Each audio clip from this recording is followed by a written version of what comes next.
Higher Learning Network. Yeah, bye.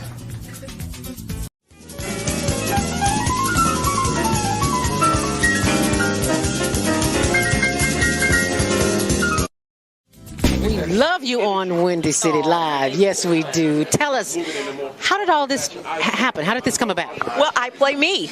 I play Val Warner in Chirac, which is really cool. So when people see this movie, they are literally seeing Val, and I am a reporter in the movie. We talk about the violence, but what can we do personally? I think we got to be engaged, and I think engaged in a number of things. In our block, in our home, in our neighborhood, we got to be engaged. We got to fight the issues. We got to fight a government that is abandoned, whole communities on the south and the west side. We got to fight a governor who's cut out every youth employment program, who's cut out violence prevention programs, who's abandoned our communities and the poor and the vulnerable. And I think we got to reach out to our brothers on the street and love them and respect them and help them, not just demonize them. I'll just say like this. First of all, give you the history of coming to Chicago and telling my jokes as a young cat. I'm 37 now. I started about almost 15 years ago. Elroy taking me under his wing, letting me do some jokes here and there for the radio stations and all that kind of stuff. I learned that no matter what you do and how much of a genuine heart you have, and if you're coming from a good place, people are going to criticize if they don't agree with what you're doing. Yo, what's up? It's your man Tony Schofield from 106.3 Chicago's R&B, and you are watching Men on Higher Learning. Now, I used to hang around with some men that was into some higher learning. It just wasn't that kind of higher learning, but I got myself together now, okay? What is it that you do in your quiet time, in your meditation time, that allows you to bring us the films that you do? I sit courtside in Madison Square Garden, world's most famous arena.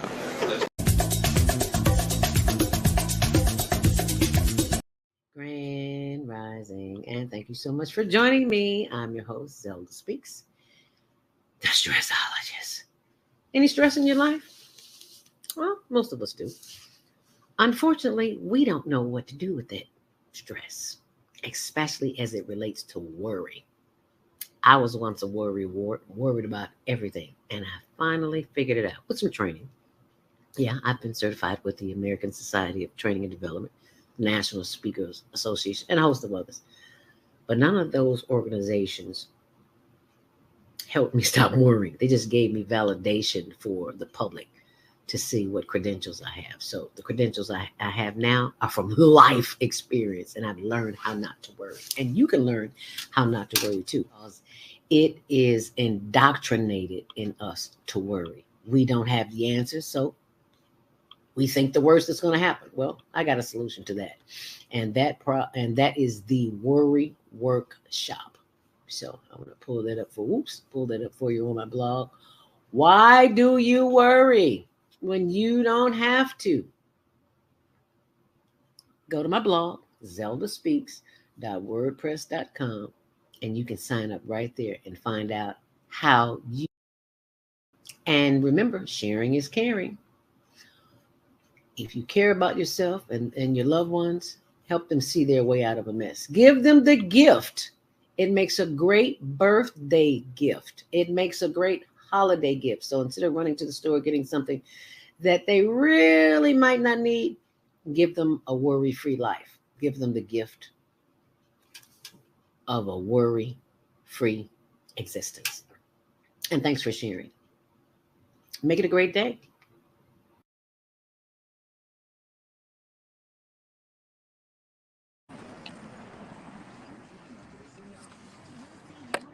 Hey there, Chef Tony. Bye, Tony. We're on the UIC Pavilion Dorin Forum. And it's black and green. Do I have the light? No, I do not have the light. Let me take the light that I have so I can get there in one piece. Blacks and Green CEO and founder Naomi Davis has made this information available for organizations and communities in the city of Chicago. to come to the table to see the resources that are available for them as small business owners, community organizations, and the whole 9 yards. So you have no excuse. We're on the corner of Halsted and Roosevelt Road at the Isidore and Dorin Forum. And I do believe I have the light now. I hope I do because I'm walking across it. Yeah, I do. Well, I see the sign up there that says walk. So if you know of someone who's in business, who needs funding, who needs grants, who needs economic up level, this is the place to be. The Isidore and Sadie Dorin Forum, right here on Roosevelt Road and Halsted in Chicago. And so as we prepare to go inside, there's lots of information that's available. So you have no excuse. And we're about to walk in the door. So as you're watching this video, text someone, call someone, share this video, and let them know they need to get down to the forum on UIC Halsted and Roosevelt Road. As we go in now, hopefully they'll let me in. Good morning. Do I come through here? So my machine gun is going to go off? Okay, here we go. Bump, bump, bump, bump, bump, bump. What do I need to do with you? They need to go through your bag, ma'am. Oh, my bag. Oh, Yes, ma'am. Can you keep it for me too? Well, depends on what's in it. There's no Uzi in there, that's for sure. Good morning. Don't show your face. I have to film. I'm at work. So I pointed this way. Y'all need to check my bag. There you go. I can show them checking my bag. There's nothing in it. I ain't getting nobody's face, just in my bag. That's all. She's showing what's in my bag. I rock your bike. Yes, I do. Radio conference 2007. Thanks to Red Party. So they're just checking my bag. We good, baby? All right. Don't worry. I can get nobody's face. I just got my bag. All right. This is where we go to register. Good morning. Good morning. Where do I stop to get a bag? What's your last name? Robinson. Robinson, come this way. It's under the Higher Learning Network TV show. She's right over here. Zelda, right there. Yay. Okay, so where are the events that I need to go to? The first thing you should do is check in at the end of the table. Okay. She's going to scan your badge. Okay. And in the room down there, there's a big conference room. Oh, wonderful. Big banquet hall. All right. Go in there, get some breakfast. All right. Okay. And what's your name? My name is Jennifer. Thank you, Jennifer. You're very Say welcome. hi to the peoples. You too, Mr. Coffee Man. Thank you so much. Hi, everybody. Good morning. Good morning. Good morning. Good morning. Everybody don't like to be filmed, so I'm just pulling the camera another way. All right. Thank you so much. As now as I walk in. Oh, look at the artwork here. Good morning. Good morning. Good morning. Good morning. Good morning. Good morning. Am I going the right way? Yes, I am. Ooh, this is beautiful. I love it. Good morning. Do I have your permission to show you? No? Do I have your permission to film you? I don't show anybody that wants to be on camera. Sure, you can. Okay. Go ahead. Can you tell us what's happening here today? Okay, so it's all about, trying to address climate change. Yeah. So as the slogan is, the Green New Deal Emporium. All right. Yeah. Okay. Yeah. So it's all about going green.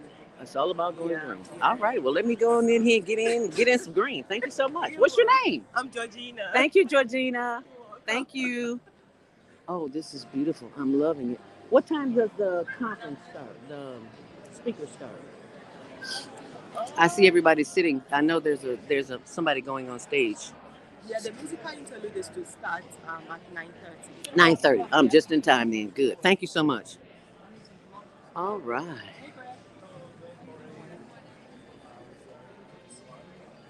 Good morning. The Green Deal New Emporium. What is that? Tell us about that. Do you know? No? Yes? Oh, this is your booth. It's not mine. I'm just Oh, helping here. oh, okay. We have a lot of things here. So, Oh my goodness, you can't help but to see Michelle Obama, the Michelle Obama purses. I'm gonna come back and get. Oh, and there's lots of footage there too, but I need to get around here and see what's going on in here. I'll be back. Thank you. Energy. The arrival. All righty. Black history. Oh, this is where I need to be. Oh, she's eating. A lot of times people don't like to be shown when they're eating. So I'll come back. I'll come back. I'll come back. Welcome, research and climate and urban science.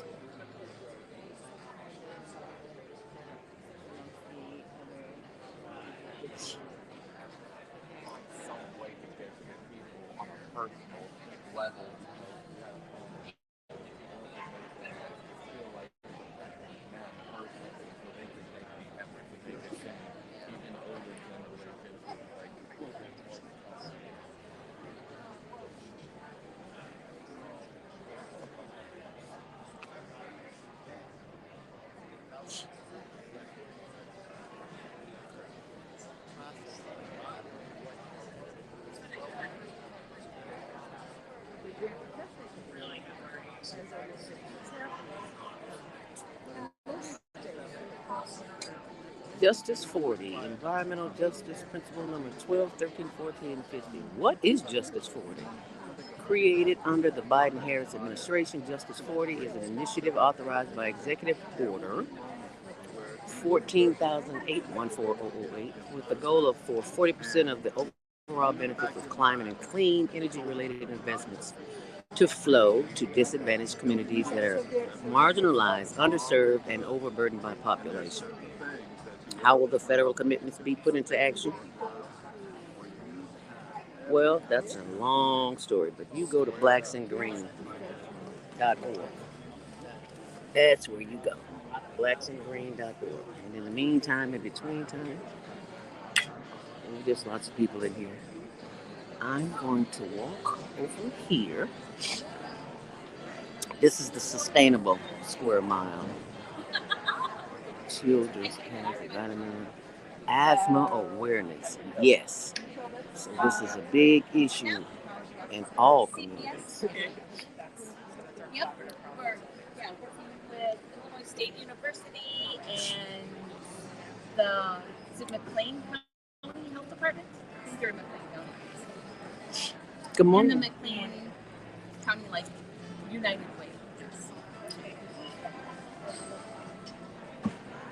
Michael Brown.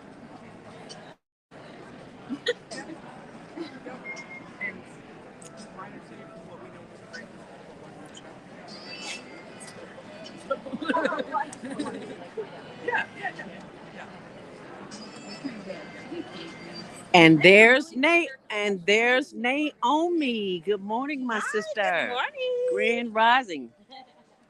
Naomi is the founder and CEO of Blacks and Greens, and maybe I can get a moment with her just to say something on camera this morning.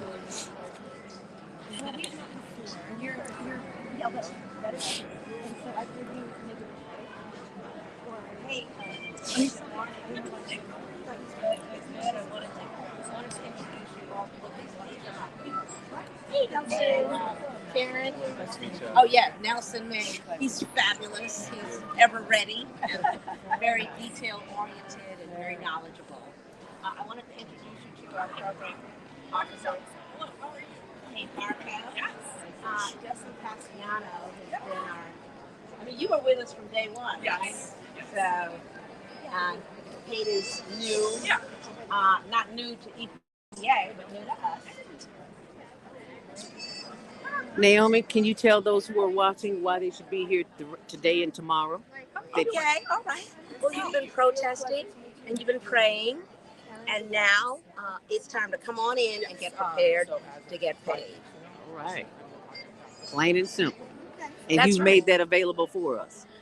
It is available. I want you to tell everybody you know that there is $1 trillion, $4 trillion to be precise, that have been allocated, and they're directed to through various government agencies. It's called the all of government approach, where key federal agencies have a chunk of this money to distribute down through their purposes. And so 90% of that money is coming down through the states.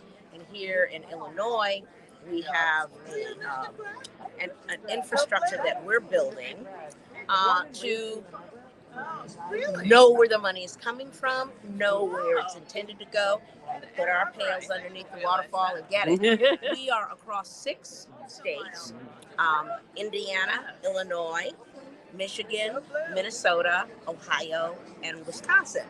And so we want you to give a call, an email to blacksandgreen.org. You will find on our portal there a way for you to register your interest in finding out the information.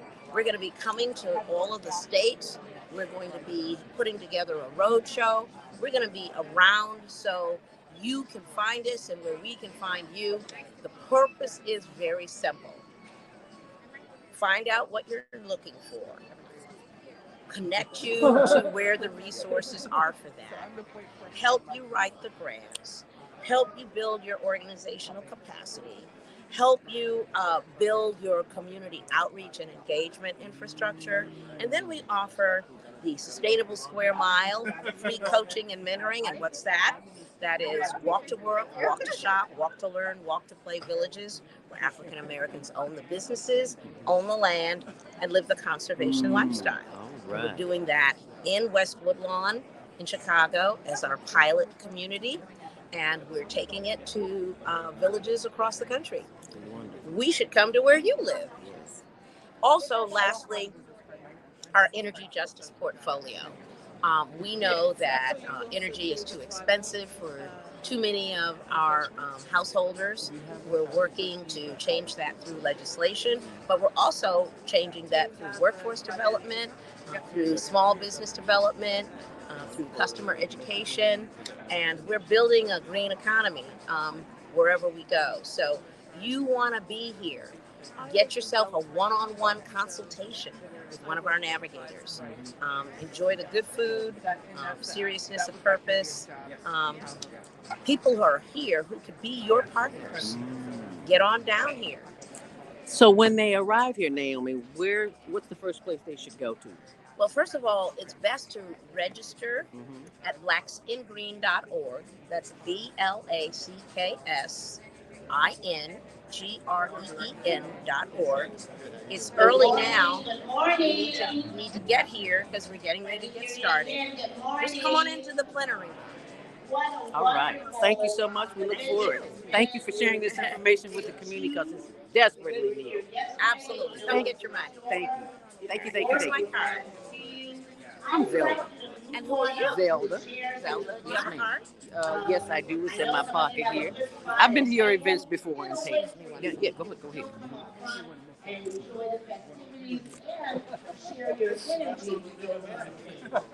Right now, we're going to keep rolling.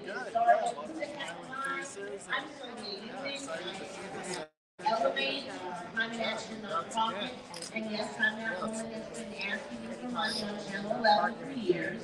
I will ask you for money today. How you doing? For your energy, your time, your commitment. Without further ado, let's Hey, how are you? You guys know each other? It is a Black History Month homage to our African American great migration legacy in song, dance, and truth. And it's a little bit of a sneak preview of a phenomenal show coming in April. Give it up for them as if you're all sitting up front. Thank you.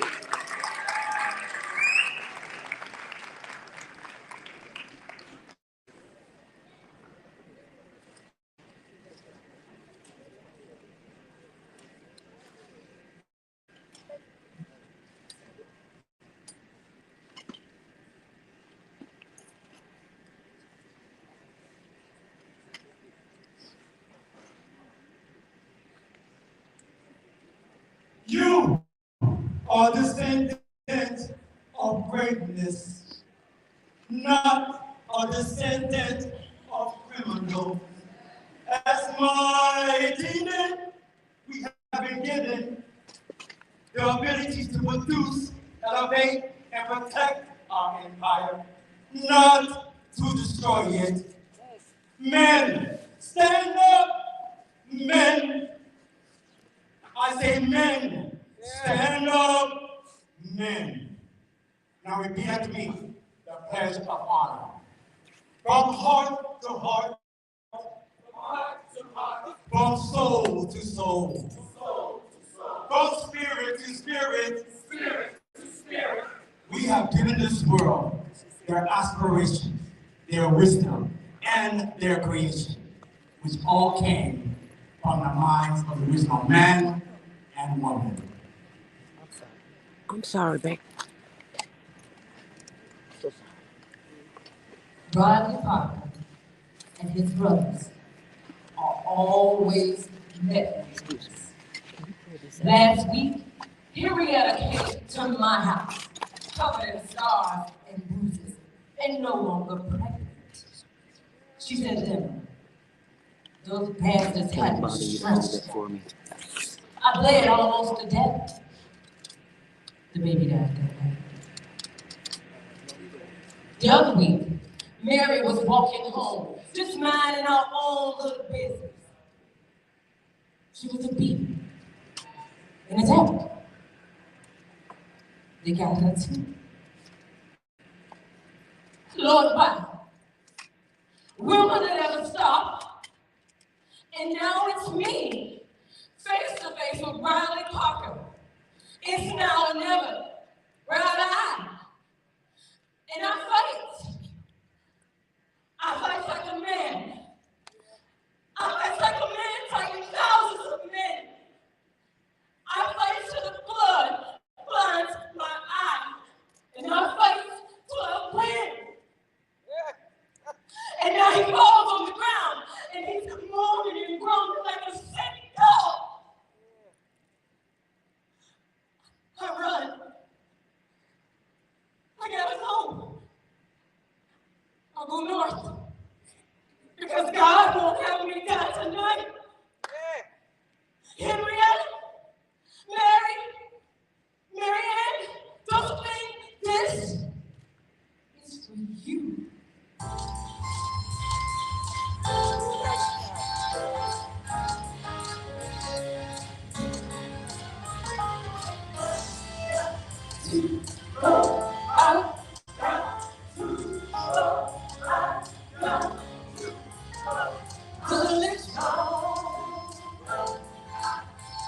This afternoon,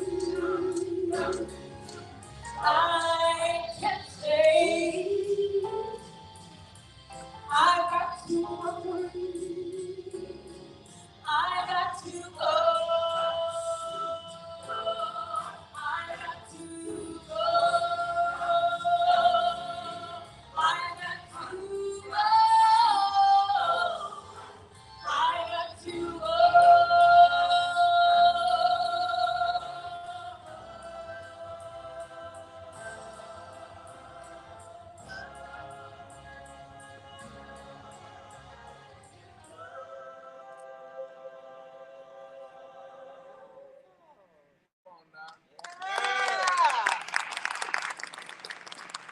Are you stressed out? Chicago was felt threatened, worried they were going to take away those good-paying factory jobs. It was the summer of 1919, the Red Summer. It was a time of great danger and warfare, and all the black folks were pushed and secluded to the south side. They called it the Black Belt, the Black Ghetto. And they were calling it that way before it was ever called Bronzeville. And if a black person stepped outside of the black district and into the white district, they were beaten, most times to death. That's why the NAACP and the Credit Coast Network made it their business to tell everybody what's happening here in Chicago.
full of the hope that the present has brought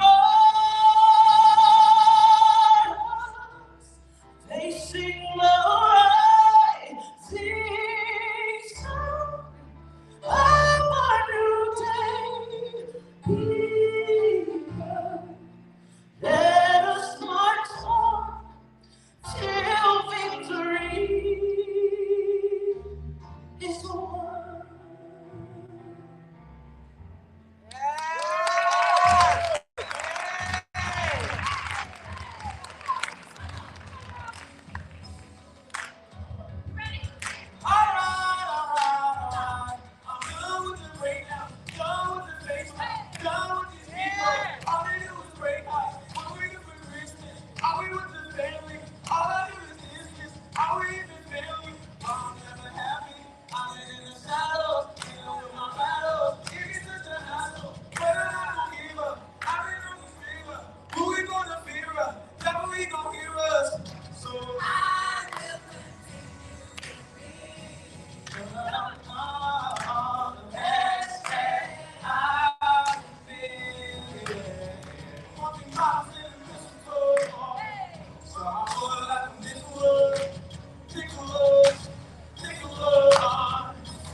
Are you stressed out?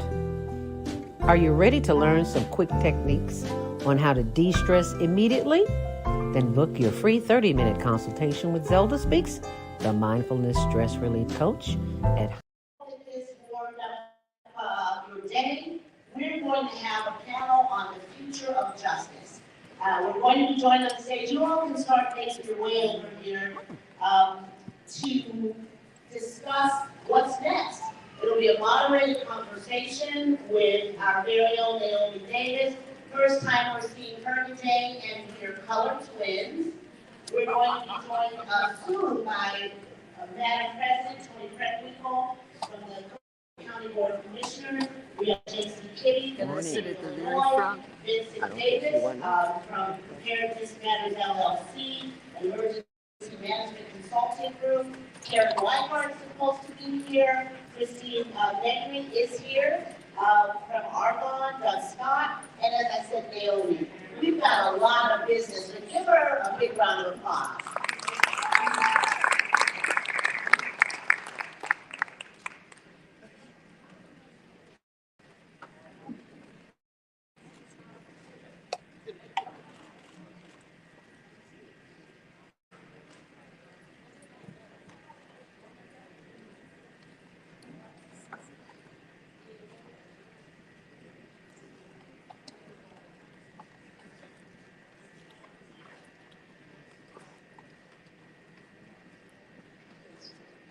Are you stressed out? Are you ready to learn some quick techniques on how to de-stress immediately? Then book your free 30-minute consultation with Zelda Speaks, the Mindfulness Stress Relief Coach, at higherlearningnetwork.org. Thanks for sharing.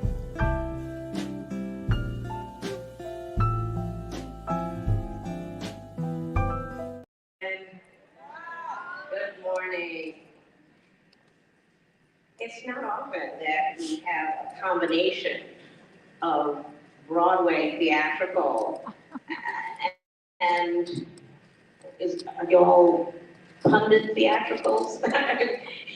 I've seen some pyrotechnics from this group. So these are carefully curated for their really high level of participation in the energy realm, decision making, policy analysis. And why would an audience of residents, small businesses, community-based organizations, developers, activists, why would you be interested in hearing from these folks? Well, trust me, as your curator, that they've got information that you really want to have. They have influence that you really want to understand. And it's a relationship building process that we're talking about here. Wherever we have been in the past, this is definitely a new moment. And to make hay while the sun shines, because by the way, the bounty of the moment of the funding that we're here to talk about isn't guaranteed forever. As a matter of fact, it's guaranteed not to be forever. So we want to understand what are the underpinnings that are impacting the quality of our lives. We want to get the questions answered. What are the burning concerns to frontline and Black and brown communities? And I want you to know, as Naomi and Big, that these are people who are human beings first, who have a heart for community in a way that is not necessarily typical for people in those categories, not bad-mouthing anybody. So I want to just start with that human piece, which is your hopes and fears. For energy as an absolutely essential, central component of our lives. We consider it a life essential service. We consider that in order to shelter safely in our homes, we need light and heat. And what are the economic opportunities? So health, safety, economic opportunities, and where we stand now and where we're going. We heard yesterday about the long arc of justice, and we consider, or we are declaring this moment to be justice coming of age. To what extent do you feel that it is justice coming of age? And what are some of your standing concerns? Why don't I start with you, Karen? A quick introduction of yourself. Happy to. First of all, good morning. And a huge thank you, honestly, to Naomi. I walked in and was blown away by the scale, and yet that actually is the point. This is that moment. I'm lucky enough to have met Naomi, known Naomi for years. In fact, I want to live in a sustainable square mile. I've wanted to always. And now I lead the Baumgart Center for Social Enterprise and Responsibility at Loyola University Chicago. And that is a center focused on applied business skills to address the great challenges of our time. And fundamentally, system change, if you're an athlete, it's a sport that's a team sport. And if you think about anything else, it's a group activity. So I've served as the first Chief Sustainability Officer of the city, and that gives you the extraordinary perspective of how do climate and energy create barriers, but ultimately how can they create opportunities in every neighborhood, in every community. And this is one of those moments where I think the team is finally growing. More and more people are just assuming that everyone has to be equally engaged in solutions and opportunities and equally relieved of burdens. So that when we think of being able to have the luxury of being in a room that's lit with electricity and appropriately conditioned, that it is no longer a luxury, that it is a part of the pathway for all. So I'm lucky enough to get to work in teams. This is about cohorts. We run an MBA program focused on this kind of work, but fundamentally, I do think this is a different moment. I do think it's one that is seized when we all come together, and it's ultimately inspired by the work that has been happening for decades and generations in Chicago and beyond. Are you feeling any chilling effect on that remarkable moment that we're in? I recognize it's 2024, so we have to see what happens this year. I recognize that people are using language differently, literally in the last few months than they were 6 to 12 months ago. Not saying things that they're doing. So I do think that there is a different kind of moment, but I also think that the tailwinds are so strong when you look at what policy is putting in place. You've got a decade of policy at the federal level. You have Justice 40. It was not a thing. It was at first words. It's now embedded in federal procurement. You have this incredible example, breathing forth what can happen. You have at the state level policies. You have at the county level policies and procedures. So when we change systems, a little change in the breeze does not interrupt that. Okay, so she made some lemonade anyway. Okay, thank you. And welcome to President Crackwinkle.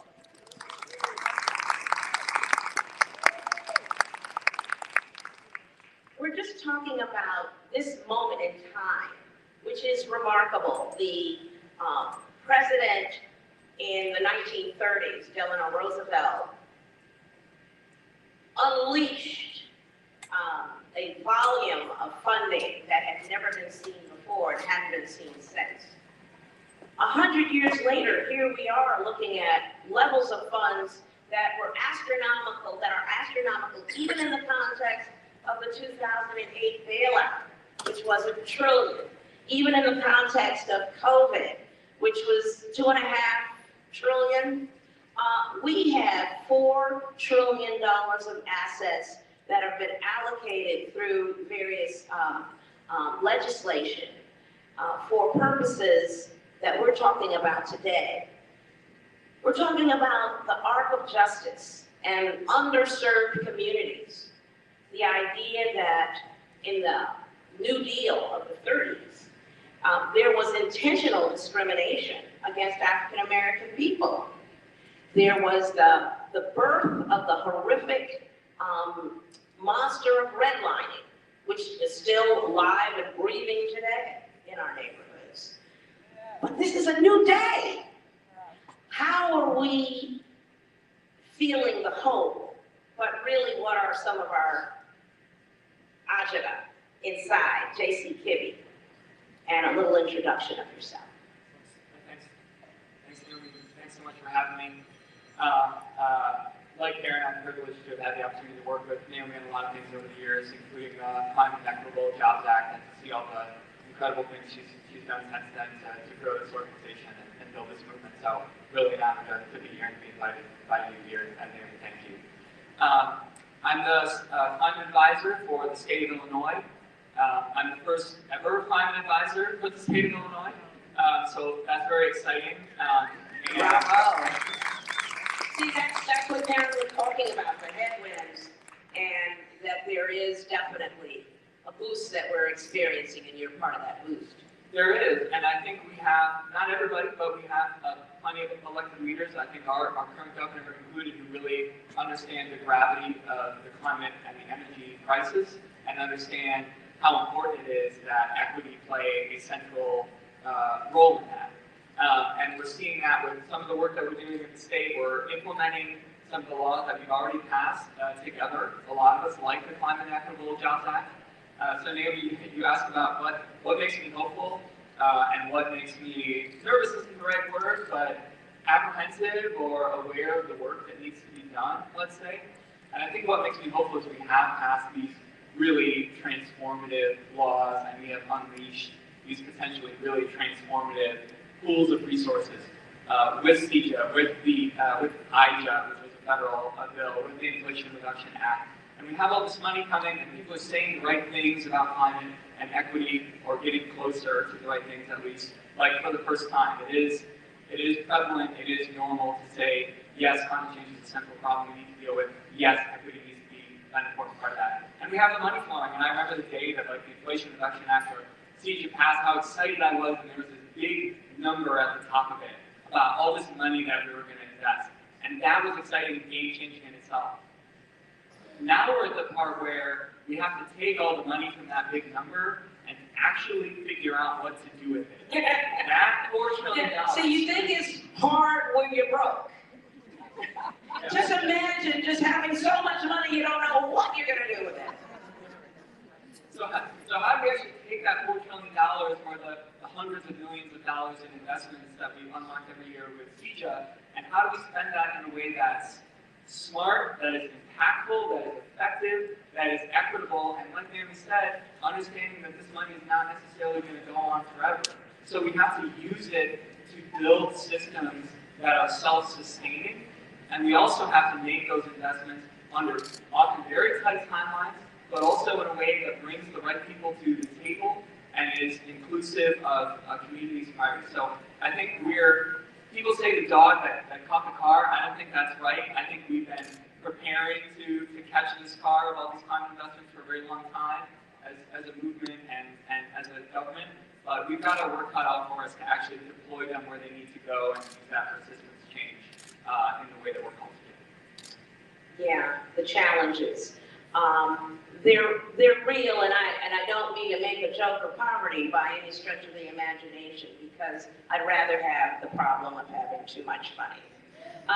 And we're just talking about what our greatest hopes are, and this is in the context of this arc of justice and this moment that is so remarkable, historic. Our best hopes, our fears, and really how we're defining justice and how we're imagining it lands in Black and brown or frontline communities. Doug Scott, an introduction. Thanks, Naomi. Good morning, everyone. I'm the chair of the Illinois Commerce Commission. We're the folks that regulate utilities in the state. And in my previous job, I had the real honor to work with the governor's office as they were crafting the Climate and Equitable Jobs Act, which you've already heard a lot about. And now, in my role, I get to implement some of that. I look at this in terms of justice and where we're at in a new day, as Naomi says. First of all, I want to congratulate Naomi and Big and all of their partners. I mean, what you've done with respect to the TCTAC money is phenomenal. And I don't know that people really understand that you are, of all of the regions in the country, the community group-based recipient of the TCTAC money. That's so important. And I know that there are going to be great things that come from that, but it leads to someplace that we haven't been before. Energy system for a lot of disadvantaged communities was something that happened to them. It was, they were located next to the plants that people did not want to live next to. They were paying more as a percentage of income than others were for energy. What we're seeing now, and it's a start, it's a lot of money, and there are a lot of great policies going on, like CEJA at the state level and like the IRA at the federal level, but it's only a start.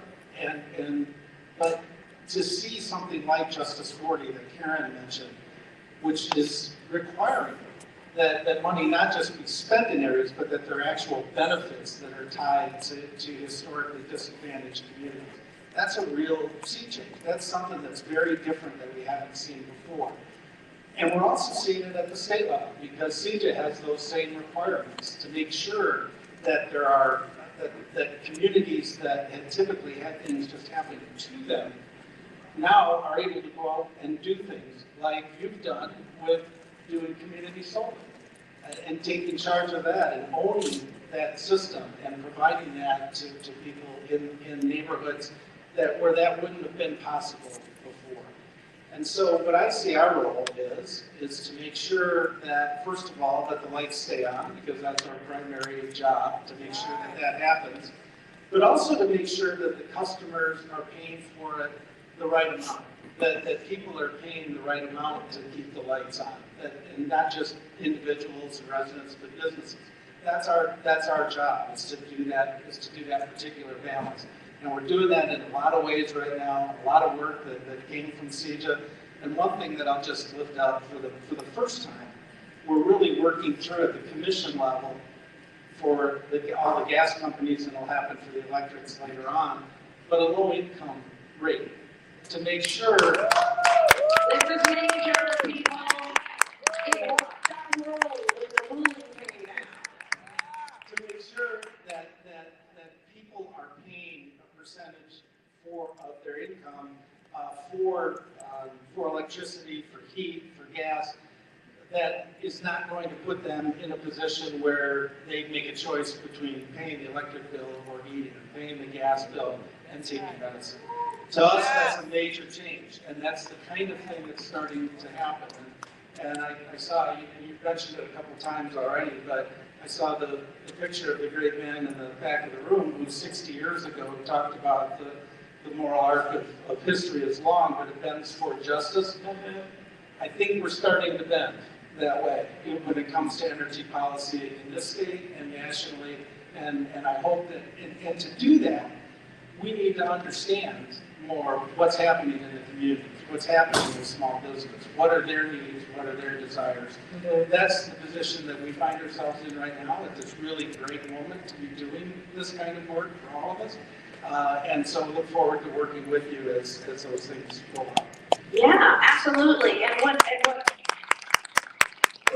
Doug is referring to when he talks about a discount rate, it's like almost nobody I ever talk to, and I talk to a lot of people about this issue, understand that Illinois actually has a standard of affordability of 3% of your household income for light, 3% for heat. And I don't think that people necessarily go around doing a calculation of what percentage of their income they're paying for these life essential services, but we do know this. People are hurting. The numbers are demonstrating that shutoffs are happening. Record profits and record shutoffs don't seem to go hand in hand. And just in a little context, we met in July of 2022. JC was there on our first really Blacks and Green deep dive into the issue of energy justice. And we met. We put it all out there on the carpet, the things that we thought weren't working. We went into session over the next few months. We prioritized what could make the most difference in the quality of people's lives if we could make it happen in our, what we call our campaign to end energy poverty.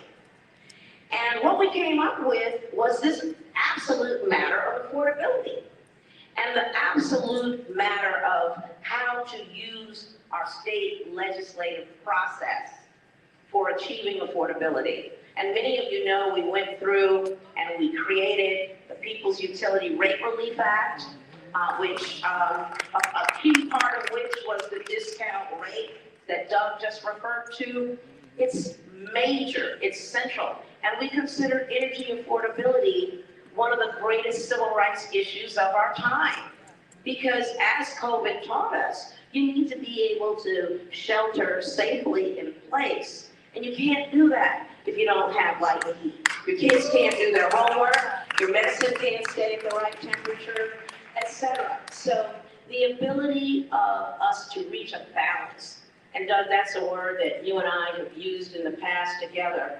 How do we balance the interests of the utilities with a purpose in mind that people have, in some of our opinion, a right to a right to life essential services in the energy form. So there's a lot of conversation that's happening. There's a lot of participation that we're calling for.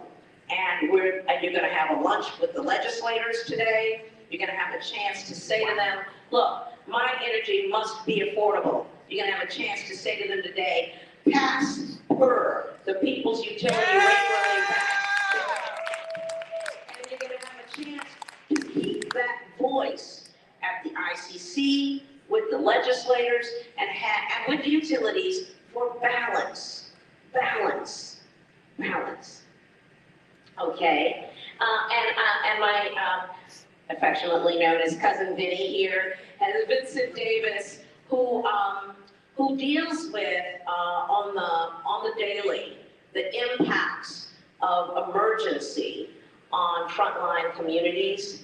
And as I mentioned yesterday, the reason you all have orange lanyards on today is because Mayor Johnson, in his acceptance speech, victory night, and at the inaugural, mentioned that his father, a hardworking man, came home one night to observe the orange cord connecting his house to his neighbor's house next door.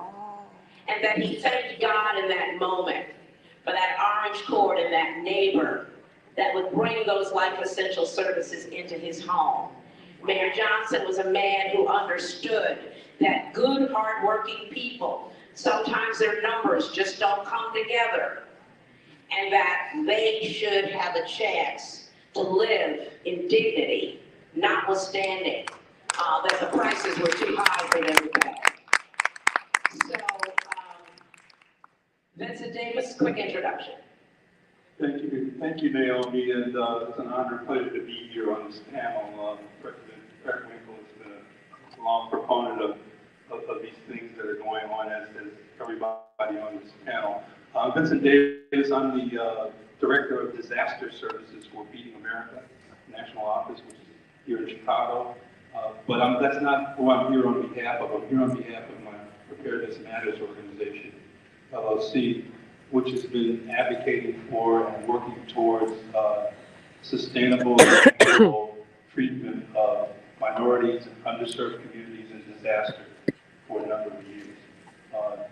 Naomi and I came together in around 2012 when I wrote my first book, Lost, A Guide to Preparing Underserved Communities for Disasters.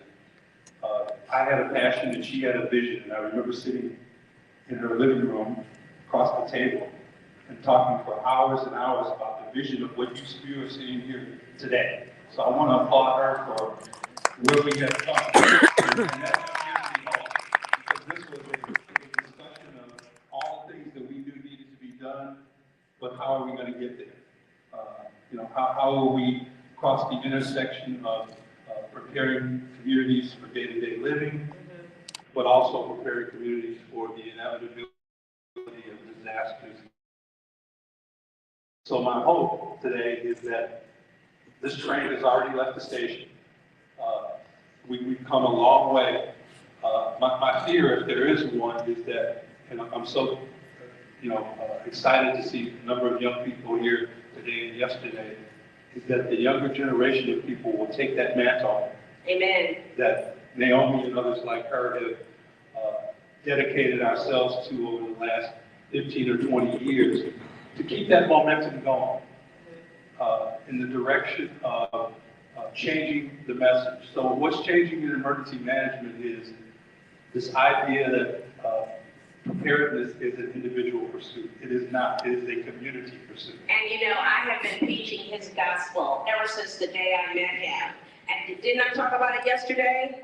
That look to your left and look to your right and find out who's in there with you. Your neighbors, not the cans of meat, not the bottles of water in your closet, are going to be your salvation. Your relationship with your neighbors will be your salvation. I learned that from him. Absolutely. And so, in doing so, we've come a long way in emergency management. I'm a staunch advocate. I belong to two important organizations that I want you to be aware of.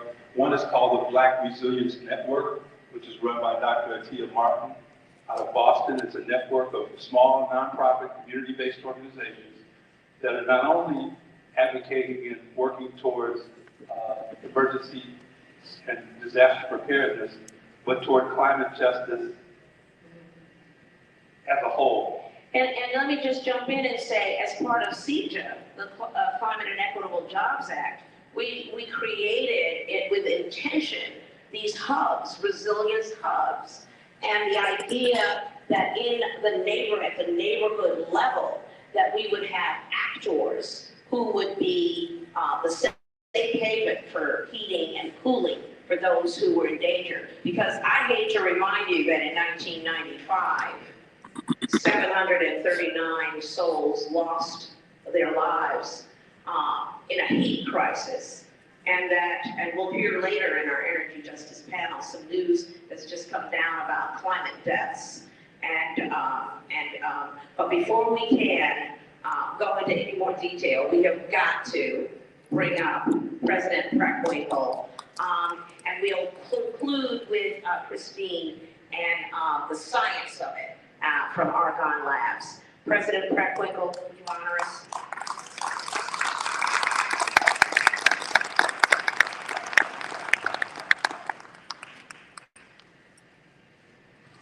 Good morning, everybody. Good morning. I'm very grateful to be with you today. I'm particularly grateful to Naomi. Actually, she's a Mercedes Millette, is a great friend of mine, and she passed away recently, but she was always talking about Naomi's good work in the Black community around environmental justice. And so that's how I really got to know her and hear about her. But I know this event today is the result of Blacks in Green and particularly Naomi's work for a very long time, and it's a partnership with EPA and Next Shore, who many of you know was a Metropolitan Water Reclamation District Commissioner here in Cook County for many years before she assumed that position. And I'm really pleased to be part of this launch. I know that the Technical Assistance Center is designed to support our communities, and we really need to focus on effective solutions and collaborative efforts if we're going to try to address our environmental challenges. In the spirit of justice, we're here to learn how to harness this historic infusion of federal funds from the Biden-Harris administration that hopefully can transform our underserved places into thriving communities. And I think it's not just about the dollars, it's about leveraging resources to make a tangible and lasting impact on the lives of our community members. This event is aligned with what we're trying to do in Cook County. We have a Department of Environment, of course, Environment and Sustainability. And I'd like to shout out a little bit here to Mayor Johnson. For 12 years we haven't had a Department of Environment in the city of Chicago until he became mayor and reestablished that department. So I want to express my appreciation to him. We've used our American Rescue Plan Act resources, ARPA resources, to launch a suite of programs focused on equity, justice, and inclusion. And we've also used our own funds to do this work. We have an equity fund that will fund a number of our most impactful programs into the future. And we're trying to use these resources to invest in righting past wrongs, dismantling historical inequities, and fostering a more just society. And I know that's a commitment that all of you in this room have as well. So I'm very grateful to see so many of you here. There was a time in our communities where there wasn't a lot of focus on environment and environmental justice. And I think it's people like Naomi and Blacks in Green who have lifted up that issue and made it clear that this is an important issue around equity and injustice in our communities. And I'm grateful to all of you for your presence, and particularly to Naomi for her good work. Thank you.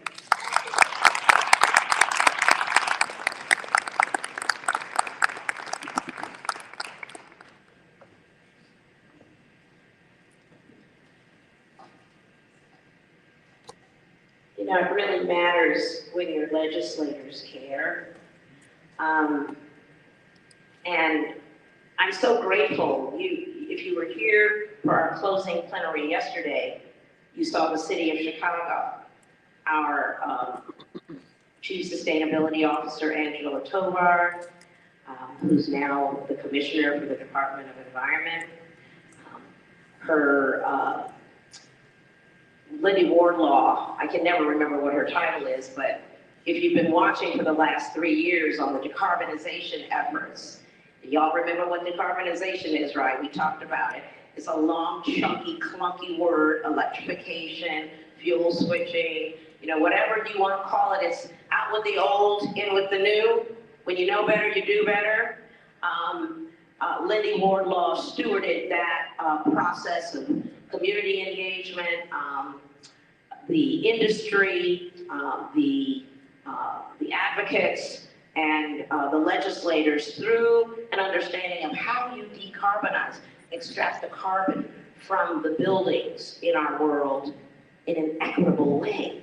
How can you do it? Because we know we need to do it, but you can't do it on the backs of Black and brown people. You have to have a way to finance these necessary steps that is fair and proportional. And that's part of what we're here today to talk about, the justice piece. When you can't afford light and heat, and yet you have record profits, something's out of kilter. How do we get together and talk about that? How do we fix it? And at the root of it all, and also 2 years ago almost, when we had our energy justice retreat, we had Scott Cullen from Argonne National Lab. And he was a really spirited advocate on the issue of climate. I mean, he really and truly lives and breathes and gets excited. I know some people in my world say, why are you so interested in the environment? What's so exciting about that? Well, sometimes people, it's kind of so excited. Sometimes people ask him that, why are you so excited? But trust me, we want that excitement in our neighborhoods, with our next generations, with our children in the elementary schools and going forward into these careers. Because when you have people from a neighborhood learning the science, the policy, the practice, then you have a balance in the world where profit is a driving motivation. And we're not saying it's bad. We're just saying we're having a conversation for justice. Christine Negri, a word of introduction about yourself. Yes. Thank you, Naomi, and I'm really delighted to be here today. I wish I could have been here yesterday, but that was extinguishing fires in the office. But very nice to meet all of you. My name is Christina Negri. I am a scientist, so I will switch and shift the conversation a little bit from what you have heard so far. I lead the Environmental Science Division at Argonne National Laboratory, which is a federal research center right in Vermont. And I'm here because I'm leading a big project with whom for which we are partners with Flex Green and other community members and a ton of other organizations here that have to do with research, including big research centers and minority serving institutions, of which UIC is one, Chicago State and others. And I would like to say, go back to the discussion about seeds of change and what is changing now. And from my group, so we are a group of people who study how clouds are formed. We use supercomputers to make climate models and try to understand what it does to communities and to cities across the U.S. and the world. And so you were thinking, what could change in here? Well, for the first time since I can remember, and I've been in the lab 30 years, we were asked, the people in the climate science, right? And that is something that has never happened. I mean, you can imagine somebody who, again, studies clouds, how do we interact with people, and what does it mean to put people in the interact? But then you realize that climate is all about people, right? Because we are, as a human, how human population increases, we are the main changers of climate, but also we are the recipients of the nasty effects of climate change. And so that goes to say it's a huge change. It's an earthquake in the science world, right? And it really did find us super enthused about this. And Naomi talks about scholasticism, like your colleague, and he's our resident meteorologist, if you will. He always warns us when the bad storm is coming and things like that. And the idea is, what does it mean? And what it means in essence, if you could say it in a word, is participation. Participation through the science process, participations to understanding what an informed decision could be. And those are the things that we as scientists can do at best. And actually, there's an old song from an Italian songwriter that said, freedom is participation. And I never understood it so clearly as when I started to speak with Naomi and my other partners in the world, right? If you don't participate in the process, then you're not part of it. If you're not considered in the process, you're not part of it. And participation is not just being able to say this and that, and freedom is not just to say, I want this or I want that, but being able to reap the benefits of this, whether it's a different energy burden, how much we pay for energy, or a better environment. That's all the big part of it. And so what we do in this process is really work with communities like Naomi's group to understand what are the key problems we need to study. What are we don't make up our own stuff and research ideas on what's important. We work with communities to say, what's on your mind? What keeps you up at night? What do you want to have our studies? And the best we can do as scientists is make sure that science and the data we produce, the information we produce is not biased or non-inclusive of everyone. So what we are set up to do in the city is really go and look at the effects of climate change down at the street level. Not only that, and so we can actually have a big portrait, a big representation with solid, quantifiable information of what that change means and how it plays out in Woodland, for example, versus Humboldt Park, versus the wealthier communities in Chicago, and really pinpoint the difference. And once you know those things, then you can act on it with a very convincing argument that says, no, this is what is happening here. We are recording with our instruments, we are modeling with our models, and we know what to do. Not only that, but if you think of participating in this big change in making energy affordable and clean and renewable and all that, we want, the idea is to, how do you make everybody partake into that and participate into that? Is providing the real understanding of what people and communities would like, and use our computational power, our models, our data gathering tools and science to actually project out what would be the trade-offs for solution A, solution B, solution C, who's going to benefit, who's not going to benefit, what are going to be the things you need to worry about, and what are going to be the benefits. And so if we do that, then we really provide a basis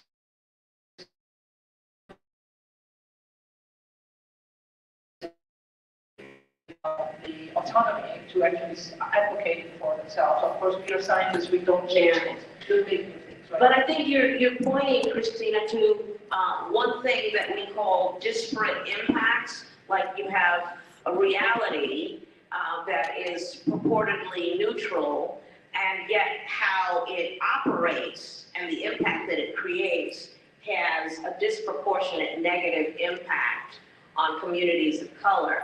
And so we're looking at this moment of justice. We're looking at this time when we can make a shift. The idea, and by the way, we're gonna take a few questions from the audience, so be thinking about what is it that you want to know. But the thing that I really dwell upon is what difference it makes, this participation that you're talking about, when it's also a financial participation, when it's a participation that has an impact that's either going to grow your household income or extract your household income.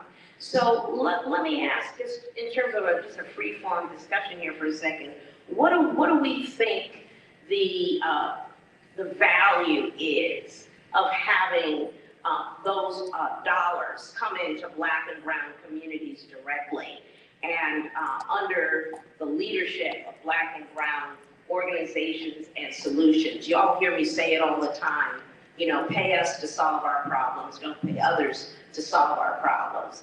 what difference do we feel that it makes, and especially in the context we talked about Franklin Delano Roosevelt said 100 years ago when the money did not come into the community and everybody else got, and now we have this gigantic racial wealth disparity that's been created. We're looking at, okay, what do we think the impact will be now of Justice 40 with the benefits coming to the community, with the cash flow coming to the community? How does that read for you, Karen? It reads like it should have happened a long time ago. But I read it in a couple of ways. And the one is the idea that every community should have self-determination to build the future they want and deserve. That seems like it should be the American way, and we're going to make it that, finally, in these red realms. But I also add that growth and strength in one community is actually growth and strength for all communities. This is not a zero-sum game. And so allowing for economic benefits to be felt in communities where they historically have not been felt probably means all of us are going to benefit. Everyone will have a better environment when there's pollution in one area because it flows to all. Everyone will have the opportunity to visit all of the city because all the neighborhoods are economically vibrant, strong, and safe. So I think it's a turn that is really explicit and intentional for underburdened and overserved and underburdened and overserved communities. Overburdened and underserved, my gosh, those twirl. Because there have been historic injustices, but the benefits must go to those who have historically been living in injustice. But fundamentally, it changes the world for all of us. Thank you. JC, you have some thoughts about that? Sure. I think first and foremost, this can get really complicated, but in a sense, it's really simple. That we've all known for a long time that all men, should have said all people, are created equal, and they ought to be treated equally by our laws, and they ought to have equal opportunities and equal resources. And it is very simple that we have not done that, and we need to be doing our damnedest every day to get closer to that ideal. We may not get there, but we need to be moving towards it. So that's the first thing, that is very basic. The second thing is, when we think about tackling the issues that are in front of us on climate in particular, Naomi Klein said to change everything, we need everyone. To address climate, we need to change everything, and to change everything, we need everyone. The other Naomi. Yes. Naomi number 2. But how do we, if we are working on this problem of climate, how the heck can we look at Black and brown communities with a straight face and say, come join us and do this work with us, if they are not reaping the benefits of those investments, if they are not enjoying that environment? Right, so to get where, like Michelle Obama said, if you want to go fast, go alone. If you want to go far, go together. And this work we have in front of us to address the climate crisis is not a sprint, and it can't be solved that way. It is going to be a marathon. So at the same time, we're realizing real benefits of quality of life in neighborhoods in Chicago, which I completely agree, is going to benefit everybody. I think we also need to be thinking about how do we build a movement, how do we build people who are invested in this project for the long haul, and the only way we can do that is if they have a real stake and real benefits in that. And so the idea that we have a business model right now, and for better or for worse, and usually it's for worse for our communities of color, that how do we pay for what we must do? And we're here today talking about money and the benefits of investment.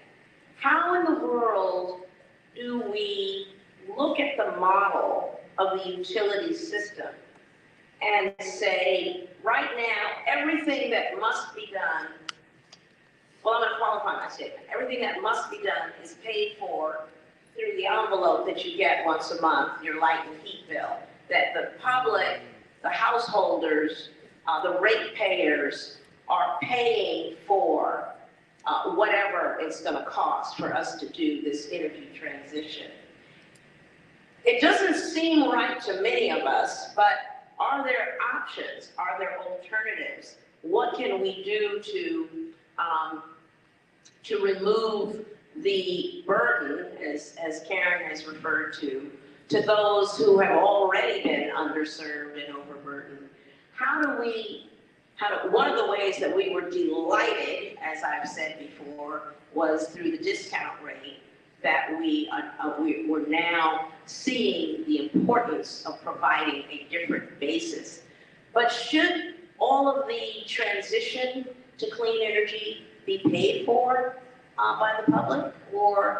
And in this moment where billions and hundreds of billions are available for scaled transformation? This is a leading question. Should the hundreds of billions that are coming down, should we be prioritizing the use of those funds for transformation and scale of these systems rather than depending on Miss June down the block and what she pays every month? I think there's a couple of responses to that. Actually, we can talk about that all day. But, yeah, I know. But look at something like CEJA and look at the way that it's set up so that CEJA is the Climate and Equitable Jobs Act. There's a table back there in our learning labyrinth.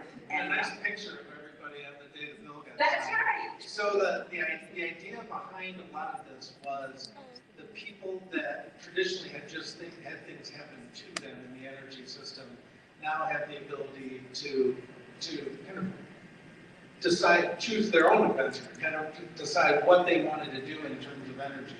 So you're set up to have job training, and you're set up to help small companies who then can actually do the work to install all of the renewables that are part of CEJA. So that it's not just money going out of the communities and going to companies and going to people who are outside of the communities that need the jobs and need the companies the most. Those dollars are actually getting invested inside communities that need it the most. That's a big change, and so that's something that and those sections, as well as the sections on when power plants close down and things like that, those were negotiated probably by a lot of the people in this room, and they were negotiated with the idea of what is best for their particular communities. Not some idea, some grand plan or some theory about what's the best way to decarbonize the power sector. It was actually working with people in the communities. That's how you make the change starts to happen.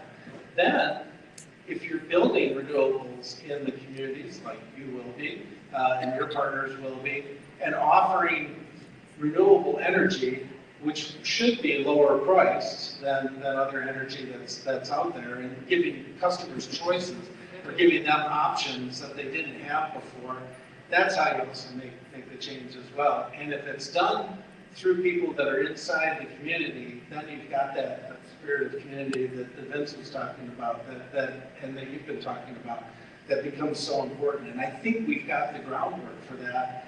And then you add the federal money in on top of that, and work with the communities that you're doing through the TCTAC process, and bringing people in that need to, making all these relationships happen that need to happen, that should have happened a long time ago. That's how this change happens. Well, the idea that there are these funds was very much a part of the conversation with the city of Chicago. Part of the conversation that I've been having with President Preckwinkle is you've got this unprecedented opportunity to work at scale with infrastructure. And how do we partner? Some of you went yesterday to the Department of Energy's workshop on workforce that works and talking about business partnerships with government. We're looking for ways that we can implement both at scale and with community. That to me is like, ooh, that's heavenly. So what we know is that we don't have any precedent for it. And what we know, because I told you guys yesterday, this is not a party, this is an organizing meeting.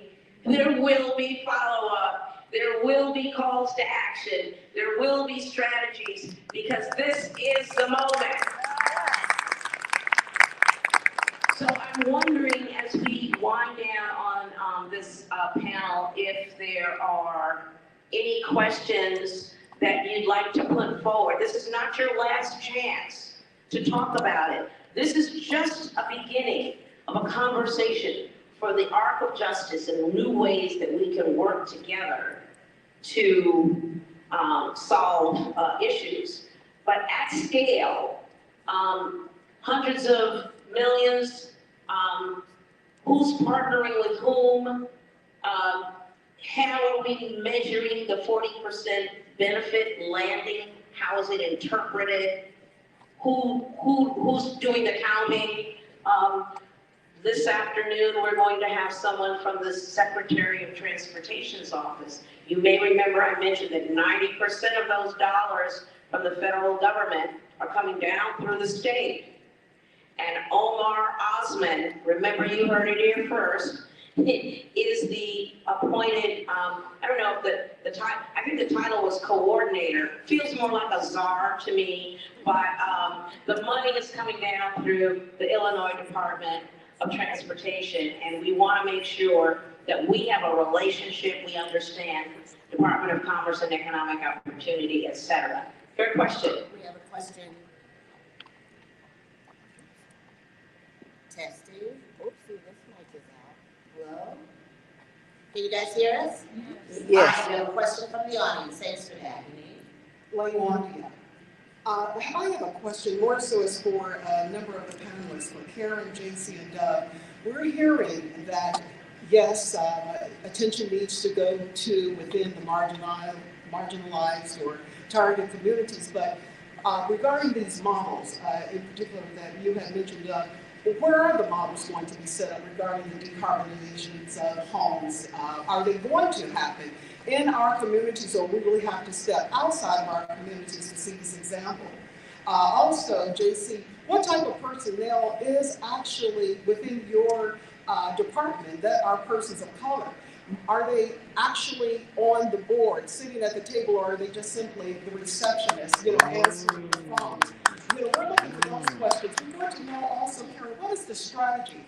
We hear that you are seeing that, yes, there is a disproportionate advantage in terms of that decarbonizing and so forth, but where is it actually being shown? Where can we actually see it? What type of call to actions, what type of meetings are you setting up with older persons, with persons in the community, so that we can actually speak and voice our concerns?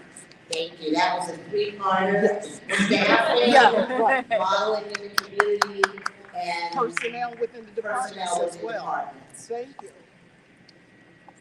I'm going to just start with the personnel one because that's the easiest. So the person who calls the shots mostly on what our strategy is going to be on climate and how I'm going to spend my time is Deputy Governor Bria Scudder, who is a person of color. So my boss, essentially, is a person of color, and I wish she could be here because she has a really great perspective on this issue where every time it comes up, she says, what is this going to mean for disadvantaged communities? What is this going to mean for Black people? What is this going to mean for disadvantaged people? So I'm learning a lot from her, and I think her leadership has been really valuable here. And before her, we talked a lot today about the Climate Equitable Jobs Act, and one of the leading figures on that was Deputy Governor Christian Mitchell, who is also a Black man. So that doesn't mean that we're good. We can pack it up and go home. We got people of color in the room, but it does mean that, in my view, the way that this work has happened in Illinois, certainly people of color have not just been the receptionists, but they have been leaders. They have been at the table. They have been at the tip of the spear, and we are better for it. I'll add a couple of specifics. One is just another thank you to Naomi, because Naomi is actually a leader in this space. We're here really because of her work. I would also say there's a new group. It's the we should actually go.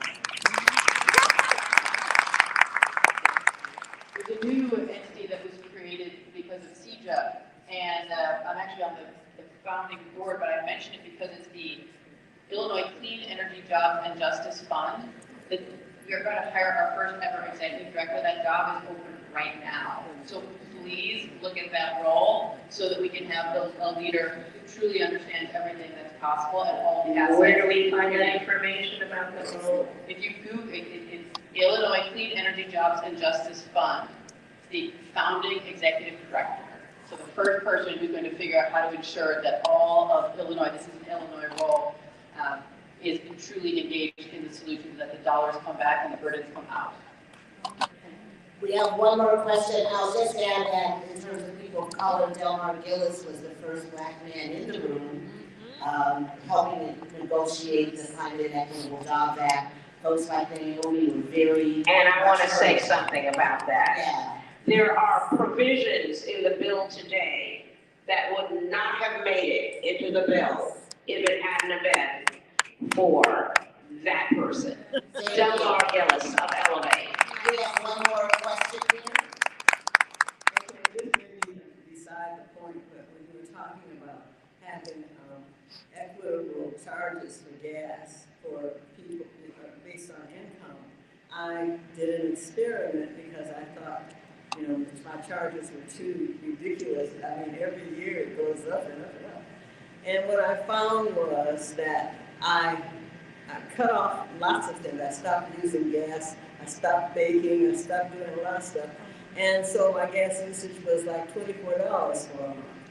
Okay, but with all the other things that were added, the surcharges, my gas bill was $150. That's right. I just know that if you try to control your gas usage, they're going to add on more things so that they get more things back. That's ridiculous. Oh, my name is Madeline Morgan. Thanks a lot. Want to speak to that, please?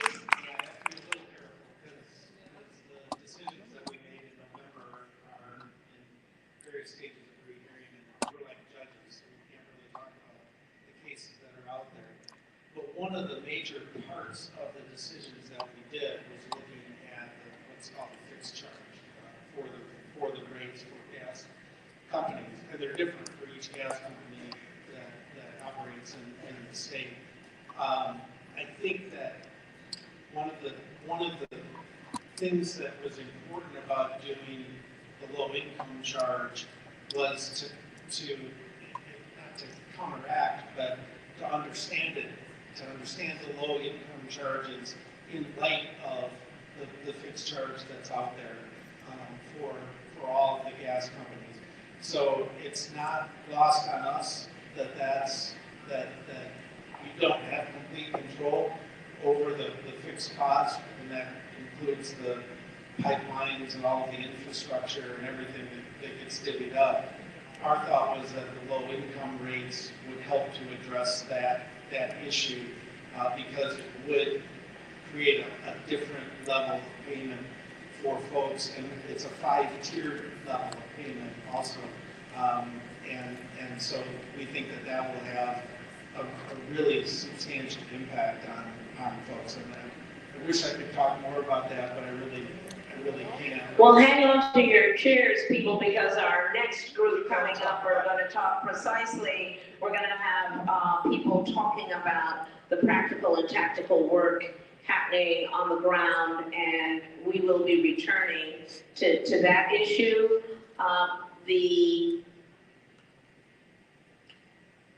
The gas industry has been an important part of American progress, but as you have heard me say 100 times, when you know better, you do better. And because we no longer stab whales to death for whale blubber, once the 5th largest industry in the world for light and heat, we can with confidence say we can walk away from the past, the way we've done things. We can create a new way forward, and it will have its pluses and minuses too. But let me just say, we're in good hands because we are listening and activated. We're in communication and getting in relationship. We're being informed, and we're in that arc of justice. Thank you for coming here today. I again, this is just the beginning. JC, you were here a couple of years ago. That was not an end. It was a beginning. Who knows what the next milestone will be? We're going to need the United Center. Thank you so much. Love you guys.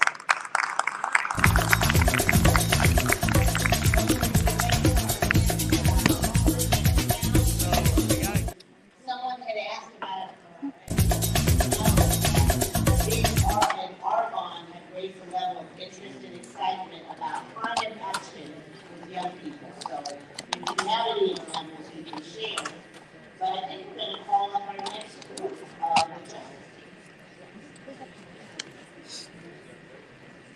So if we can have our next panel come up, and how about a round of applause for Naomi and the panel that left, also for our great questions from the audience. We're going to be joined from Ann Patel, Dr. Karen Gaines, Karen Lusson, Sandra Henry, Dr. Kyle White, Dr. Sarep Anal, Dr. Jacoby Wilson, Yesenia Valazar, and Abe Scar. When we speak with Naomi, you'll learn more about their organization.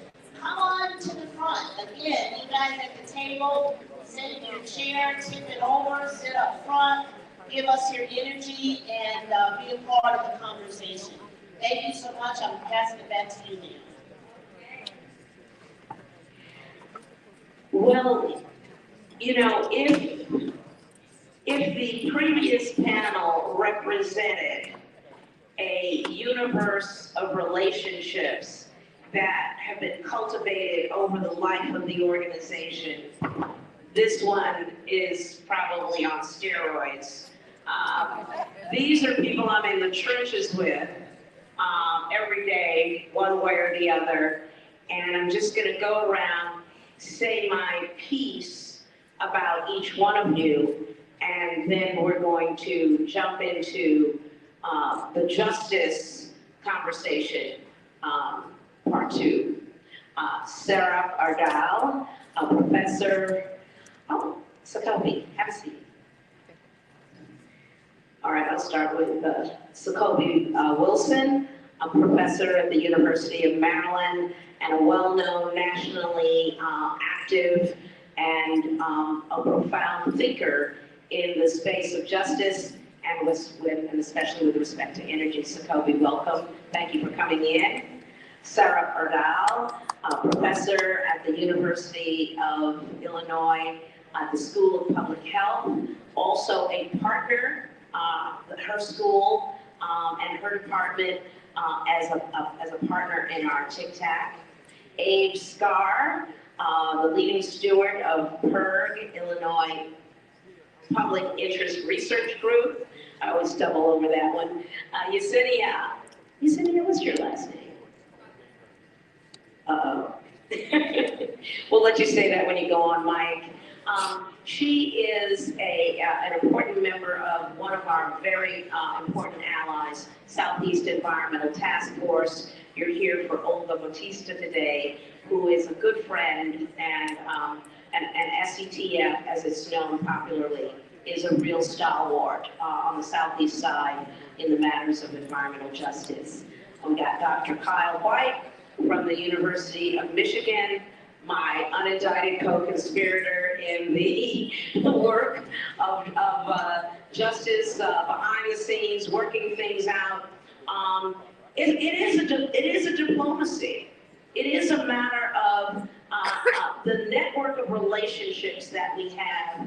And one of the things that there is to know about Dr. Kyle White is that he is the main contributor to the application by Blacks and Green to the EPA for this historic grant. He was a he knows his name anywhere. He never takes any credit, but trust me, that's my soul brother. Thank you. Annette Vital, the president and owner of Foodie Biz. She's scary. She is so persistent. She is so informed. She is so committed. And she has such a power to communicate. And she has been a tireless steward of the income qualified, it's a long name, she'll explain it later, income qualified energy efficiency leadership committee and other aspects of the efficiency industry writ large, as well as community champion, Annette Vital. Sandra Henry, the CEO of Slipstream, formerly ComEd engineer, formerly senior policy advisor at Elevate, then Elevate Energy, now just Elevate. And beautiful, beautiful close friend and person that I can call in times of need of it for advice and for encouragement and for scientific wisdom. And oh my God, Coach K is what I call her. Dr. Karen DeGan, who for the last 4+ years has been the soul and the heartbeat of our energy department. I'm still calling it a department, whether it is or it isn't. We're doing the work of a department, and it's due to her extreme prowess in the realm of energy industry, environmental justice, the business modeling that we understand has not been working in our advantage, and some of the solutions that we are excited as all get up to be implementing is driven in no small part by Dr. Karen DeGan. And last but not least, my road dog.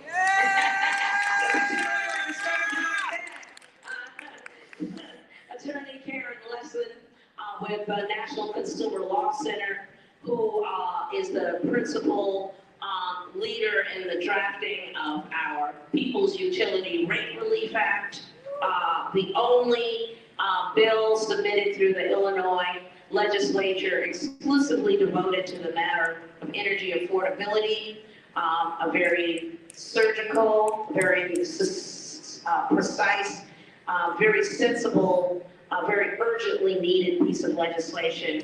And she's with us again for the legislation section that we're in right now to bring that legislation forward again. We are determined at the Campaign to End Energy Poverty. We will not be deterred. Justice will occur, and in no small part, I think, because the fierce, the lioness. You all, these are the rock stars of energy justice. Can I get around?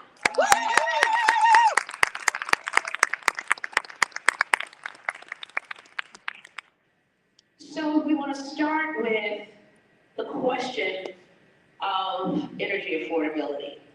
And we want to look at who said so? Who said energy is not affordable? What difference does it make? Who's going to change things? What can you share with us, Karen Lesson, about the data? So Naomi said, come armed with data, so I've got some data here. Well, first I want to say, Naomi, you just, in the last panel, I think you reminded us of really an important thought that sort of drives all of this work, and that is one of the lessons of the COVID shutdown was the fact that in order to remain safely in our homes, we need to have uninterrupted access to our utility service, light and heat. It's critical because a home is uninhabitable if your utility service is shut off. And it has all sorts of implications. People lose Section 8 housing vouchers as a result of disconnections.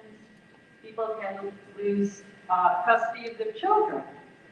People have to move. It's dire when you lose access to your utility service. So just want to keep that in mind as we talk about all of these issues. And then we have climate change. And we know that 2023 was the hottest year in the history of our planet, which is pretty astounding to think about. And we know that that kind of extreme heat hits household finances hard. One of my colleagues sent around a study that was done by the Bank of Canada and a couple of professors from Santa Clara University and the University of Illinois that made a direct link between extreme heat occurrences and the rise in people seeking payday loans. People should not have to go to a payday loan store, either online or in person, to be able to afford their essential utility service. But that's what's happening, and it's been documented. And what percentage? Oh my gosh. Here's how bad it is with payday loans. It's considered, the organization I work for, National Consumer Law Center, does a lot of work. I have colleagues that work on those kinds of issues. And it's considered a big success if a state caps their payday loan interest at like 36 or 38%. Wow. So imagine that. A lot of them are in the 300+%. So that's a cycle of debt that no one can get out of. It's very difficult. We know that high temperatures correlate with higher numbers of disconnections, not surprisingly. We also know extreme heat is the #1 weather-related cause of death. That's an interesting, disturbing statistic. And no one can, that's lived in Illinois or seen the documentary Cook Survival by Zip Code, which is a profound, disturbing, important documentary that documents what happened in the 1995 Chicago heat wave, where more than 700 people died. And the documentarians had the visual that laid the clusters of the deaths that occurred on the south and west side. They completely aligned with the Federal Housing Authority redlining maps back from the 1930s. So we know what communities have been impacted most by disconnection, by these extreme heat events. And then there's, the fact that heat is concentrated in urban settings too. It takes longer in the evening for the heat to cool down, etc. And then another statistic, according to the U.S. Department of Energy, about 44% of Americans struggle to afford their bills because of extremely high energy burdens. And again, when we talk about energy burden, that's just the percentage of your monthly income devoted to utility bills. So we see, on average, triple the energy burden of the average person in those populations that are financially struggling. And so, what do we have available in terms of financial assistance? All of the states get allocations of the Low-Income Home Energy Assistance Program, LIHEAP, but LIHEAP, as important a program as it is not enough. Only 33 states have summer cooling programs. So that means Illinois does not yet have a summer cooling program. So when people get high ComEd bills or high Ameren electric bills, there's nowhere to turn for assistance, at least in the state and federal programs. Hopefully that's going to change. More about that later. And Karen, you taught me that, at least in Illinois, it seems that only 20% of the people who are eligible for LIHEAP are able to access it because the money runs out so quickly. Yes. Speaking of that, I'm glad you mentioned that. Applications increased by 30% from 23 to 24, or 22 to 23. And the LIHEAP budget, because it was sort of augmented during COVID by Congress, thankfully, that money is gone. And so we're seeing a dip from $356 million in Illinois in 2023 down to $226 million by 2025. So, that's over $120 million change. And so we couple that with the big increase in applications, it's a problem. Are you all getting The data tells a story. Everybody wants to be data driven, right? Yep. Where is the data driving us? Where are we going? And then real quickly, because I know we got a astounding group of panelists here, and yeah, but we wanted to lay this foundation, so just tiptoe through it and then we'll move on. Okay. There's plenty of data. So we also know that utility credit and collections procedures are not working well for financially struggling customers. The underlying policies really, in a nutshell, punish people for being poor. And that has to change. And that's going to require a fundamental shift in the way utility executives think about revenue collection. But there's all sorts of great data resources, and we're lucky here in Illinois because the Illinois Commerce Commission has zip code level data on disconnections, arrearages, disconnection notices, deferred payment arrangement failures, all of that, so we can now document what's happening in individual communities. Remember disparate impact? Yes. Okay, keep these are your learnings. Yeah, and it has been documented through this zip code level data that Black and brown communities are disproportionately impacted by our current credit and collections policies. So if the data is out there, Indiana University has what's called the Energy Justice Lab that also is documenting disconnections. So the data is starting to come out.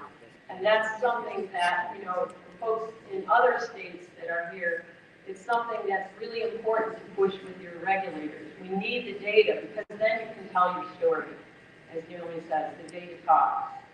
Well, you're Karen, and then there's the other Karen. You are the Karens, and you give Karen a good name. Can I get an amen for that?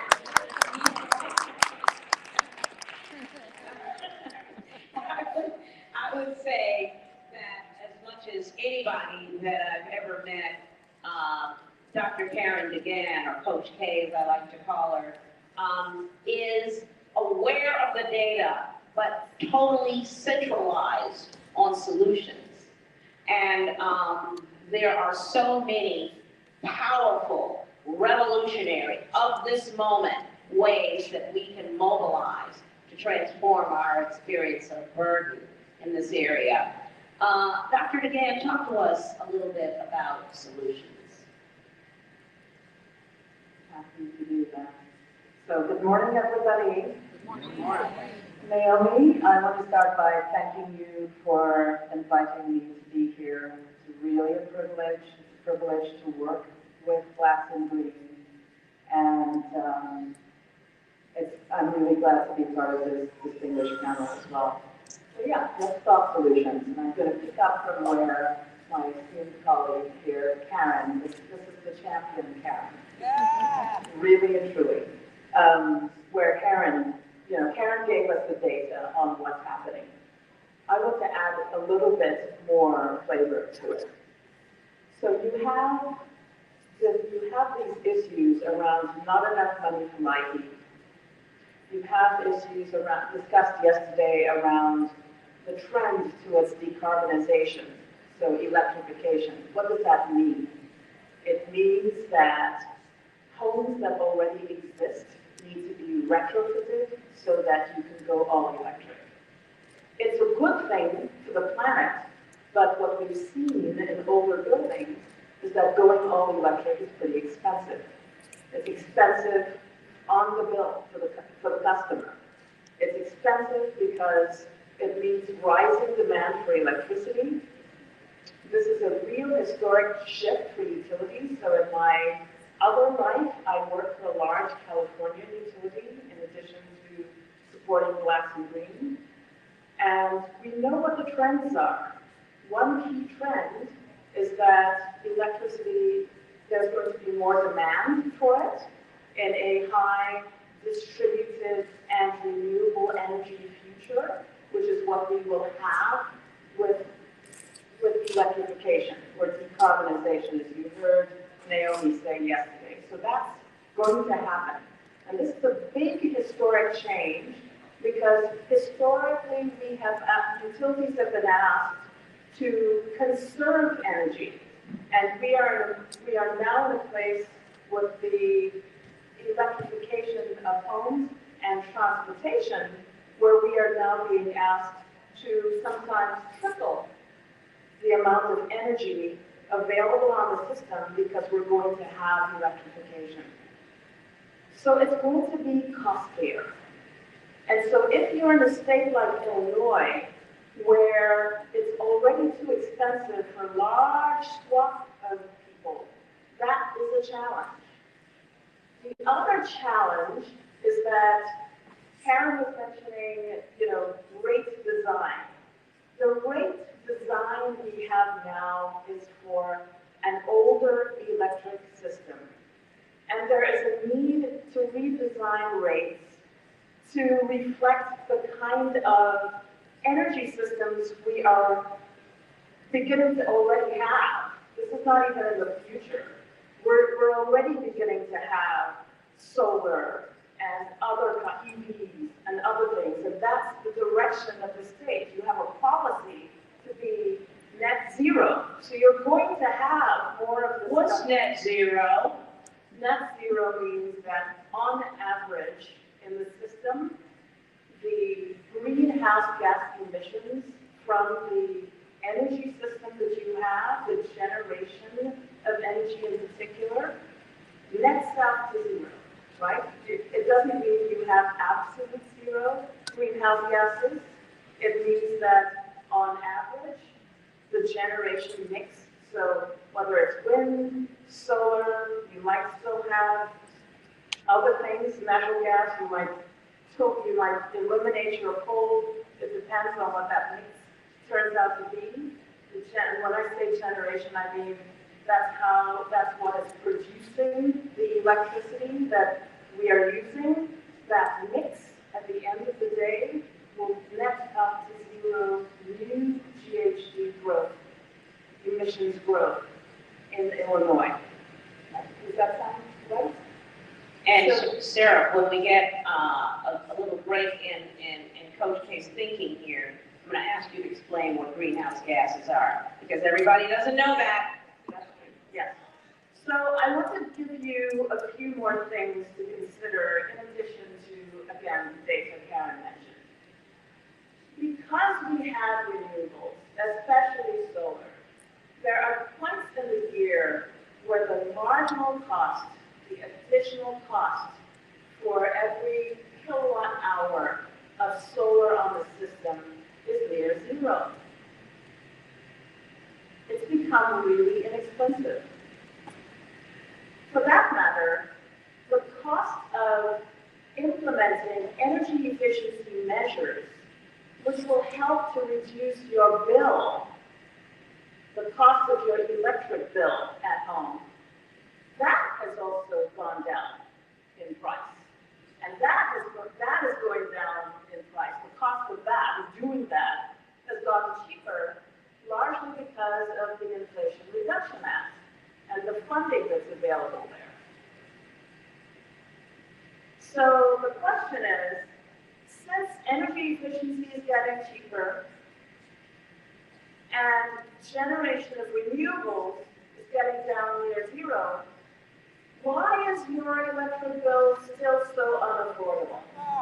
Come on now. And Glass and Green argues that that's because the business model needs to change. There needs to be reforms to enable the savings in the system to be passed on to customers, especially at a time when there's going to be rising demand for electricity. So conserving it is going to become important. And also at a time when we have historic resources available to make the changes to existing homes and buildings, whether you're multifamily or single-family homes or something else. We have the money to do it. The issue is now one of will and also being creative about the solutions that are available. And I want to jump in and say, electrification, again, that is the extraction or removal of fossil fuel gas infrastructure from buildings. And the question that Madeline Morgan asked about her $24 usage and her $150 bill, there's no one that I know of who's more perfectly informed to speak on that anomaly. I was going to use another word than Abe Scar from Illinois Pern. Abe, would you just break it down for us, this gap between, because Dr. DeGan is right. We're the electric demand is going to skyrocket. I don't know, maybe that's triple. It's that our electric demand is going to triple. That's because we're leaving the whale blower behind. Okay. Talk to us about what you know about the cost of the on the bill, the sticker shock, where it comes from. Thank you. Again, I'm Abe Scar with Illinois Pern. I want to thank Naomi, and it's an honor to be with this distinguished panel today. So I'll speak in the Chicago context, but what I'll have to say is true for many gas utilities across the country. And Chair Scott earlier spoke about some of this. Some of it comes down to the rate design you've been hearing some about. So until recently here in Chicago, you would pay more than $50 on your gas bill before using any gas. And that, of course, is a problem for lower income folks, and just in general because it doesn't give any incentive to use less. It doesn't reward people for investing in efficient technology or in making their home more efficient. We've managed to change that a little bit. As Chair Scott said earlier, we've lowered the fixed charge of people's gas. But there still really are significant costs to maintaining an old gas system. Here in Chicago, People's Gas has been operating since the mid-19th century. It is an old gas system. It does need work on the system to make sure that it remains safe and the pipes don't blow up, as there was an explosion in 1994 here in Chicago that killed 4 people. And if you start paying attention to this in the news, you'll see very regularly there are gas explosions across the country. We put out a report a couple years ago that documented there's a major gas incident every 40 hours. What the problem becomes is when that reality that there is a need for investment in the gas system, even as we are working towards winding it down, becomes an excuse for over-investment in the gas system. And that's what's certainly been happening here in wasteful spending that raises our bills, boosts profits for the gas utilities and their shareholders, but doesn't actually deliver value or increased value for us as customers and just raises our bills. It's like racing to invest in the 8-track tape or something. So this, even what I was saying is a problem, even if it wasn't an 8-track, overinvestment in the utilities. But yes, now we have the situation where we know that we need to, over the coming decades, transition off the gas system and move to other technologies like building electrification to power homes. It's absurd then to be investing so much in the gas system, raising our bills when we know we're winding it down. And it's not only a problem right now because our bills go up, but the process of transitioning off the gas system is going to be costly. And all the money we're putting into the gas system now, it's based on a system where we pay for it often for 40 to 60 years.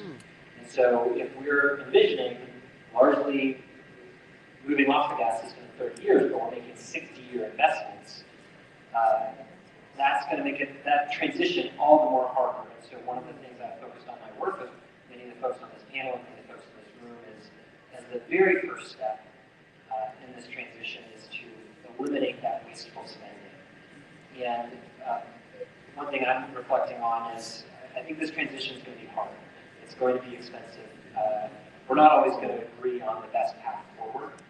And so I found a lot of value in finding common ground with a lot of allies on this point, where we can come together to lower bills, stop wasteful spending, and hopefully through that, not pretend that we're always going to agree on the solutions going forward, but at least building the relationships having worked together in common ground such that when we do face challenging policy decisions down the road, we can come to that from a place of community rather than just from our disagreements.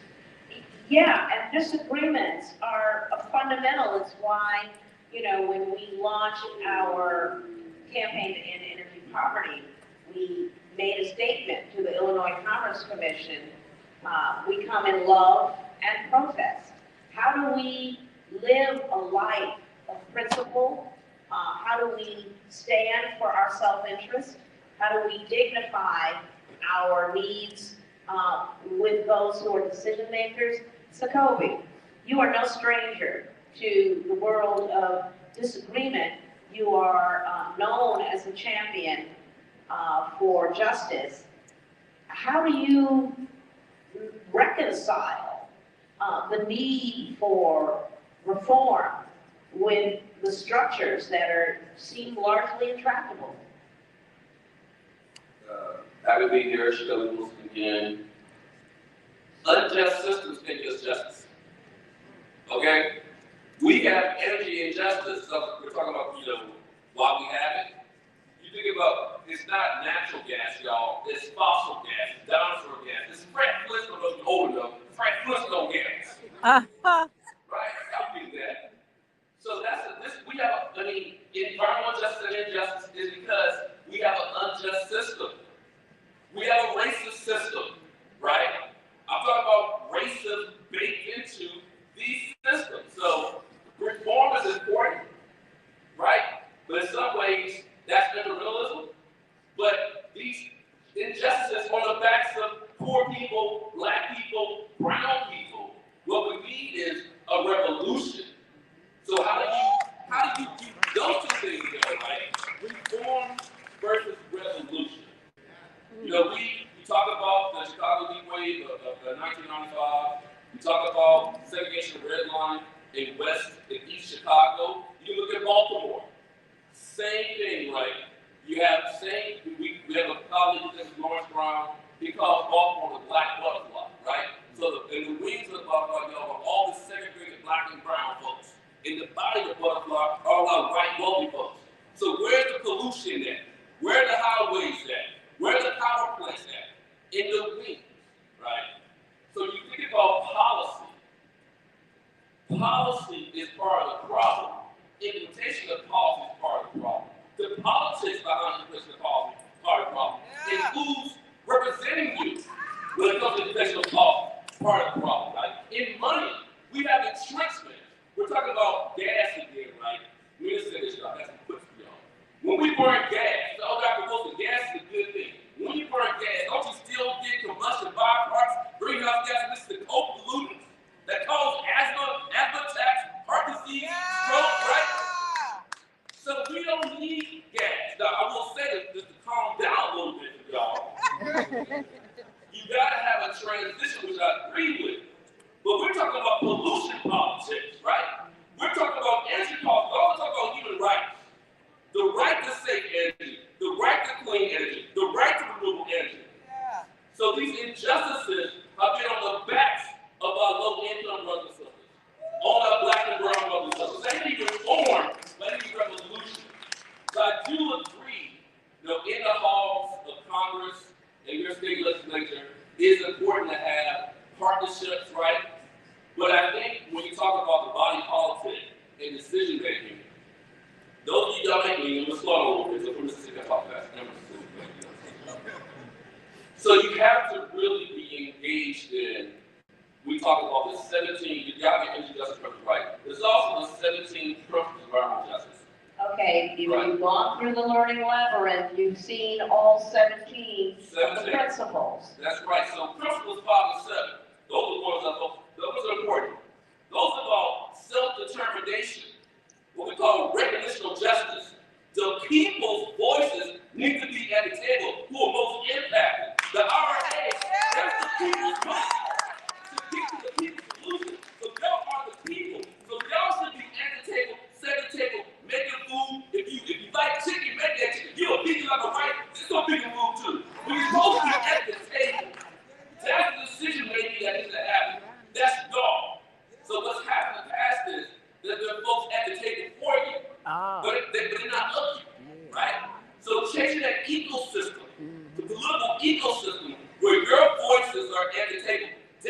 environmental justice, recreational justice, right? That's meaningful involvement. That's the people driving, right? So the other people, for the people, by the people. That's what EJ is about. So we gotta have that happen as we move forward in partnership and in love, right? With all of our stewards, all of our sisters and brothers who come from different stakeholder groups. The people have to be at the center. It has to be justice centered. Okay, so that's right. You singing it, he's singing your song. He's singing your song. There's recently been I don't know if this falls into Jacoby's definition of revolutionary, but HUD recently told the city of Chicago, you better straighten up and fly right, or we're pulling all of our hundreds of millions of dollars of funding from your housing pool.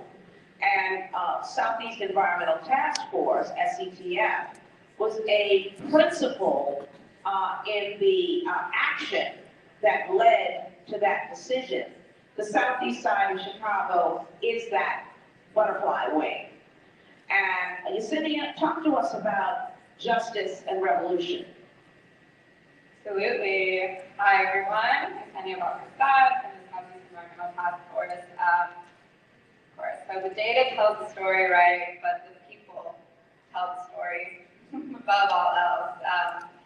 And ultimately, it adds insult to injury when Black and brown communities are already inundated with industry and so burdened by the fossil fuel industry that's harming our health, and then on top of it, having to pay for these services for infrastructure improvements, X, Y, Z, that ultimately are just at our detriment, right? On top of the environmental injustices that we're facing. And so it's really just it's about the revolution, right? And about community residents having a seat at this decision-making table, because we really are the experts in these areas.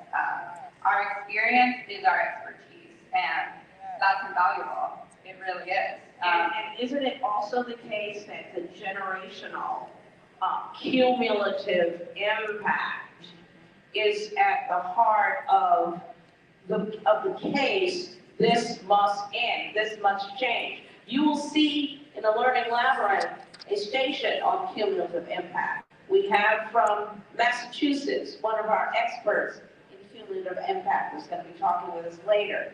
But you at Southeast Environmental Task Force, Sarah Erdal at the University of Illinois, lived experience, testimony, the embodiment of the harm, the science documenting the harms. These are the bases of injustice that we're talking about. Why should it be acceptable to anyone that certain communities get scot-free? They have no share of the harm that their benefit, that the harm that generates the benefit that they're enjoying. So keep going, Yesenia. Yeah, absolutely. And you might want to say a little bit about that HUD action and the correlation to the cumulative impact. Yeah, the connection to HUD is really, really ties into that, transforming the narrative piece, right? Because what really began that onslaught of change was the Stop General Iron campaign. And to get General Iron, metal shredder, polluter moved from a whiter, wealthier community on the north side to the butterfly wing. The southeast side of Chicago. Yeah, we didn't stand for the proposal of that relocation. It took years of protesting. Years, yeah, of protesting and direct action, and we had community residents put their lives on the line on the 30-day hunger strike to really show that we're serious about our community, and we're serious about changing the rhetoric that harms our communities, right? We're tired of the narrative. And through that campaign and the lawsuit against the city of Chicago for their racist zoning processes, site designs, we got a settlement, right, out of HUD. And now, for the first time in the longest time, we're working in partnership with Department of Development and Planning, UIC Great Cities Institute, How You Might Connect, all these great organizations to reform that zoning, to change those site design guidelines. And it's really the first time ever that we're seeing community get to be integrated in that process. And it's so vital for that narrative change, right? That's the only way that it's going to happen, because if we have a seat at that table. Arc of Justice. Can we get a round of applause for the Arc of Justice? Sarah, I said earlier I wanted you to explain greenhouse gases. When Blacks and Green was founded in 2007, greenhouse gases were at 370 parts per million. What's that? And Bill McKibben and everybody else in the climate science world were saying, we're going to get down to 350. That's where the name 350.org came from. Okay, we're going to get down, we're going to get down. And by the way, if we go over 400 parts per million, boy, are we in trouble. Because Humpty Dumpty can't be put back together again. Well, guess what? We're at 417, I don't know. But I want you to explain, what is a greenhouse gas? Is it, and how does that relate to cumulative impact? What's the science? What's the human connection? Thank you, Naomi. I'm Sarah Bernal. I'm a faculty member in here on campus at Environmental and Occupational Health Sciences at the UIC School of Public Health. And also I want to welcome all of you. Thank you so much for inviting me, Naomi. Greenhouse gases are responsible for the increased temperatures, and Karen alluded to having the highest temperatures in 2023.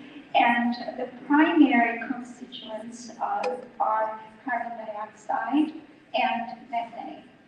And since the beginning of the Industrial Revolution, carbon dioxide concentrations have increased over 50%. Methane concentrations have increased by 150%. And the primary sources of carbon dioxide is combustion of fossil fuel.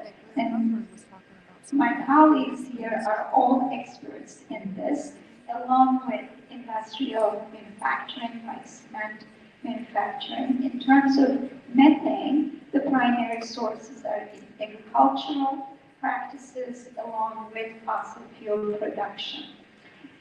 So I want to highlight what Dr. Wilson said and what Karen, I'm sorry, I'm missing your last name, that we talked about data, the importance of data, and then we talked about the fact that we need reform to get to where we want to be so that we have equitable society in all kinds of levels, including environmental justice, energy justice, and social justice. And according to the International Energy Agency, 50% of carbon dioxide reductions will need to come from technologies currently under development to meet 2050 net zero goals. Can you say that again? According to International Energy Agency, 50% of carbon dioxide reductions will need to come from technologies currently under development to meet 2050 net zero goals. That means that these technologies, and also the current ones that we have, do not result in harm to our communities.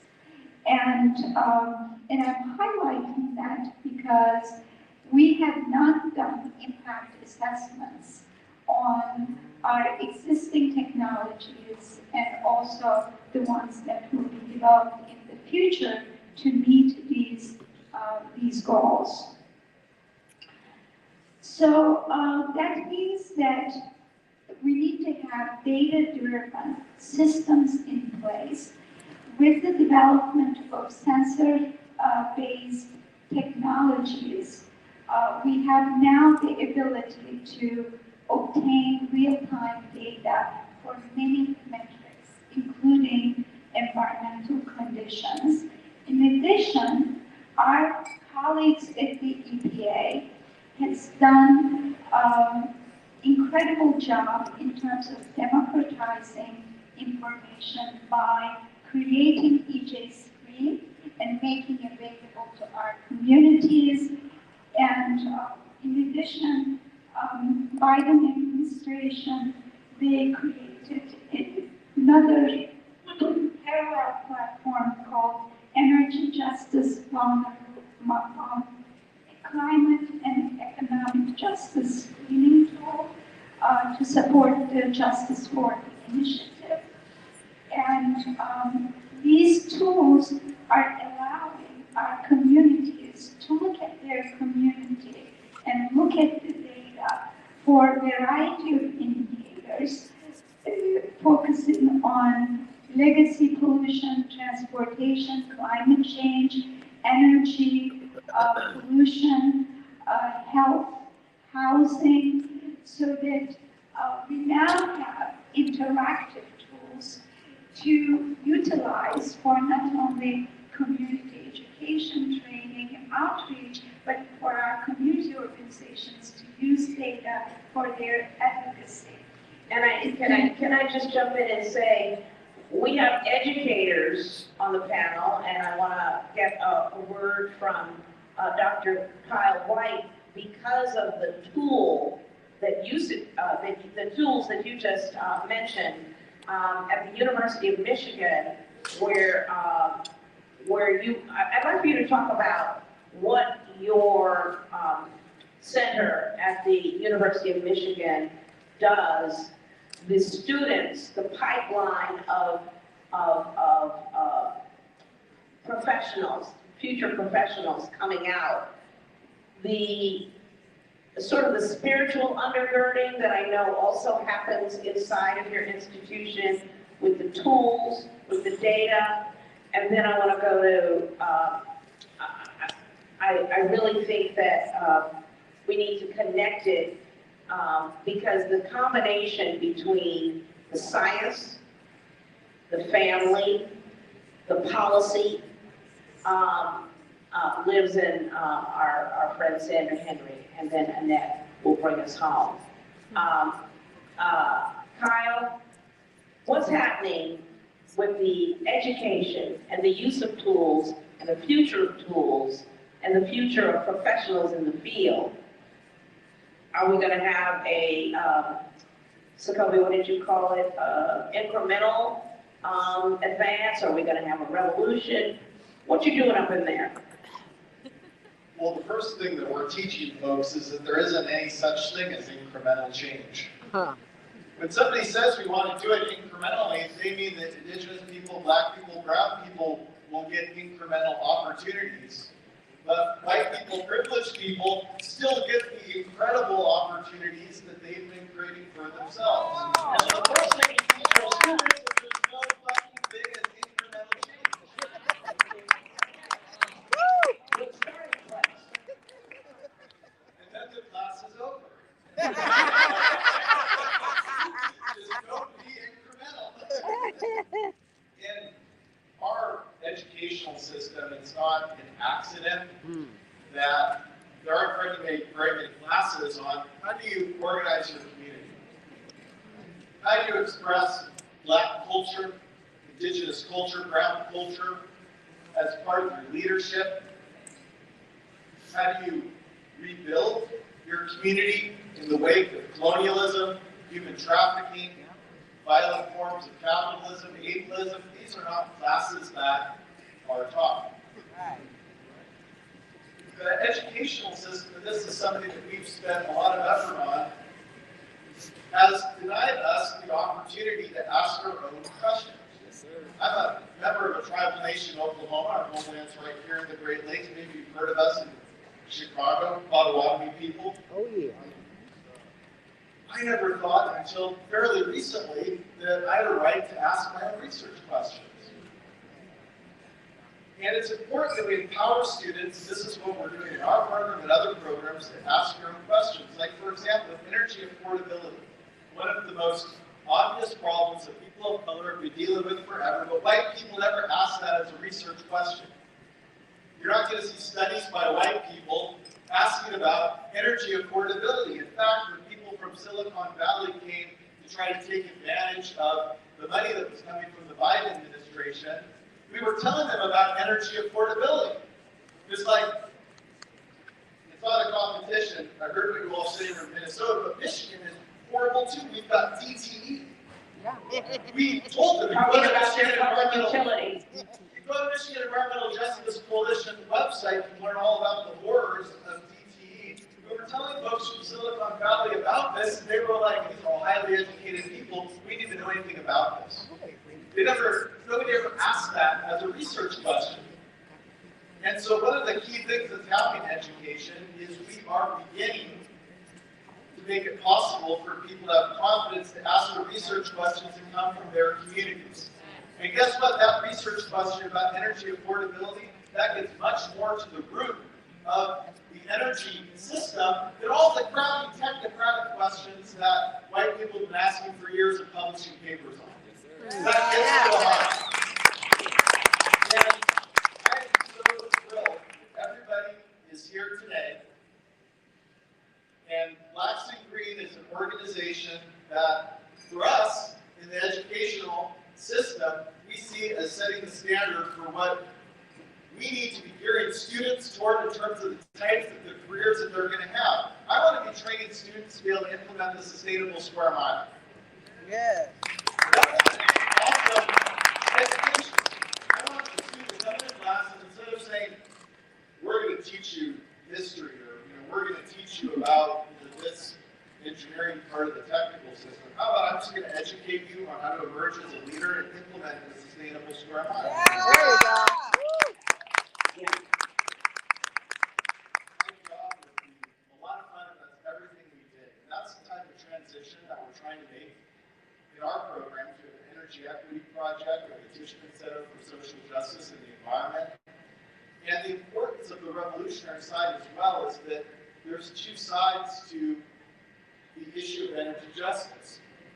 And so right now, all of us here today are figuring out how we can do what our ancestors did and govern ourselves, take control over our energy system, get rid of the commodified word energy that can be used and abused and made it so people can't afford their own energy, not to absorb the impacts of dirty energy.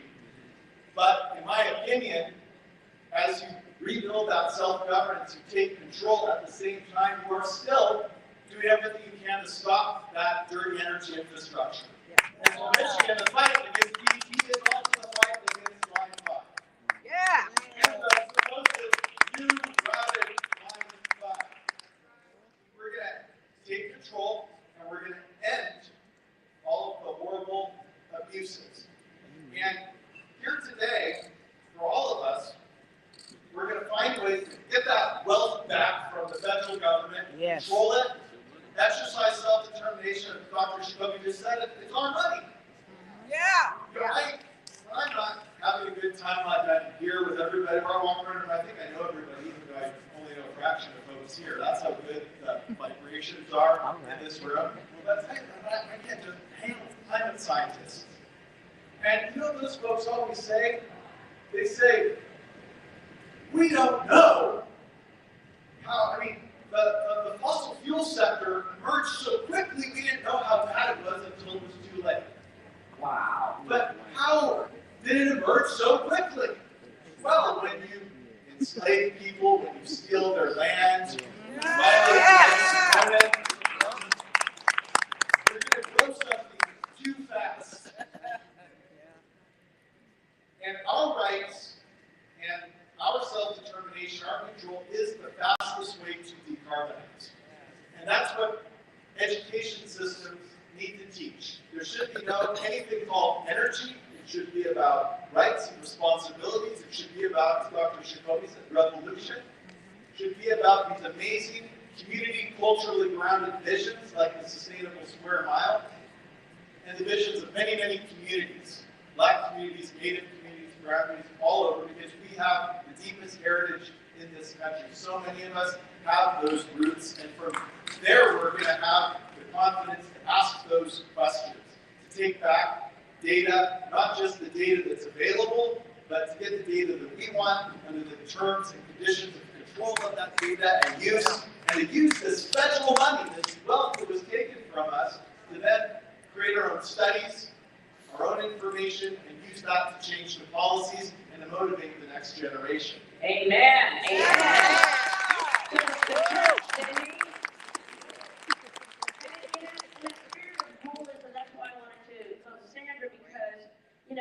I've known her across over a decade when she was an engineer at ComEd. I've known her as a person who was probing the issues of impact impact vis-a-vis technology. So, what's technology doing? What does it consist of? And what is its relationship to the people who are experiencing it in their environment? I know you as a mother, you are an embodiment of soulfulness, in my opinion. You're carrying the balance of these worlds. Talk to us. Wow. If you don't know what line 5 is, Google it. Because what's happening there is happening here and here. And Naomi, I just have to tell the story. I came to Chicago 16 years or so ago to work for ComEd, and I was asked the question, where can I find people that look like me that are affecting sustainability? And I Googled it, and Naomi's name came up in my search, Blacks and Green, and she was having an event at Little Black Pearl. Remember that? And I'm like, I have to go there. And I have been connected to her and everyone else in this community since then, and I'm just so grateful to be here. So thank you for that. So I'm an engineer by training. I'm the CEO of an organization called Footstream, and we are a collection of researchers, engineers, educators, trainers, program managers, dedicated to advancing climate solutions for everybody. We are building scientists at the core, so that's what I am. I love buildings. And what I want to share is we all live in a home somewhere, and that is where we organize initially to make them. We all deserve to be in homes that are affordable, safe, healthy. And how we do that is we consider our homes as systems. Naomi started yesterday saying that we have whole system solutions to take care of whole system problems. Well, our home is a system. It is carefully constructed to keep you warm, keep you cool, keep you safe from the elements. And if those systems aren't working well, then the outcomes aren't going to be very good for us. And when you look at your house as a system, it's insulated. The insulation that covers your house is the first thing you have to do to keep yourself warm and comfortable. And so as we talk about decarbonization, I have a playbook. It's my opinion, but I'm hoping that one day we'll actually write it. So the playbook is, you weatherize first in your home. You make your insulation as good as you can. There are codes and standards that will guide you through that. You can call Slipstream, we'll help you figure out how to do it. But you address the envelope of your building first by making it tight, getting rid of those drafts. And then after that, you start to look at, how are you heating your house? Are you burning natural gas to heat your home? If you are, you should probably replace it with a heat pump when you can. Like if your furnace goes out and you need to purchase something new, ask for a heat pump. And if anyone comes to tell you that they don't install heat pumps, go find somebody else. Okay, and the other benefit about a heat pump is it actually heats and cools. And in Chicago, we don't have a lot of air conditioning in our existing buildings. So if you purchase a heat pump, you're going to get the benefits of a system that can heat you and cool you when you need it. So that's the biggest fossil fuel burning piece of equipment in your home. You also may have a natural gas stove. We now have a technology called induction. And the beauty of induction is you can cook with electricity and also get the same control that you would if you had a natural gas stove. So think about that as well. We also may dry our clothes with a natural gas dryer. There are heat pump dryers on the market now. Same with water heaters. Most of us probably burn natural gas to heat our water. There are heat pump water heaters that can provide you with warm water when you need it. There's also a way to prioritize those things. I would say your weatherization is first, and then you think about how you're heating and cooling your home. The other things can come when you can afford it. And we also need to talk about affordability and finance. So that is the first part of the playbook. Once you get your home efficient and working how you want it to, then think about connecting to renewable energy. Because you're going to get folks knocking on your door saying, well, I can just bring you a solar system right now. But if your home's not efficient and you're still cold when you should be warm, why would you put a solar system on your house? Fix your house first, then talk about solar energy. And then let's think about how we connect to the wider world. We have a grid. There's technology that we're testing right now, technology that's coming to help make sure that our homes, when they're connected to the grid, are working so that we're not overburdening our system. So those are the things we need to think about as we talk about decarbonization.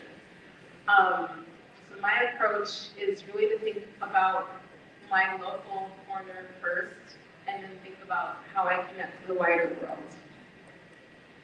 Yeah, that is the reality, that's the existence, that's the environment that we live in. How we are going to fight when we just got back from COP28, where, and I'll just say, who can define COP28 right quick for people? Annette? You? No? Here, Kyle. COP stands for Conference of Parties, and it's when all the countries come together to try to come to agreements about how they're going to deal with climate damages and energy use.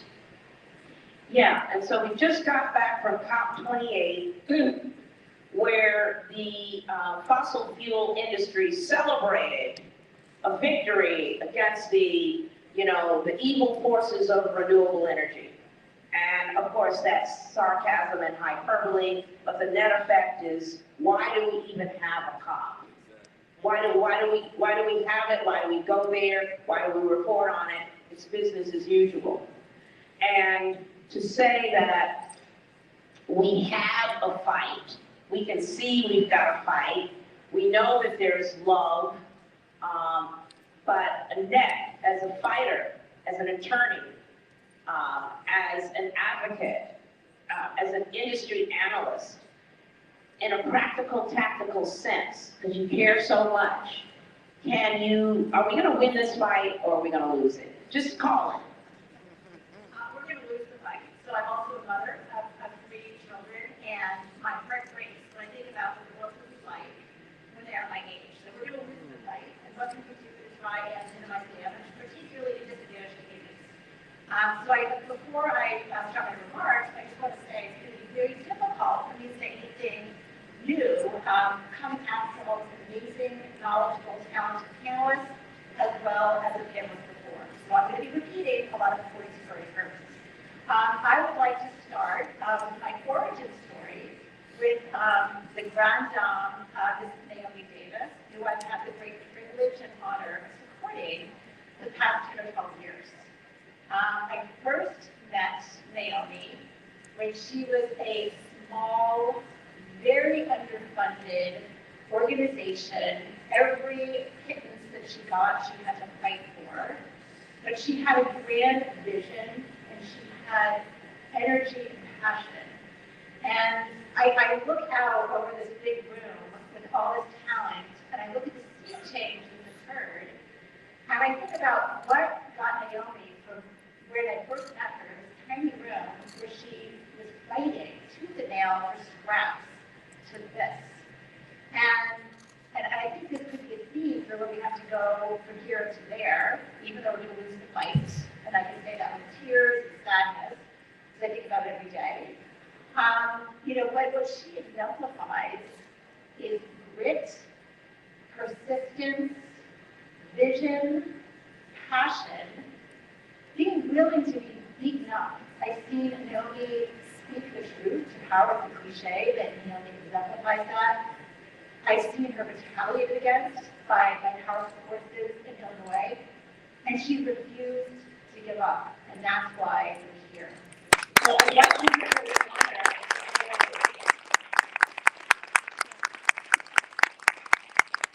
People like Naomi who are far in between, who have the power, the vision, the grit, the intelligence to bring us all together. So I really wanted to end today with just acknowledging what a wonderful, amazing person she is. I've been so privileged to have been able to support her in the ways that I have. So that's basically maybe my theme. But I'm going to say a few words about the vision that we're talking about, and I think some of the gaps.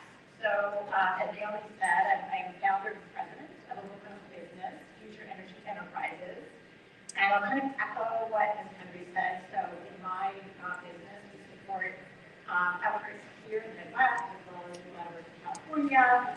I have economists, I have lawyers, I have evaluators, I have engineers, I'm entering back in the law degree. And so, as Karen said, it takes teams to solve these problems. Karen White appreciated from the previous panel, and I couldn't agree more. So I started my career 30 years ago at the dawn of energy efficiency at this utility that the other Karen works at now, Pacific Gas and Electric Company. It was a very infancy of energy efficiency, so I've really seen the evolution, and it really has to see change. That just makes me so happy, even though we're not going to win the battle at the end.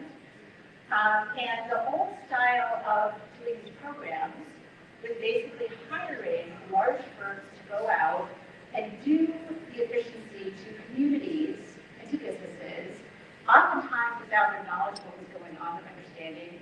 They swoop in, do the weatherization that Ms. Henry described as the playbook. She's absolutely right, described it very, very eloquently and clearly. And they leave. And the money would leave with them, and the jobs, the knowledge would leave with them. They wouldn't hire, local staff. They wouldn't work with local CBOs and CAAs, who are the trusted voices in the community. Community-based organizations and community action agencies, CBOs, CAAs. So that's the old model. The old model was absolutely not about self-determination. And there's a new vision, which we heard a lot about today, which is happening, but we're not quite there. So I just wanted to talk a little bit about how we're not quite there and what we need to do with great passion and collaboration to get us to where we need to be. Number one, we talk about wanting to have self-determination, so communities describe what they need, what they want. We talk about giving the money to support local jobs, to supporting, to doing the work through community-based organizations. The reality is we're not really doing that the way that we should. And so what I see is in the energy efficiency space, which is the bedrock of the clean energy future, that community-based organizations and community action agencies get niche programs. They get LIFE dollars that Karen Leslie talked about. They get weatherization dollars from the state and federal government. And then there's all these other programs that serve the disadvantaged communities, and those dollars are still not flowing through CBOs and CAAs. And we have to demand and set expectations through the regulatory process that happens going forward, because it's not happening now. The other thing is that we don't have enough people who can do the work with the great goals we're talking about. But we have tons and tons of people who need jobs. And oftentimes those people are in Black and brown communities. They may be returning citizens. I like to put please employ returning citizens and give them opportunities in this new clean energy economy, because I have personal experience about how talented, capable, and hardworking they can be. So we don't have enough people to do the work. We keep hearing but we have a lot of unemployed people who are deserving of jobs. We need to train and mentor and move into the clean energy economy. And then finally, we are not measuring, and just harking back to the comments on data, the importance of data, where are the dollars going? So we're collecting all this money from, talk about it, utility customers, and then utilities are doling the funds out to do this clean energy work. We should be demanding who's getting those dollars. Are those dollars going to hire local staff or staff that swoop in and just do the work from the big implementation company?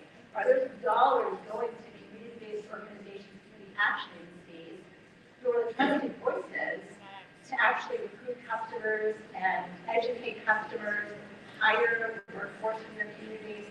That's not what's happening. And I know there's a vision, there's a desire, but it's not happening in practice. And the way that we can actually ensure that this happens is through the regulatory process, through demanding that the utilities report clearly where these dollars going, not just for energy efficiency, but for the work that's done, which is a huge amount of money to actually achieve energy efficiency. That money has to go to CBOs, CAAs, local diverse contractors, local workforce, and we really have to move towards that vision that we have, but we've got to measure and track it and demand it. Amen. So that's the my homework. And she thought she couldn't add anything to the conversation that had already taken place. I thank you, Annette Vital, and I want to do a few other things. We had so much wisdom here, and we have so much wisdom to come with our lunch with our legislators.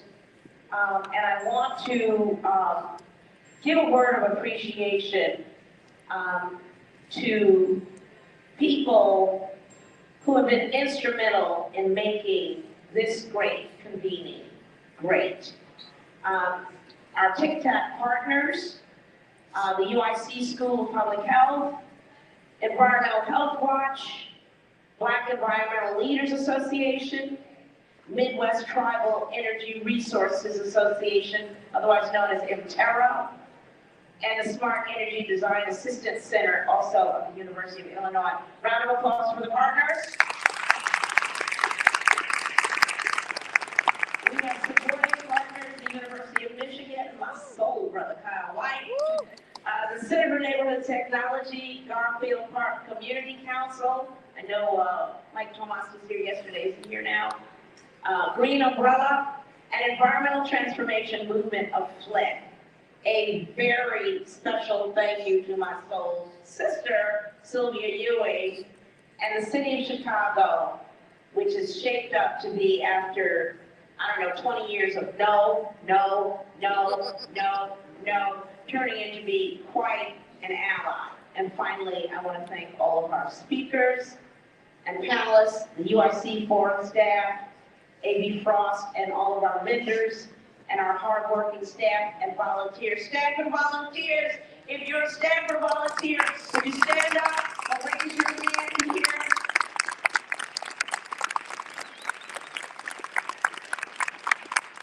This is not goodbye, it is a break, but I wanted to get those thanks in while I had your attention, because it matters that you acknowledge the source of your wealth. And these people have been the source of our wealth. I want to bring up our next segment. I want to thank my beloved friends and allies in the mission.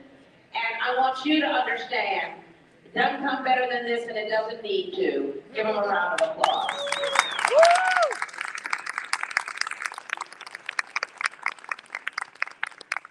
Thank you. Sylvia? Yes, thank you so much, everyone. Please, another round of applause for the informative panel. We're going to thank Naomi for so much information. This is a tiny bit of a networking break stretch. Thank you for your patience. We're going to have lunch and have lunch with our legislator conversation shortly. So just stretch a minute, and we'll let you know when we're back on, which will be very shortly.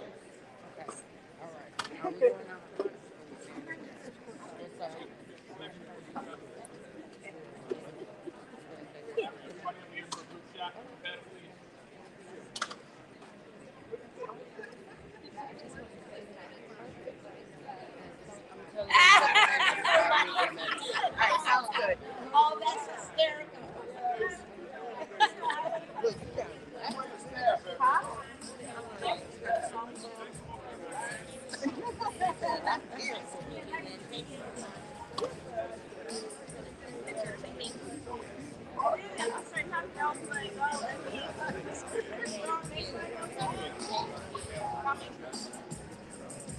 Right? I was like, oh, this sounds so familiar.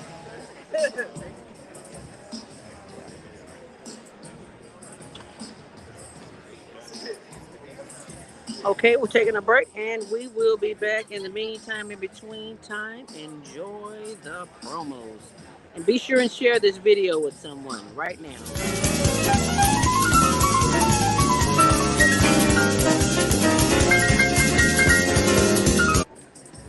We love you on Windy City Live. Yes, we.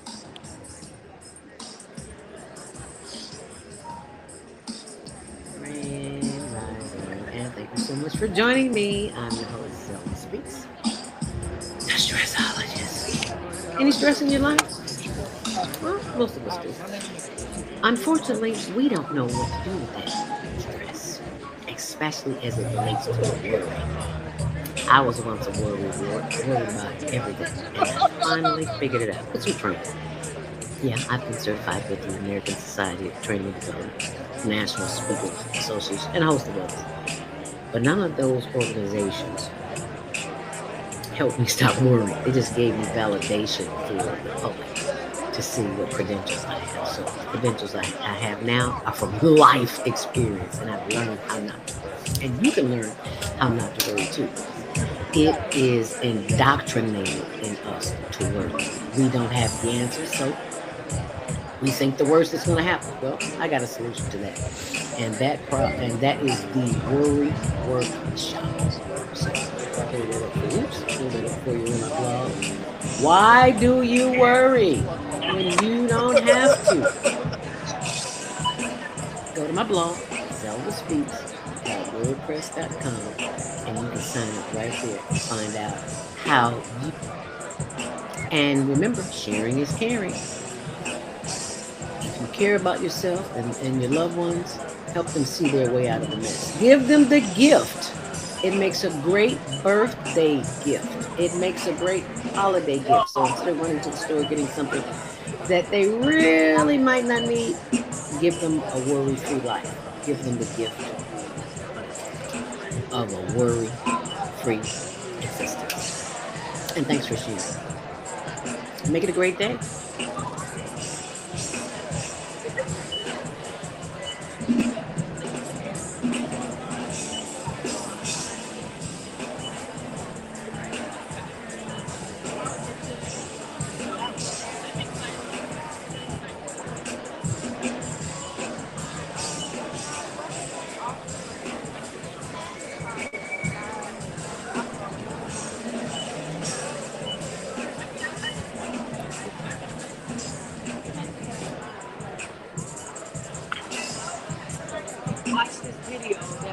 You enjoyed it. So share it. How about that? Thank you.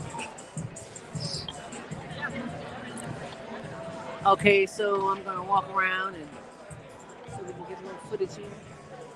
People just networking. You know what? I think I'm going to take this off of the tripod.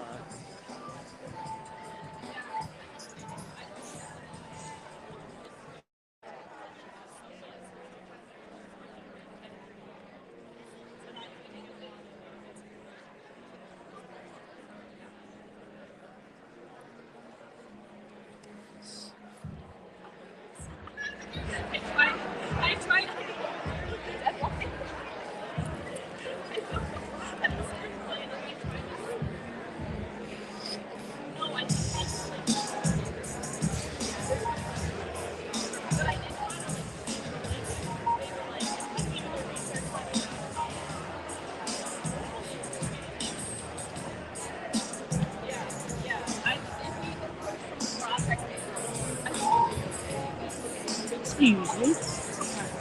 trying to get through here. I'm gonna go find Sonia. She's Thank here you. somewhere. Okay, that sounds great.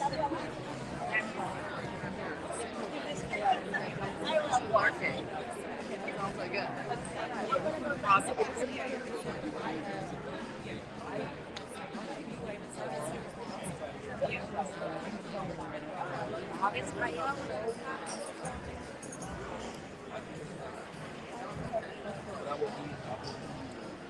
That'd be great.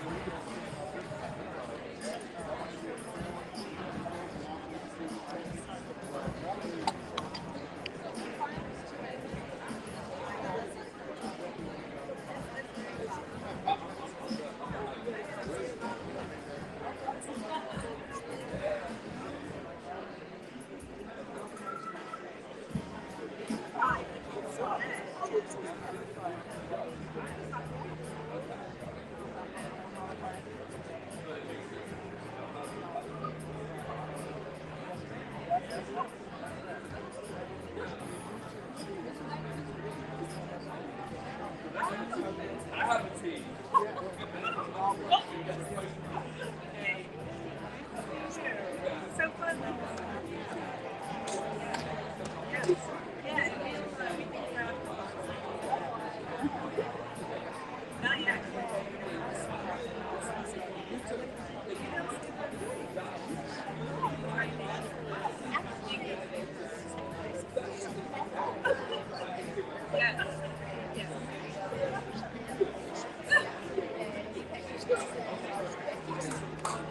Oh, but you like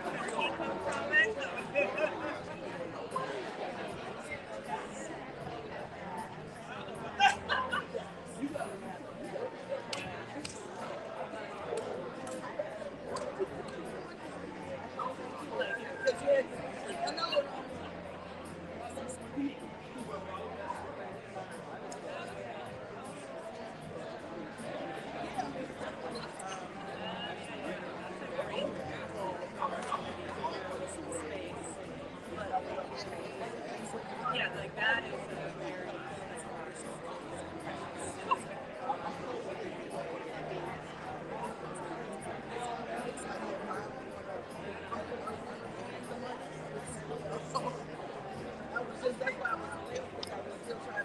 Okay, so I'm going to find some more footage for you all to see. It's lunchtime and people are getting something to drink and getting something to eat.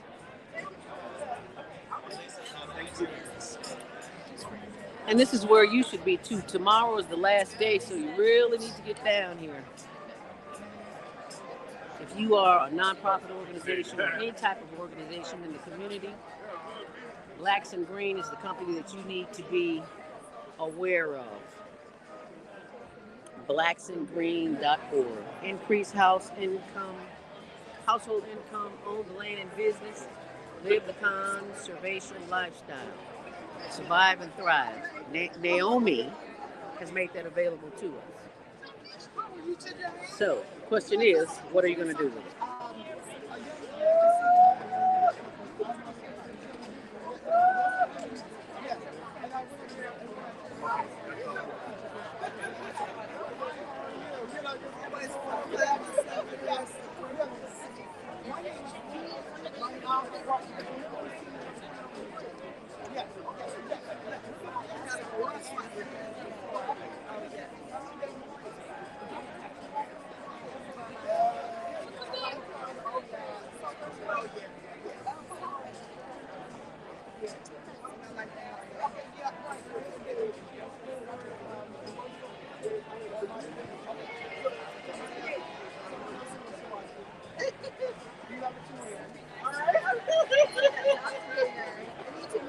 Yes, yes.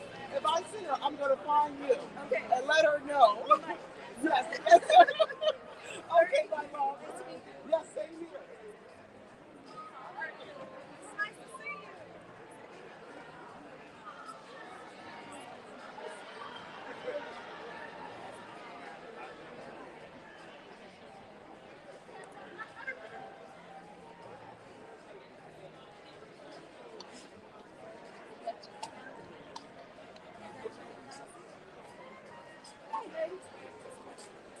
How you doing?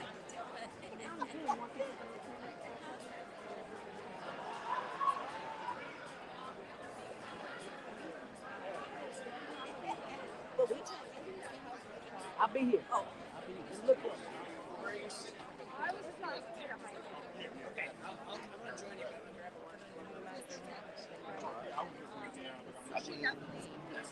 All right, all right. I know that you're in line for lunch. If you are a vegetarian or can pretend to be one today, you can quickly get your box at the end of the table, closest to the stage. If not, we've got some of August guests in the house. So this is your heads up. We're about to start in about 2 minutes our lunch with our elected officials.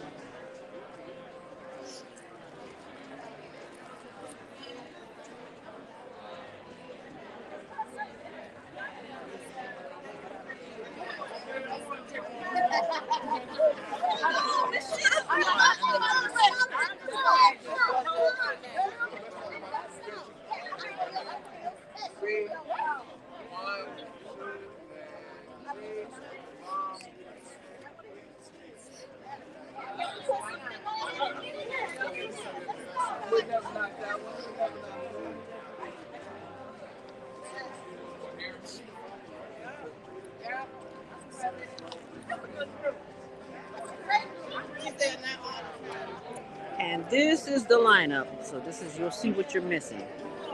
But thanks to the Higher Learning Network, you're not missing it. You'll just see it here.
So I just, as you can see, I just got two brothers. And we're going to have them on the show on Monday morning. But in the meantime, in between time, we're going to be starting very shortly. So we're going to bring it back around. Oh, you all haven't seen this over here. There's a whole forum. Partners that are available for you to talk to who can assist you in the process of what it is that you need to do for your community. Isn't this beautiful? This is someone's booth here. But this is the main aisle. We're talking about climate crisis and things of that nature. So these are all possibilities for partners.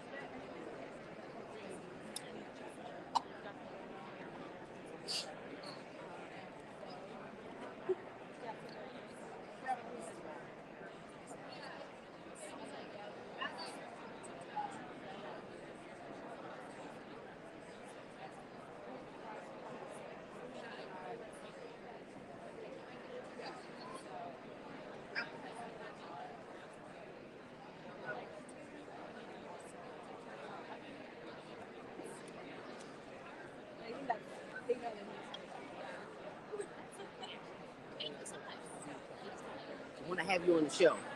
Thank you. Which one are you? Renee, okay.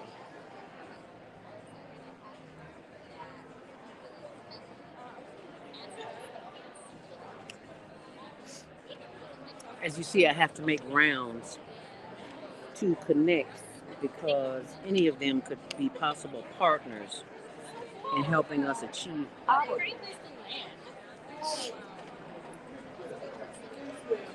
We are about to start.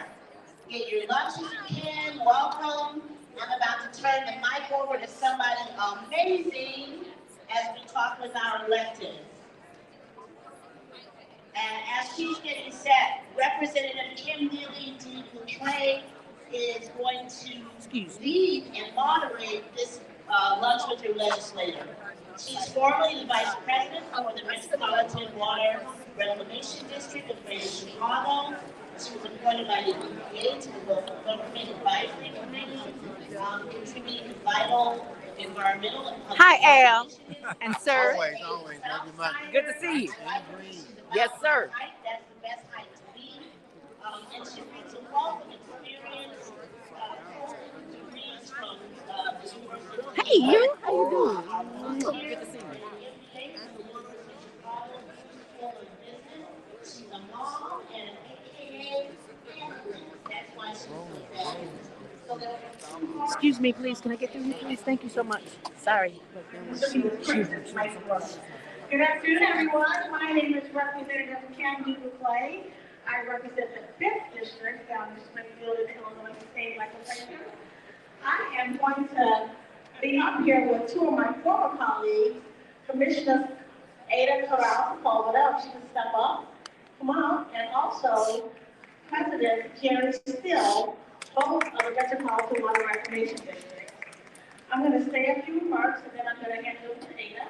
Ada can say a few remarks and she will hand it over to President Still. I am an advocate for environmental justice, especially in the Black community. We know that our emissions are changing the environment and we need to change our behaviors to tackle the challenge of climate change. But we must make sure that our community is prepared so that we are not left behind during this transition. Blacks and Greens, specifically Naomi, have been in the forefront of this environmental issue, affecting communities of color since its creation in 2007. In fact, Blacks and Greens is one of the leading organizations that helped to create the 2021 CJA, or Clean Energy Jobs Act. Blacks and Greens helps communities with sustainable economic development strategies, skilled labor training, resource mapping, and environmental advocacy. So with that, I've set it up.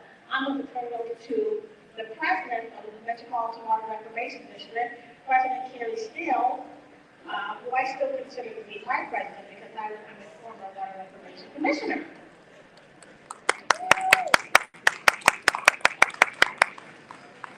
Thank you, Representative Kimberly Neely Clay.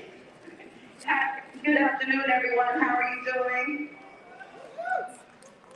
Well, my name is Kerry Steele, and I am President of the Board of Commissioners at the Metropolitan Water Reclamation District of Greater Chicago, also known as District or the MWRD. Thank you. I would like to thank Naomi and Representative Clay for inviting me to share this important discussion with Illinois legislators about plans for advancing thriving communities. For 134 years, the MWRD has been known for its massive engineering and for treating wastewater and managing stormwater. The MWRD's service area consists of 883.5 square miles, which includes the city of Chicago and 128 surrounding suburbs. We are the organization responsible for reversing the Chicago River, and we clean billions of gallons of water a day, actually 1.4 billion gallons of water daily. The MWRD services approximately 12 million people every day. And in addition to collecting wastewater and treating wastewater, the MWRD strives to protect businesses, homes, and neighborhoods from stormwater damage, while actively developing innovative ways to recover and reuse resources, such as energy, biosolids, water, algae, phosphorus, nitrogen, and other nutrients that are removed from our wastewater. We believe environmental leadership is our responsibility, and environmental justice is a call to action responsibility to make fair decisions in the face of environmental challenges. Climate change is real and impacts all communities. Environmental justice is about ensuring that every individual, regardless of race and socioeconomic status, has the right to healthy, safe, affordable, clean environments, today and in the future. Environmental justice is not just a distant goal, it is an imperative goal. We find ourselves at a crossroads where the consequences of climate change are becoming increasingly evident, but the burden of these consequences is not borne equally, unfortunately. Communities of color often find themselves in the front line of environmental degradation, facing disappropriate exposure to pollution, hazardous waste, and the devastating impacts of climate change. This is something that we at the MWRD are working to address with the support of our state and federal legislators. As president, I, along with several of the MWRD commissioners, including, of course, Commissioner Ada Corral-Sepulveda, visit Springfield and Washington, D.C. throughout the year to meet with legislators to keep our missions top of mind and to secure funding that allow MWRD to partner with local governments and organizations to help fund the construction of green infrastructure in their communities via our Green Infrastructure Call-Out Program. In addition, the MWRD launches a large net across the county via various communication channels, networks, and community engagement opportunities to educate residents on overflow action days, the MWRD Rain Barrel program, our Space to Grow program with multiple organizations, as well as we provide tours to our 7 wastewater treatment plants. Helping communities thrive helps us achieve our goals for equality for all and provides a path forward for future generations. And this, of course, is where organizations like Blacks in Green become instrumental. Community organizations are the backbone of the fight for environmental justice. Their local expertise, cultural sensitivity, and dedication make them an invaluable ally in our collective pursuit for a more sustainable. Let us applaud organizations like Blacks in Green, acknowledging the strength that comes from unity. Let us commit to working together to create a future where clean air, water, and a healthy environment are not just luxuries, but they're human rights. Thank you all for listening, and I'll be around for the rest of our discussion. Thank you. Next, we're going to hear from Commissioner Ada Corral-Sepulveda. Thank you, State Rep Kim Dugu-Clay. It's kind of hard to call her State Rep because she was our fellow commissioner not too long ago. Once a commissioner, though, always a commissioner. And thank you, Madam President of the Metropolitan Water Reclamation District, for your wonderful remarks in welcoming us to today's panel discussion for lunch. I hope you are all enjoying your lunch. I am Ada Corral-Sepulveda, and I am a commissioner for the Metropolitan Water Reclamation District. I was proudly elected in 2020 and became the first Latina elected county-wide to the Metropolitan Water Reclamation District. The MWRD is at the front lines of climate change, as we are responsible for treating wastewater and collecting stormwater. Thank you, Black and Green, for the opportunity to speak on justice coming of age. Because it is this generation that is now becoming the government of the people, by the people, for the people. But what do I mean by this generation? Well, if justice comes of age, it means that it incorporates many of us in a generation that is pushing for change across all environmental justice fronts, whether it's energy justice, water justice, air quality. There are multiple factors that make environmental justice a priority for our communities. And it is because of the foundation laid by our civil rights leaders. We have Congressman Danny Davis in the room. You'll be hearing from him. It is because of the foundation laid by progressive environmentalists like Senator Durbin that we now are a government more representative of people all across the city of Chicago, Cook County, and the United States of America. If you are young, or like me, young at heart, let me hear you. I am so grateful for all of the young at heart that have been around for decades pushing for environmental justice. Because environmental justice isn't something of today or yesterday or something that urges us for tomorrow. No, this is something that civil rights leaders have been pushing for years.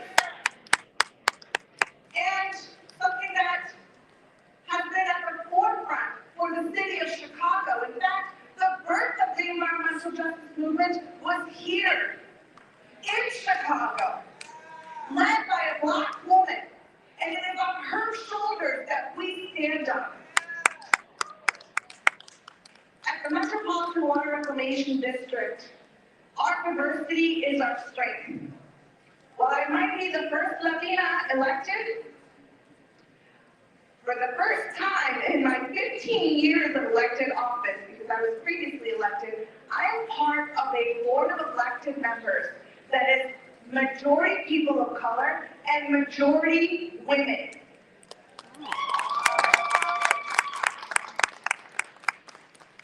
And again, because of the foundation of our leaders, we know that it's important to speak out to institutions and demand accountability, even when we are elected to be a part of those institutions. And while it can be scary to take action and be brave, knowing that powerful entities could decide to try to compromise your work, it is important to remember that this work, like the mission of Blacks and Green, is good for our humanity.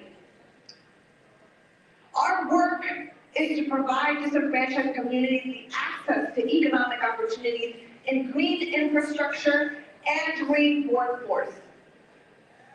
At the heart of Blacks and Green lies the recognition that environmental protection and economic prosperity are intrinsically connected. That is what you've been learning today and yesterday in all of these workshops. Specific technical skills so that you know how to maneuver through the myriad of opportunities available at the state and federal government. We need to access them and prepare ourselves because the green future is bright for the city of Chicago and for Cook County.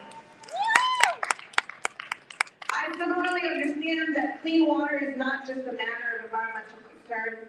It is a fundamental right and a prerequisite for thriving communities. I stand with you as an advocate for the principles of justice comes of age.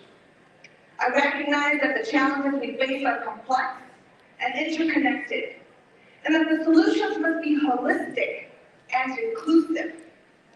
Through our unwavering commitment to sustainability, environmental justice, resilience, and community engagement, we are paving the way for a greener, healthier, and more equitable future for us all. Thank you so much for having us today. We are so proud to represent the Metropolitan Water Reclamation District.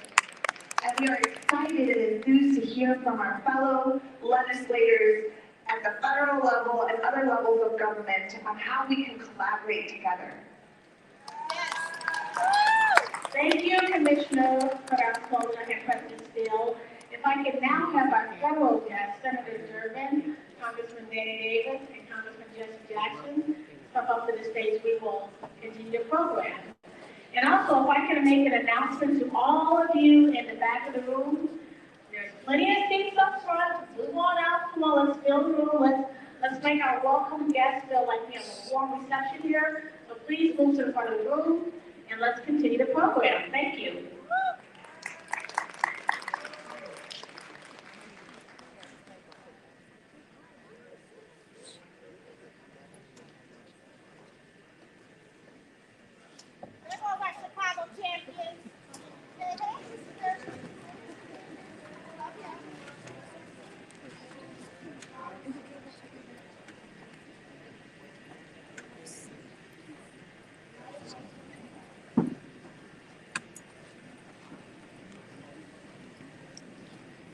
For those of you who are watching, I hope you're forwarding this information. Thank you.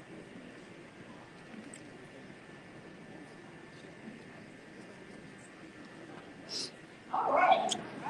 Can you all hear me? Yes. We have such an esteemed panel here. I'm sure all of you know who these wonderful gentlemen are, but I'm going to take just a moment to read their bios. Senator Dick Durbin. Senator Dick Durbin is a Democrat from Springfield, and he's the 47th U.S. Senator from the state of Illinois. And he's our state senior senator and the convener of the Illinois bipartisan congressional delegation. Durbin also serves as the Senate Majority Whip, which is the second highest ranking position amongst Senate Democrats. Senator Durbin has been elected to this leadership position post by his Democratic colleagues for every year since 2005. Durbin also serves as chair of the Senate Judiciary Committee, and he sits on the Appropriations and Agriculture Committees. Senator Durbin was elected to the U.S. Senate in 1996 and has been re-elected in 2002, 2008, 2014, and 2020. Durbin feels the seat left vacant by the retirement of his longtime friend and mentor, U.S. Senator Paul Simon. Senator Durbin makes approximately 50 round trips between Washington, D.C. every year, just like 50 or so. So please let's welcome Senator Dick Durbin.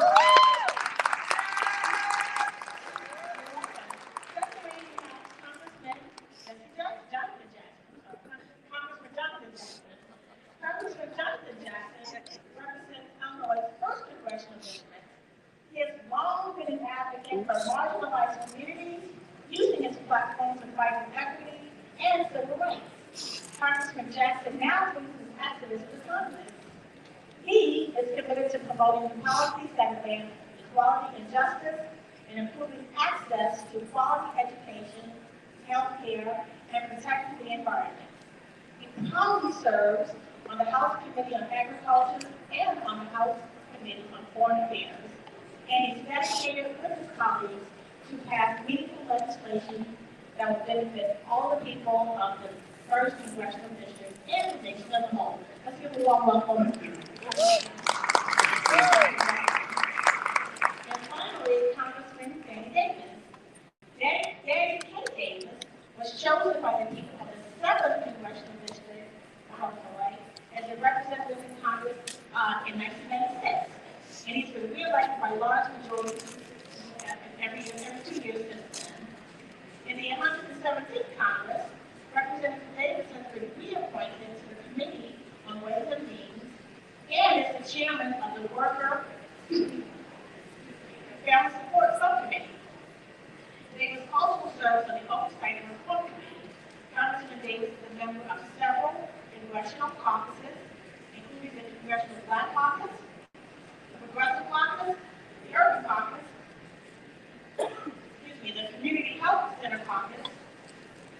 Congressional Sugar Caucus, the Congressional Caucus on Black Men and Boys, and co-chair the Congressional Caucus on Reentry. Prior to his election, Congressman Davis served on the Cook County Board of Commissioners, having been elected in 1990 and re-elected in 1994. He also served 11 years as a member of Chicago's City Council and alderman of the 29th Ward. So please let's give a warm round of applause. Now, let's get the show started. Let's start with Senator Dorin. Senator Dorin, can you please talk about how important the IRA legislation has been to addressing climate change? Thank you, Kim. Welcome, everybody. Quite an honor to be here to say a few words. I'll try to make my remarks direct. History tells us some lessons we ought to learn. One of the lessons is when we were talking about environment and the future of it, people who have the most money are insulated from the worst aspects of environmental decline.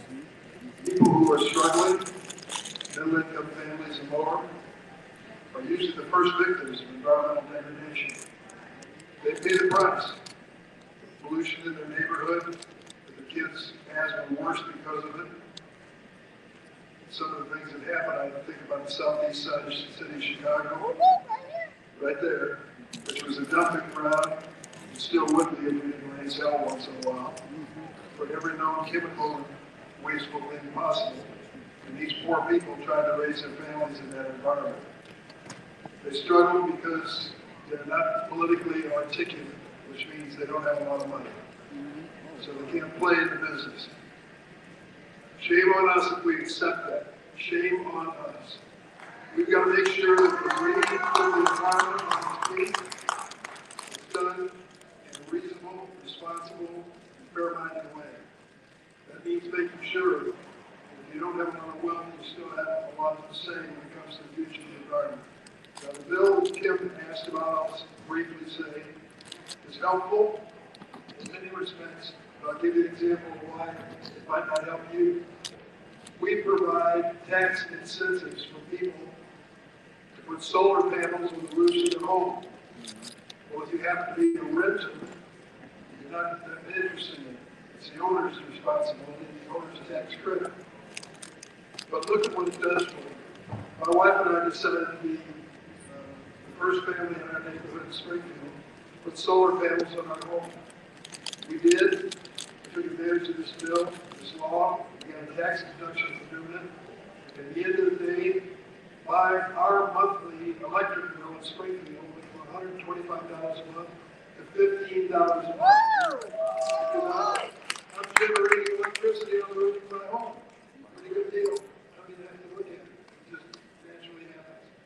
The question is, are we creating tax incentives that will work for working families and people who don't have a lot of money to put into it? There are incentives built into this law, tax incentives, for a lot of good things that happen in your home. Good news is President Joe Biden was the one that signed this bill into law without any Republican support. He did. If you're worried about the environment, I am, for my kids and grandkids. Let's make sure we put leaders in office who acknowledge that it's a real thing, who accept the science of the business. And let's make sure that the benefits are spread across the economy. Thanks, Ken.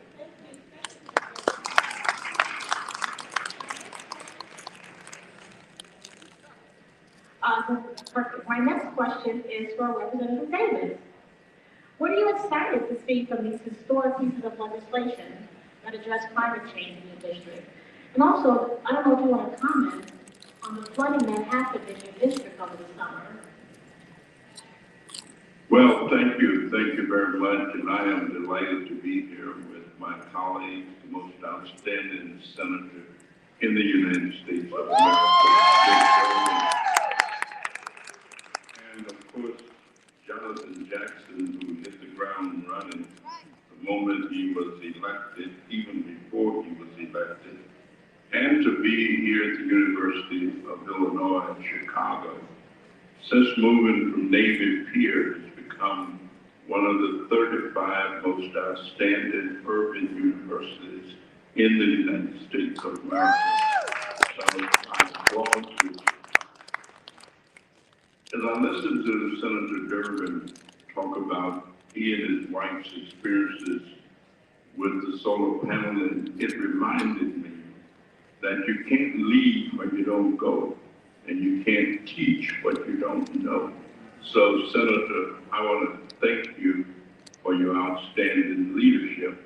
And I just visited with you yesterday in your office with some of my constituents, and we are so appreciative that without hesitation and reservation, you took up their cause and is trying to help them. Let me tell you what President Biden and the Democrats have been able to do over the last 3 years is unbelievable. Not only in terms of solar energy and our utilization of it, but when I think of the $17 billion that the state of Illinois is receiving from the infrastructure bill, can you imagine that? $17 billion. That's a lot of money, and it creates a bunch of opportunities to show how green we can become. And we are leading the way in terms of greater utilization of not only solar, but also electric, moving away from the need to use fossil fuel. I've been engaged with the environment for a long time, from reducing the amount of gasoline, of lead that could be sold in gasoline when I was in the Chicago City Council, and then shutting down the Northwest incinerator, where the city used to burn its garbage on the west side when I was on the county board. Serving with these gentlemen and other Democrats, to be very honest about it, yes, we did have flooding in the west end of the city and the county, but we also had flooding in other places as well. The President of the United States of America made sure that he signed the declaration after the governor had asked him to do so. And after I had the opportunity to speak directly with him, asking him to do so, people are now getting their checks, they've gotten their checks, they've been able to repair their basements. So we are fortunate, and I have to just urge you, it's not a political speech, it's not a political campaign, but I can tell you, if we're not voted, if we're not engaged, if we're not serious about who we put into office, then we can't have these wonderful discussions about what we've done. Thank you very much, and it's a pleasure. Thank you, Congressman Davis. Now for you, Congressman Jackson, would you mind answering the same question? What are you excited about this particular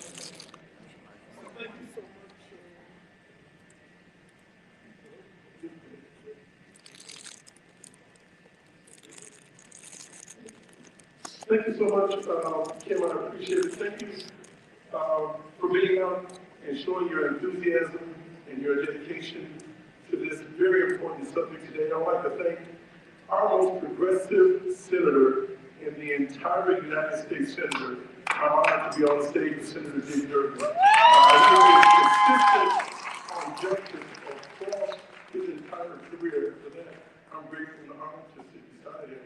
Not just on racial equity, on environmental, and also having shepherded, helping us deliver the first African-American woman to the United States Supreme Court. I haven't been able to say personally and publicly thank you, Senator Dick Durbin, on Kentucky Brown Jackson. And I'd also like to thank a dear friend and mentor over all these many years. I got to Washington, D.C., having been there for many years, not necessarily going all the way around the hill, and it was the great Honorable Congressman Danny Davis with that mighty Moses staff. He came over from his office, walked into my office and sat down and took me to school on what it means to be a congressman and how to get things done. So, Congressman Danny Davis, or I call Uncle Danny, thank you for being there then and now. This environmental justice is real. Our neighborhood is on on the front line of this change. For those in the south suburb in Dixmoor today that have 12 more water mains to burst wide open. Last year we had sent some money out there to start the repair, but the torrential rainfalls are coming so hard, they're busting open the old sewage lines, and it's creating an additional problem. We're having that issue in Robbins and smaller neighborhoods. We're seeing this environmental impact that's going to make once solid neighborhoods unable to be livable in the future because of the torrential rainfalls. I just got back on a congressional trip to North Korea, and it's wintertime over there now, and they have 90-degree weather. So in parts of India and in North Korea, that it's 90 degrees in the wintertime now. So you're going to talk about migrations of people having to move. If you look at the world, it's over 300 million people that have had to leave their homes and their natural communities because of climate change, and that's primarily just the meat. It's going to affect agriculture. Again, let me thank Senator Dick Durbin for his leadership on the Agriculture Committee. That's going to be the next frontier. The state of Illinois is either number 1 or number 2 now in the most lead lines in the United States.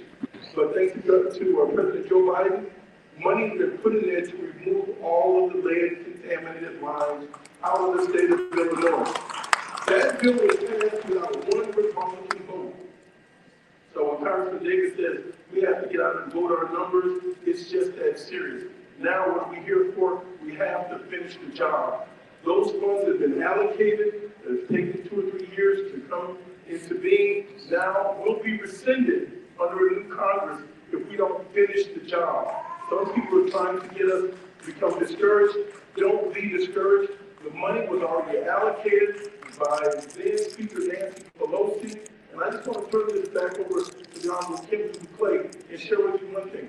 We ended up passing a bill just the other night on the tax credit for the child tax credit. Prior to that, the only thing that was passed in the United States Congress in the last 8 months was the renaming of a post office building. The Republicans have passed nothing of meaning in the last 8 months. Wow. Now, it's important that you rename post offices, but there are other things that the people need, such as environmental justice. Thank you. Thank you, Congressman Jackson. I'm going to bring it back to you, Senator Durbin. I'm going to bring it more local. Given the news that we see, and given what we're feeding news every day on climate change and the earth getting warmer, how important is the work of community groups like this group, Blacks and Greens, in the community, and so many other stakeholders to get activated to accomplish the goals that have been set up in IRA? How can we get the community involved? How important are these local community groups? Well, let me tell you this, in terms of the future environmental agenda, we all have to get serious about it. We're going to make sure everybody is at the table. Everybody is at the table. There are going to be some changes in our lifestyle. We can live with them.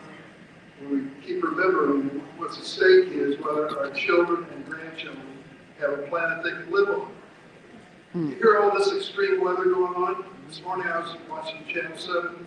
They were talking about the storms that are going to be hitting California, how dangerous they are.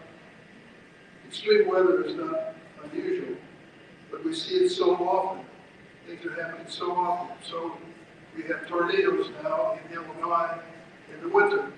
When I was a boy growing up down in state, Mom would grab me in the middle of the night and say, get in the basement, there's a tornado warning. It was during the summer. Some of you remember doing the same thing. But I want to tell you, now the tornadoes are coming year-round.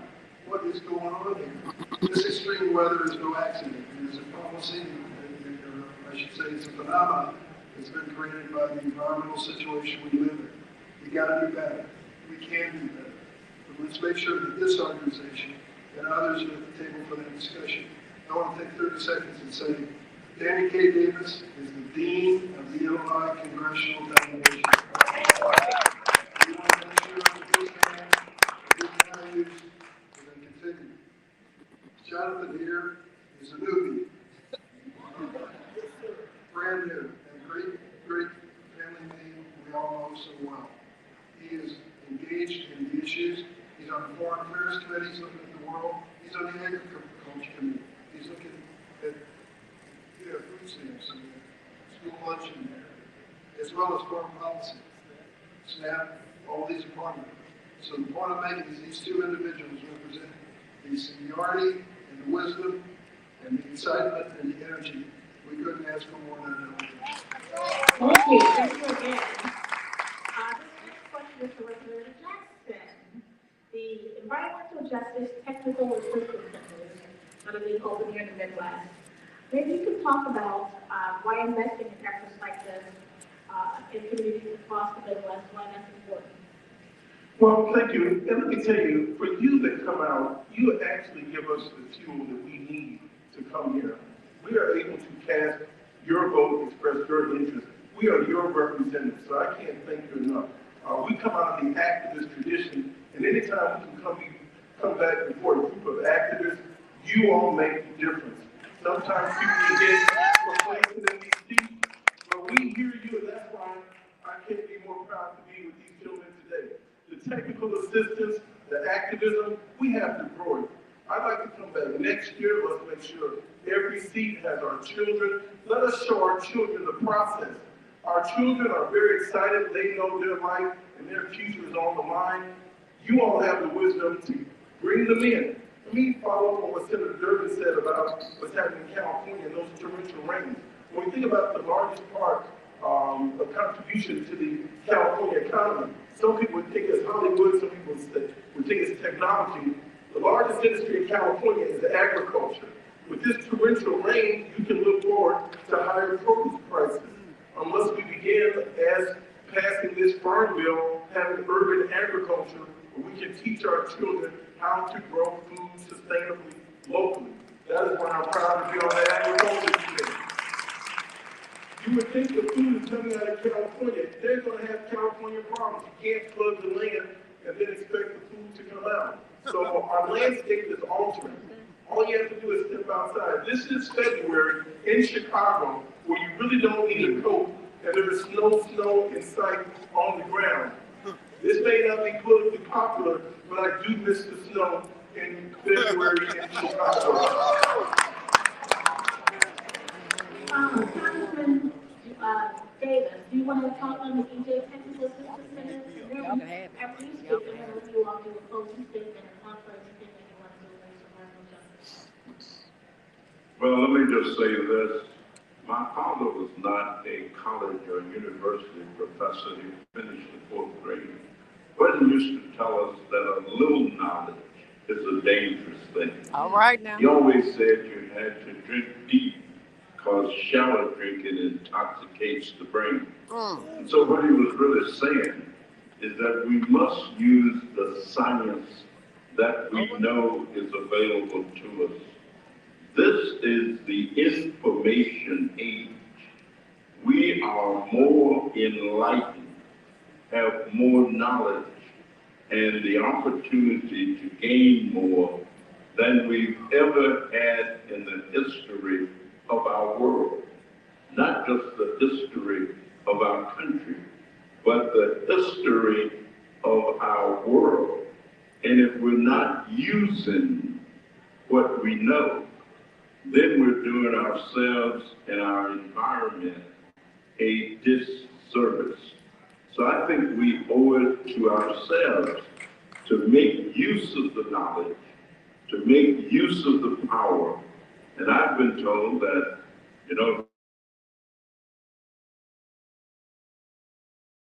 nothing without a demand. It never has, and it never will. And so if we make use of our knowledge, our power, and our beliefs, faith that things can and will change, I guarantee that we will be successful. So again, thank you, Kim. It's a pleasure to be here. Thank you. Now, as we wrap it up, I'm going to pass the mic and just kind of let you speak on what you want to speak as it relates to our program here today. If I could go first, because I'll have the least to say.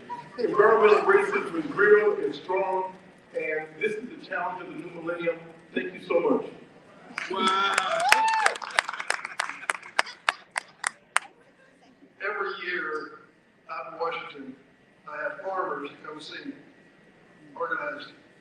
I started asking them 10 years ago this question: how many of you who are Illinois farmers believe that human activity, what we do, has any impact on the earth we live in terms of climate change, global warming? How many of you farmers? You're not a farmer, right? You couldn't. Not a single hand would go up. Not a single hand would go up. I thank you. You're enlightened. The point I'm trying to make is these men and women who are so important to our economy and our state did not believe their activity had anything to do with extreme weather, global warming, and that.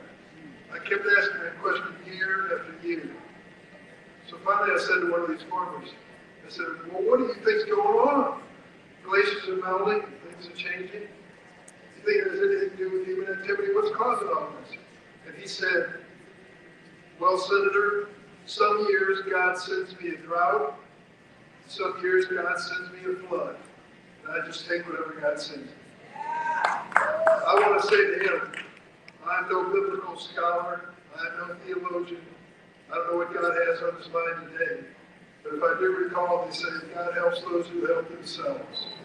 So the question is, are we going to help ourselves?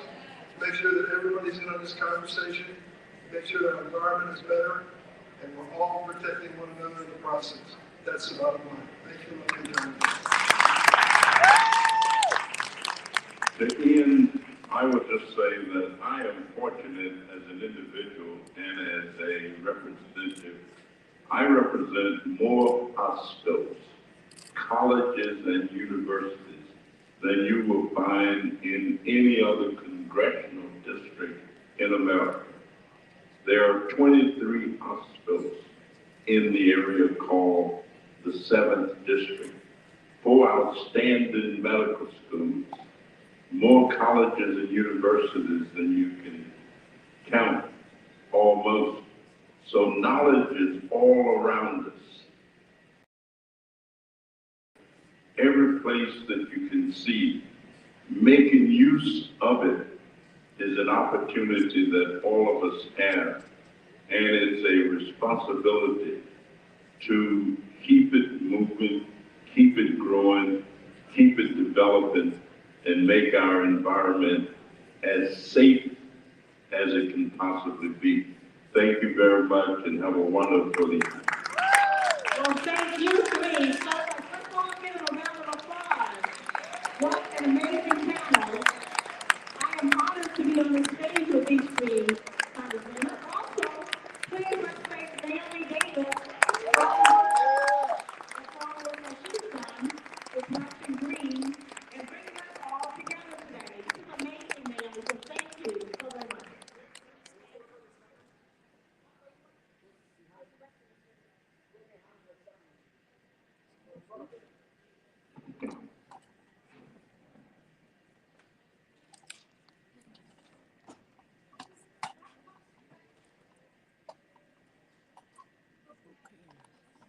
Right here, on your eyes, right here, right here, right here. On the camera here. All right. On 3, 1, 2, and 3. That's 1.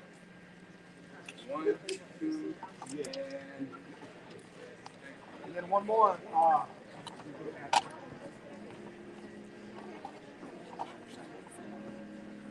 David.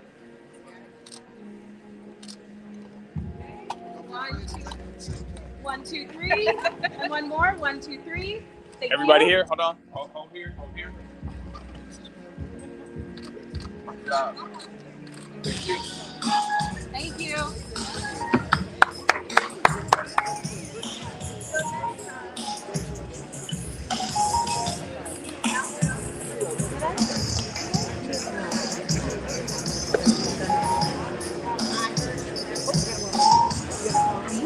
I don't, but I can see Elliot. Who are you? Oh, 3 + 1. I was at Bristol Parks and we were talking about the corridor for getting that parking.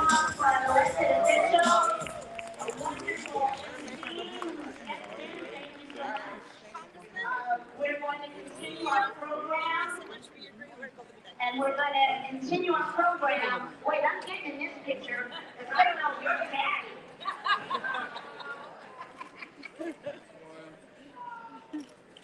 And I know in the Jackson household, Mrs. Jackson runs it. I'm telling you that now. All right, so here's what we're going to do. I'm going to invite up Kevin, Aida, Jeff of Deeply Rooted. Thank you. I'm going to invite him. He's going to give you some wonderful movement. Thank you. Well, you guys can you hear me? Hey everybody, my name is Kevin Aida. I'm with Deeply Rooted Production, which is the home of Deeply Rooted Dance Theater and our dance education programs, and a new program that we are in partnership with Blacks in Green called Creative Communities.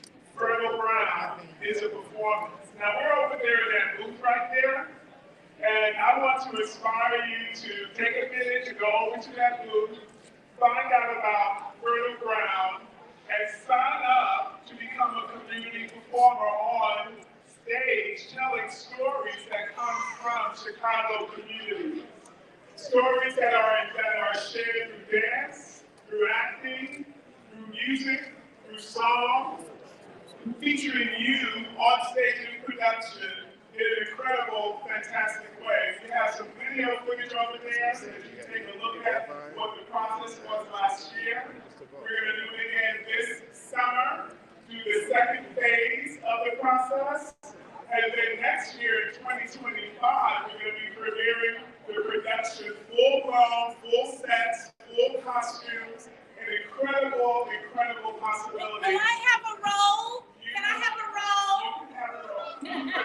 And you can have a role, and you can have a role. I just want to say, if you don't know this man, he's a genius in the community who's been a friend of Big for over 2 decades. And when you hear me talk about the power of theater to change hearts and minds, which is fundamental to the work of Blacks in Green, I mean to say this is the embodiment of that. The work that we've done together with community performance, with storytelling, with story circles, with the story bridge process. You want to fall in love with your neighbor? Do this process. Go visit his team in the circle in the square tent over there. Join the show. You know you are ham. You know you're trying to be somebody. So come, fall in love with yourself. Fall in love with your neighbors. Fall in love with your community. Fall in love with the possibilities. Fall in love with your power, our power. Please understand there's nothing more important than the foundation of a relationship, and there's no quicker path to it than community. Naomi, right there in that area, that black tent right there, that's where we are. So,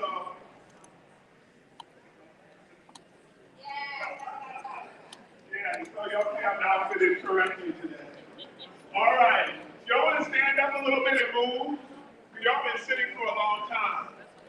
Good. Can we get some music to move to? Oh, sister, love your look, girl. Beautiful.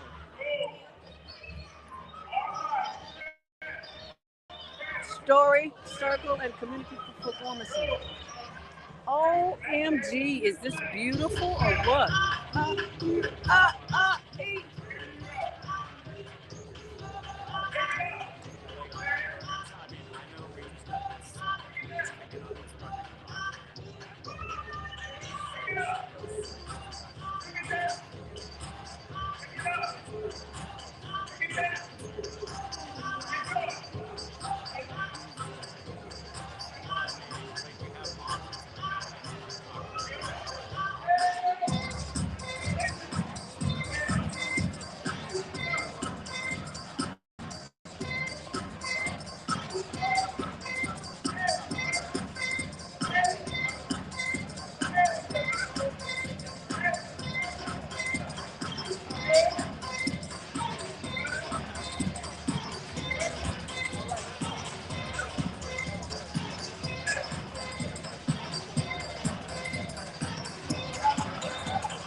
Come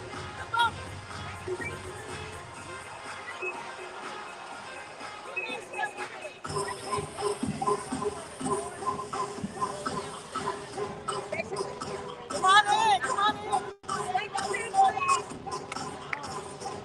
Have a seat, please.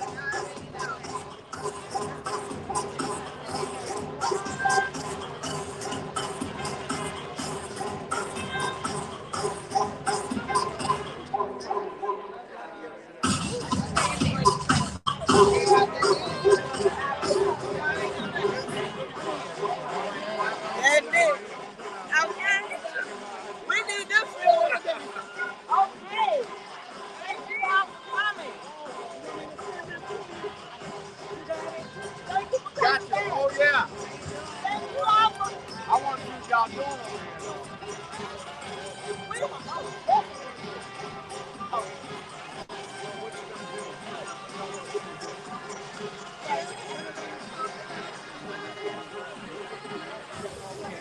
Oh, okay. So, you got your food. Two of our top great. This is Madeline. And let me tell you what we did. I know what you did. I've been looking at Black and Green for a while. I'm talking about the program production. Okay. So we did a production in 11 days from no script to tape. It was sold out. Wow. Outstanding. There you go, girl. Nice. Thank you. Is that better?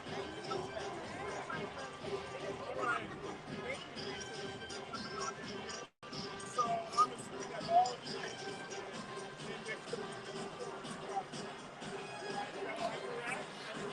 Tell us a little bit more. yeah. It's a program that is in partnership with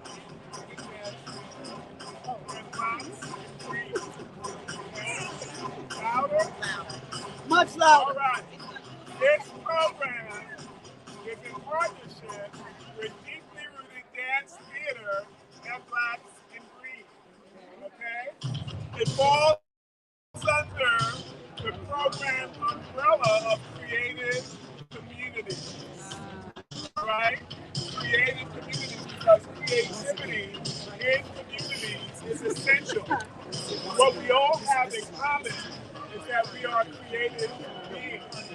And if we don't use that creativity, we lose the creativity. If we don't use our bodies, we lose our bodies. If we don't use our minds, we lose our minds. Yes?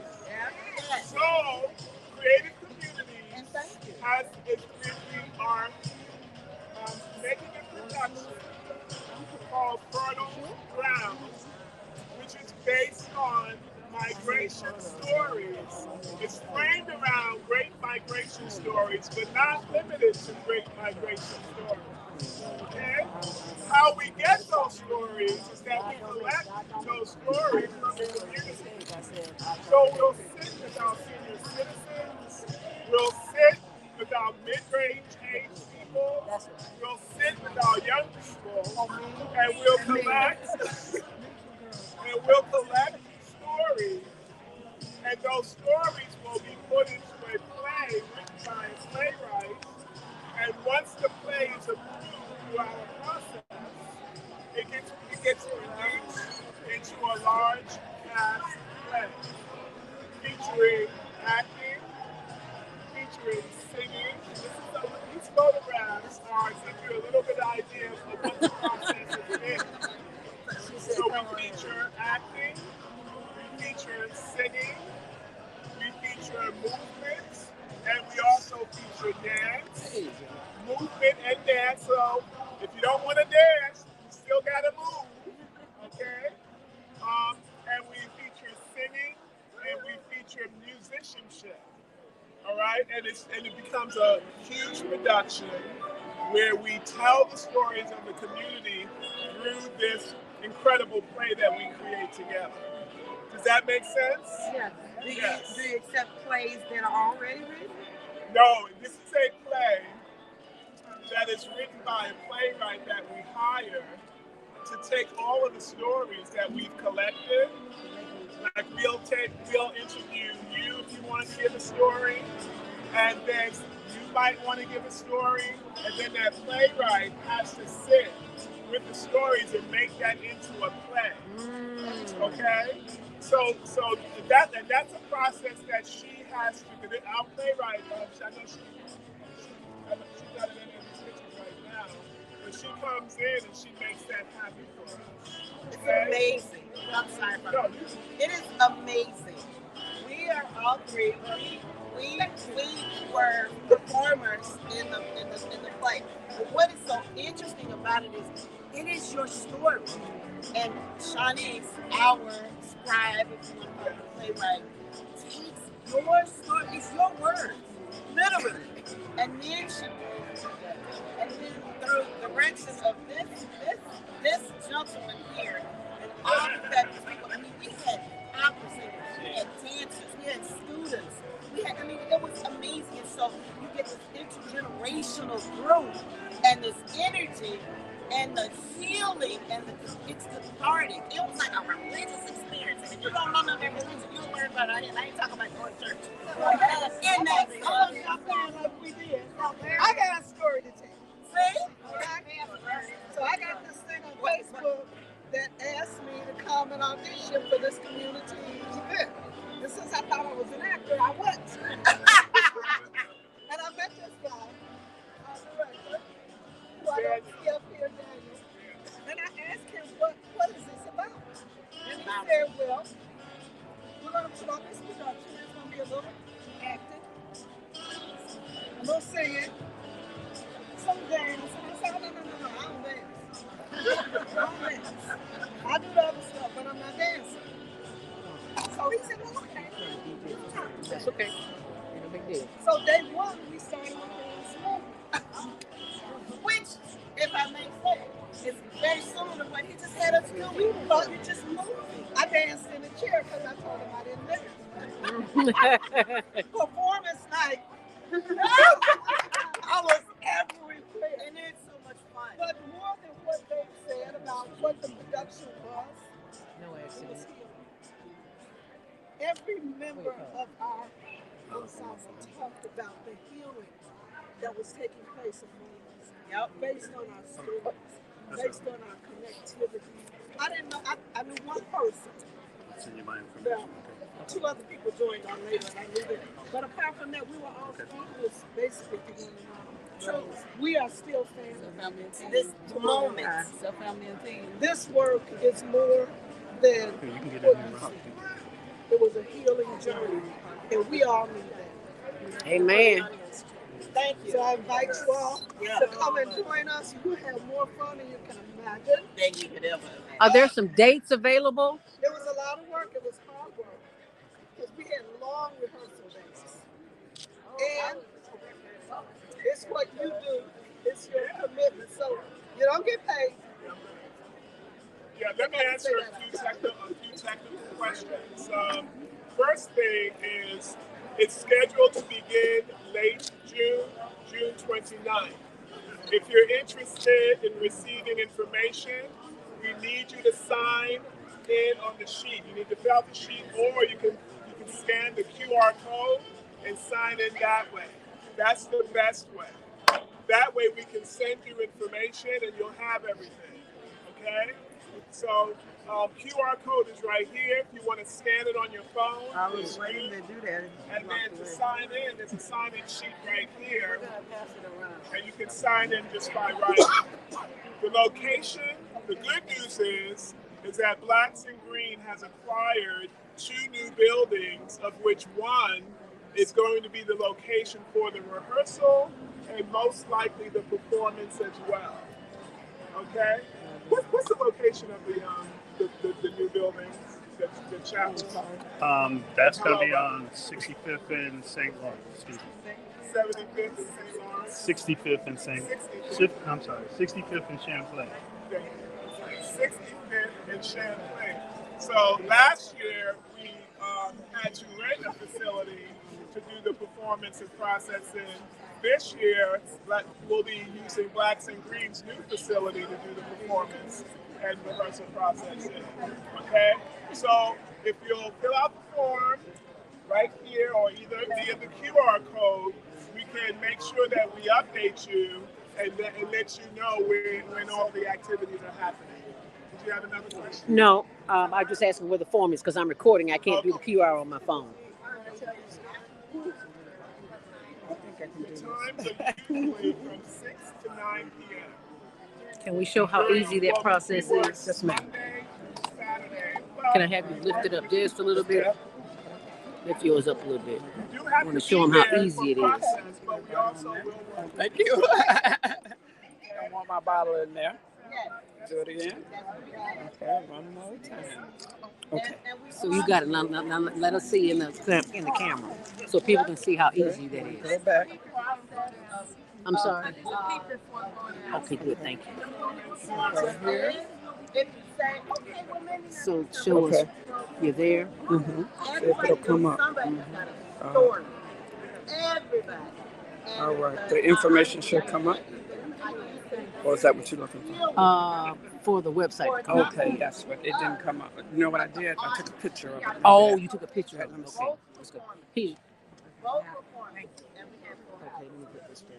So that is, if nothing What's your name? M. Thank you, M. See, she's giving me the sheet. Bless her heart. Did you want to sign for your story? You want to start? Because I got a bucket of Oops. Yeah, so is this available for folks from all communities? Because I tried to get in on that first time when it was offered a few months back, and they told me it was only for the Woodline. No, I don't know who sent that to you because it's open for anyone that wants to make the journey through the rehearsal process and engage. If you're there, we're there with you. Okay? Any other questions?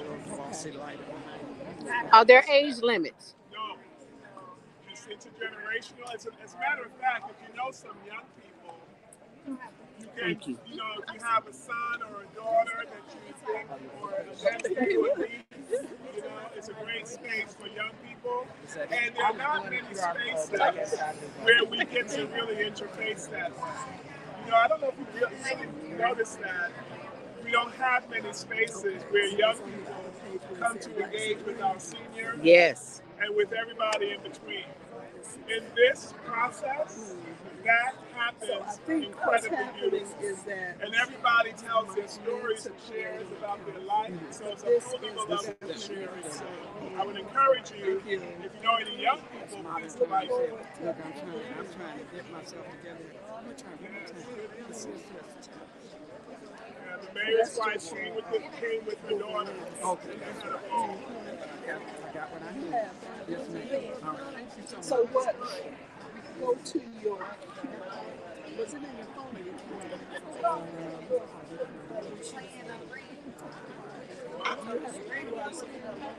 It should be on there, but sometimes I can't. I might be making that up.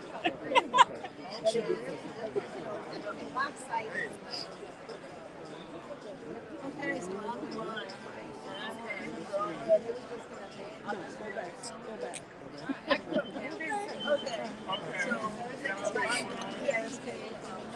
For Louisiana, Mississippi. See what I'm saying? That's the first thing. People respond. Absolutely. That's an important story. So anyway, let's see. My grandmother, my grandfather were business people in the area.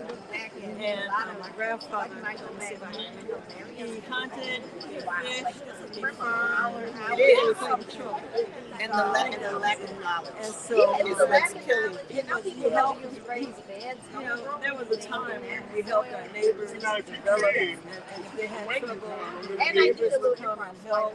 Oh, yeah, he was that kind of person. And he started acquiring land in the area. And Can we just have, for the purpose of this recording, can we just have one conversation going on at one time? Oh, yeah. Oh, sorry. Well, I will say this, that unless there are any more questions, I think we've answered everything and shared. Yes. One thing, she had a great question. She wanted to know if people could tell something about her. And I said, Absolutely. That's so we were talking. I'm going to finish this up. You were in the middle of saying something. And I was just telling a story. Okay. Let me finish this, and then I'm gonna hand it back to you. Okay. So, as far as the types of stories that we're really excited about, we're excited about migration stories. We're excited about environmental stories, like the one that you just shared with me. I don't think you should worry about whether or not a story fits. I think if you have a story in you should be passionate in sharing it with us and letting us feel that, because you may redirect what it is that we thought we wanted to. Okay? But I just encourage you to come. I encourage you to bring the stories that are closest to your heart and to share all of it with us and trust the process. All right? Okay, so I'm done. And I'm going to hand it to you. Yeah, because I'm trying to figure out if you get to me. There's too many connections. And we got Morgans in our family too. Okay, so I just need you to speak louder so they can hear you. So now, where was I? Okay, I did everything. So, my grandparents were so popular in the neighborhood and was acquiring more and more property, and their businesses were growing, that they became envious of the business people in the area, both black and white, and they were threatening to leave. So they came to Chicago. Simple as that, right? So they landed on 59th and State, and my grandfather had 2 apartment buildings, 1 2-flat, 1 3-flat, but they both had storefronts and stores in front of it. And so my grandfather started a moving business, and we lived right next door to a storage company. And it was said, that's the other thing my grandfather did. He slept with a gun in his. So whenever we wanted to clean his room, we had to have somebody come in and take the gun out before we could make his bed. So it was said that he Where's what he believes that. I didn't believe it at first, but then when I realized that the storage company was right next door to the moving business, I said, that's very moving company. Yes. So anyway, my sisters went downstairs and listened to family meetings sometimes, and they heard one meeting where the family was discussing what should they do. So they decided to send a lawyer down south to property. So they sent him down, and they ran him out. So they talked about it, and they said, well, what should we do? So they decided to send another attorney down there who was white. And they sent him down there, and they ran him out. He was Jewish. So they decided to resign themselves to the lawsuit part. And it's like, what do we have? What do we have to look forward to? And I decided that they had to look forward to 6, they used to call it 6 little basketballs. So Marvell was an entrepreneur who was involved in a lot of startup businesses that are now common businesses now, but not before we do. Marcelina is retiring now as a professor from Harvard, and she started the Hip Hop Archives. Lizette is retired as CBS principal. I am a retired dentist. Maury was a philosopher, and Mara was a we all know those people.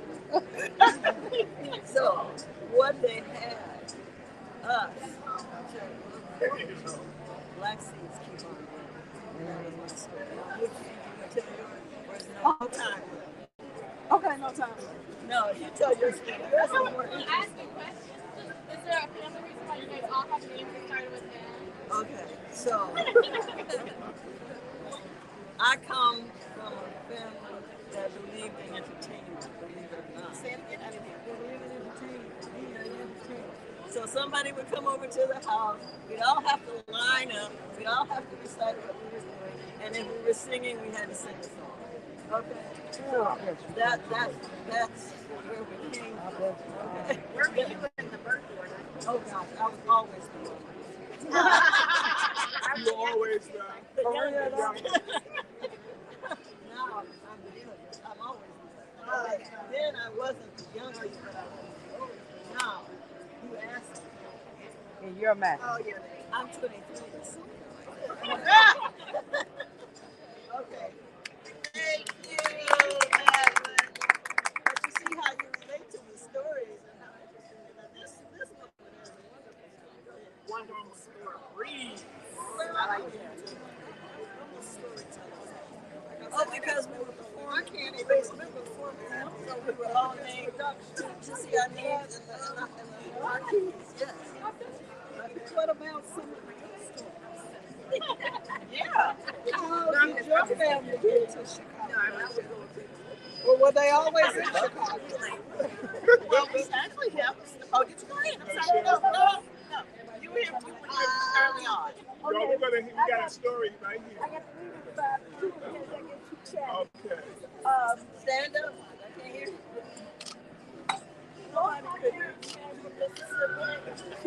My father was from Madison County. My mother was from a more hilly area called Choctaw County. Ah! See? Already. Shaw. Shaw, Mississippi, Greenville. Okay. Well, my father met my mother because she was working in Louisville. There was a room available in my grandmother's house for my father to give a rumor while they were building national strikes. And so when my mother came home, I guess they liked each other and they got together. She moved here first because a cousin who sent her. First, that cousin sent her mother's older sister from Lake Chicago. She moved to St. Louis. My mother was impressed and she came here. And as a consequence, she sent for a cousin and finally convinced my father to come here. They married. One of the places I know that they lived at was on 44th Avenue. And then they moved to England on 59th of May. And at that time, the owner was from Kosciuszko, a place where my grandmother lived. And it was an interesting time because a lot of black folks started moving and they had the same principles of how you're supposed to live. That meant you respected your elders. That meant you looked out for your neighbors. And everybody had a garden. So in my particular case, I never ate any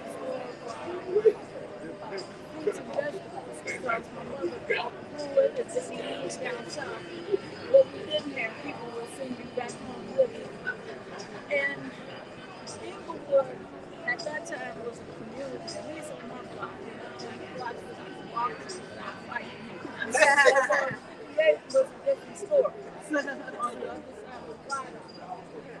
So we loved one another.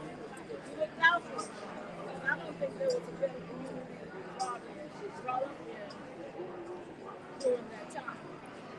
Now it's still about the same. There's fewer houses, and there's one family that moves in that we don't understand. We wish they would go somewhere. We had bought some pots to recognize the elders that had passed on, and it was meant to be a garden, a memorial garden. And these people came from wherever they came from, decided that they would knock them down. And they kept on until they broke one. We had it repaired. And they finally got rid of both. So none of us knew how to deal with it. Because in the past, if a kid was out of order, you just knock on the door and say, get him, because he's messing up. And the parent would do that, no questions asked, and that was taken care of. So now we have these people who have a whole different concept of how to get along with people, but they ain't getting along with folks. And we just don't know what to do with it. So if you all know how to handle these guys, I'm open for suggestions.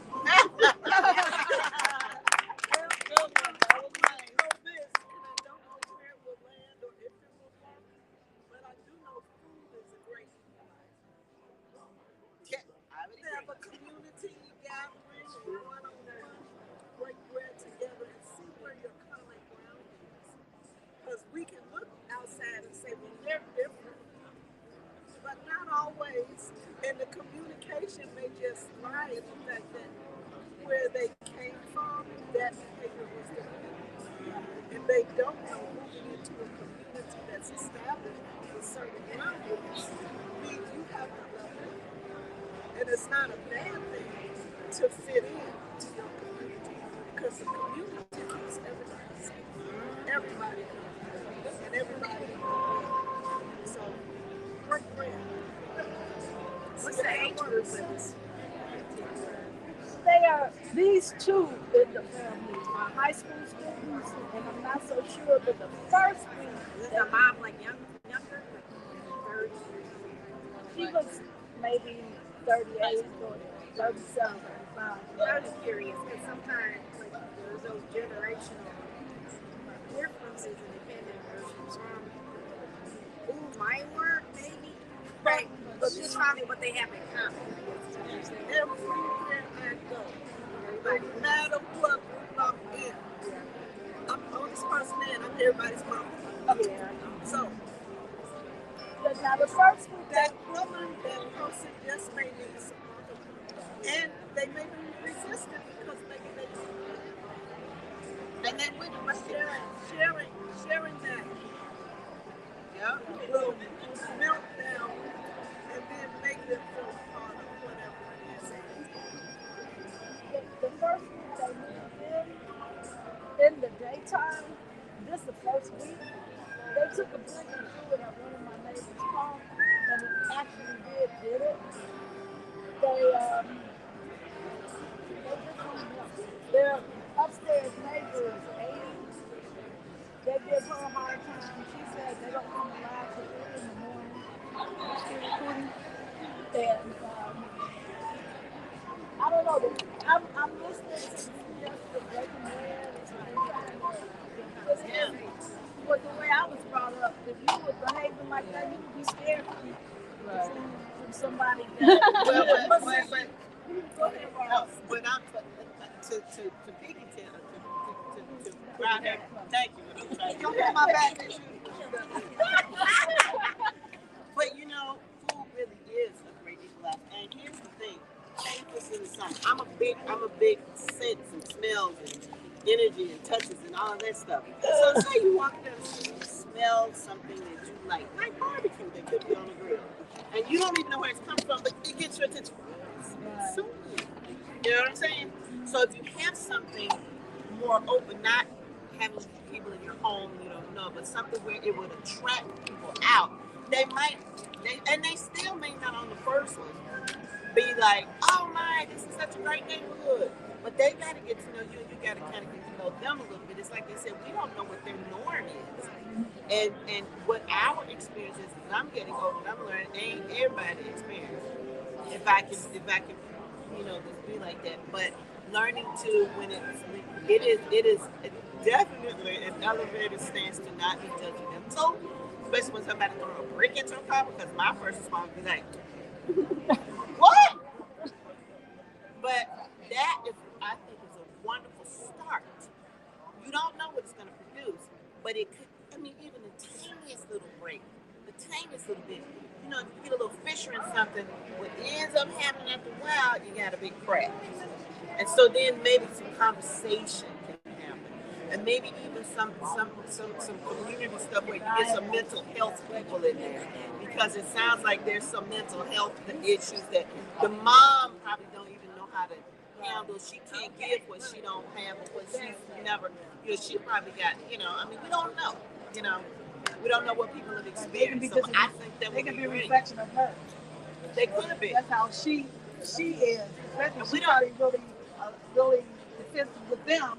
So then they're gonna go out there and be defensive with everybody else. And she just might not have the bandwidth. You don't know what kind of trauma people have experienced. Trauma can mess with your DNA. Of being in the group, because you get to discuss all kinds of things and look at all kinds of like you think of people, they should know better. They should know better.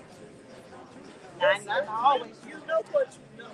Exactly. But on my own level, where I move from, where I radiation is low, and you may be receptive to love right away. You may be resistant because you never had this or never felt it. But that doesn't change my dynamic. I hated seeing that boys turquoise draws on State Street that day. Every time I got to a traffic light, I thought I had passed through those draws. Lord, why you keep doing this? I do not want to see them turquoise draws no more. And so I hurried up, and the next light at me. I said, we were just walking in the State Streets. I said, okay, Lord, I hear you. So I said, excuse me. I knew it. Yeah, that's what she's talking about. The pants sagging. I know what she's talking about. Looked like they was on the ground. So I saddled up next to him and I said, excuse me, is there a reason that I have to keep looking at you? And I said, I know of one man who got paid to show his drawers, and that was Fela. Are any of you familiar with Fela? I said, do you know who Fela is? But there's another dynamic. I say, not only did we see his drawers, we saw his blunt get slung because he was smoking. Okay? So he said he didn't know how to fuck. I said, okay, come on. Found a space and we sat down and had a conversation. At the end of the conversation, and I told him I love him. And you represent me. When you're in the streets, you are representing me. I don't like this representation. And I know we can do that. So, remember what I told you about families. Keep the pants up, because nobody wants to see my boys. And I know, even if you don't know yet, I know, even if you don't know yet, that you can do that. So I started on my way. And he looked at me, and I said, you need another hug.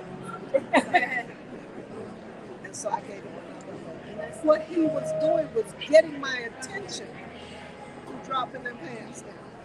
And so when I saw the young men, there's not one that I didn't talk to, because that's a sign of attention. What does a 2-year-old do? They fall in the corner until you give them either positive or negative reinforcement for that behavior.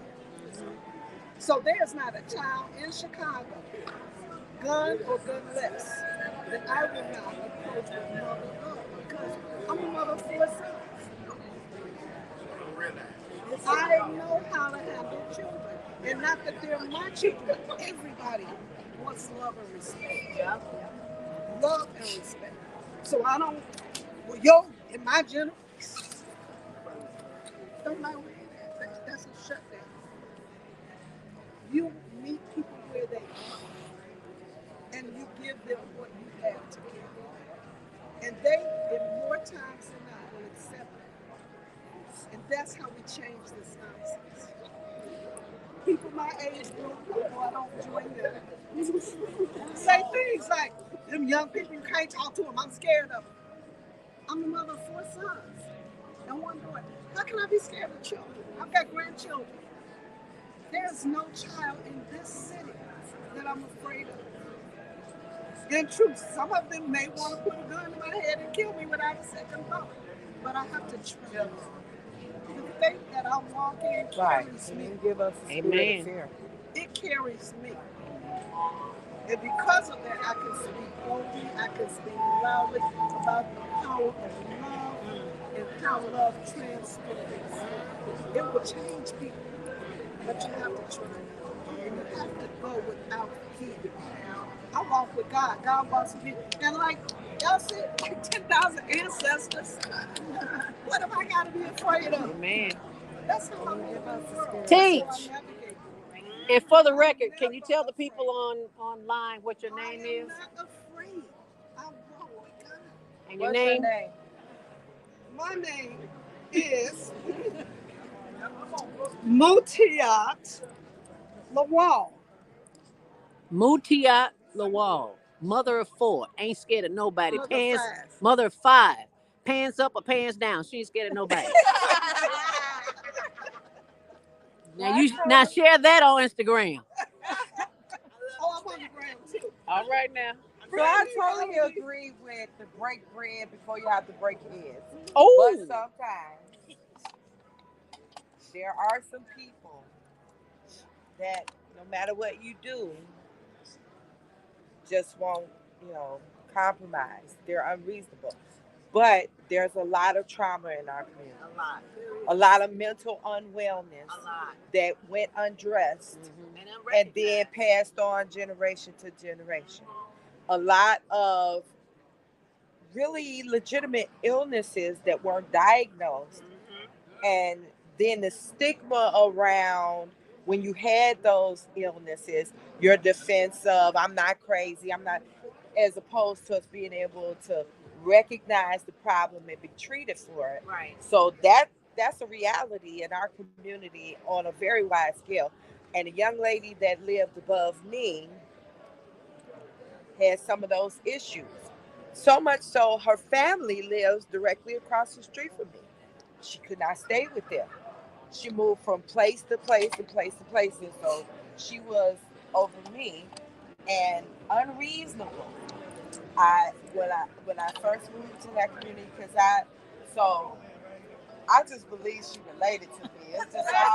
It's all in my spirit. We're gonna have to figure it out. But family reunion. I said, what about her? She came from the same. She got some stuff going on there too. But the Louisiana piece is my origin. And Shreveport, Metairie, the French Quarter, Ninth Ward, those are central places. Now, so my great-great-grandmother, who I'm named after, was Queen Chief of the Choctaw tribe.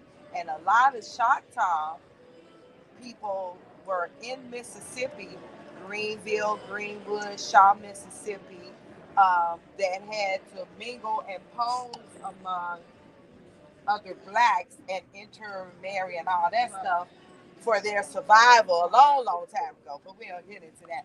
So that's why I said there's that connectivity. And we got Morgans in our family too. I'm loving all of this. But and so my father came from Midnight. Midnight, So Mississippi. Yeah. Did you say Midnight, Mississippi? Midnight, Mississippi. There's a Midnight, Mississippi. Yes, ma'am. Lord, have mercy. I done heard it all. Yes, ma'am. How far is that from Tennessee, from Memphis, Tennessee? Oh, it's a few hundred miles. Okay. My parents are, and I just came back from Memphis and Mississippi in August, so it's like, yeah, that's home for me. But anyway, getting back to the young lady. So I sent a card, saying I'm so and so, I'm your neighbor, so all that kind of stuff. I shared cookies or different things. They would wait until 1, 2, 3 o'clock in the morning, build their party and their drinking and everything, and the music would go to an astronomical level. Anytime your music is so loud, it shakes the whole building. That's too loud. And common sense, I would think, would tell you that. But, knock. I'm sorry. It's 3 a.m. My girls have to go to school. Can you please turn your music down because my girls are younger than me? Now, I grew up part of Louisiana, half the year and then come back to Chicago for the other half of the year. And I grew up in a part of the city called K-Town. It's on the west side. West side. And I don't know if nobody knows. West side. In K-Town. Yeah, baby. We didn't ask you twice. One time. That's it. That's all. Yeah. But I asked her twice. And then I said, can we have a conversation? Because by then I was taking Kofi training. And, you know, Kofi said, have a one-on-one, build relationship, blah, blah, blah, blah, blah. So I was trying the Kofi way. Girl, you know when the Kofi way don't work, something wrong. Yeah. And I tried to have a one-on-one with her, and I said, listen, my girls have been straight asleep, and now I'm seeing their girls drop because they can't sleep when the music is like this, and they're up, and I'm watching them being nervous. She had children. So I would think that this would compel to you the children. Then, matter of fact, her children went to the school that I was doing all the advocacy work at and changing things for them. That's where we built the playground. Her children went to that school. Anyway, it got into this. If it was me, and I, you know, all of these things that were just unreasonable, irrational, and crazy.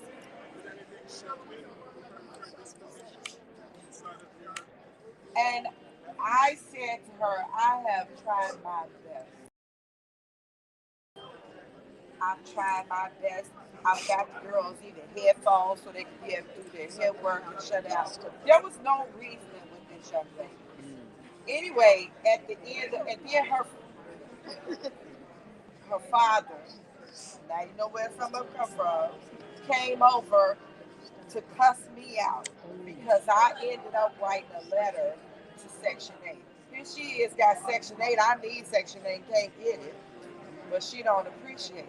Anyway, I ended up having to write a letter to Section 8 and some other entities to get her removed from there. So then he came to cuss me out, saying I got her put out. I said, no, you got her put out. Because I tried to have conversations with her. I tried to reason with her. I tried all of these things before I even went there. I tried having other people that could change things. So there was just no resolve with her. So I said to him, she is a grown woman who made her own bad choices, and this is the result of that. So you can't come over to me. But then my other neighbor got him straight because they were, saying, hey, she's older than she's gone now. But at that time, she was older than me, and she said, this lady tries to help everybody. She even helps your grandchildren.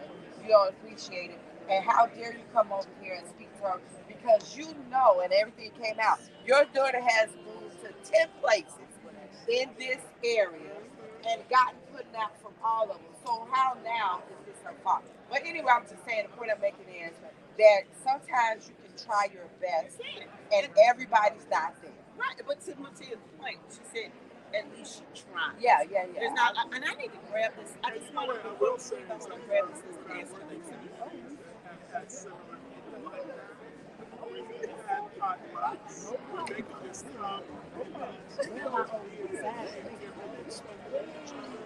And talking about the values of the community and the care of the community, the love. Just not necessarily to be one-on-one with really great advocate. But it's still dealing with the relationship issue. If they come into a space where there's no issues, so that even community, hear people talk and share some love, that's where the cracks, I've seen cracks begin to happen. It doesn't happen overnight.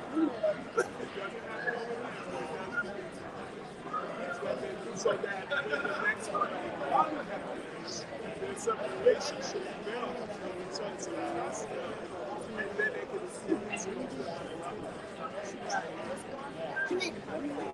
for people to escape and leave us.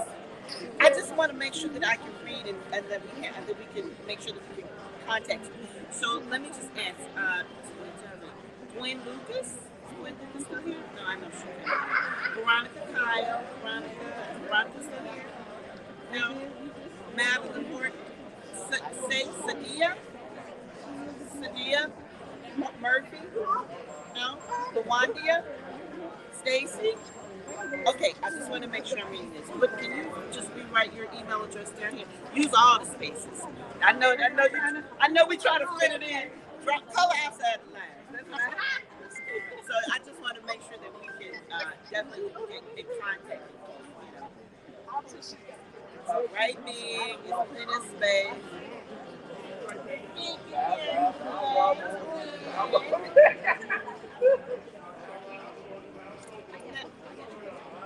Okay, and you put your info here, right? What's your name?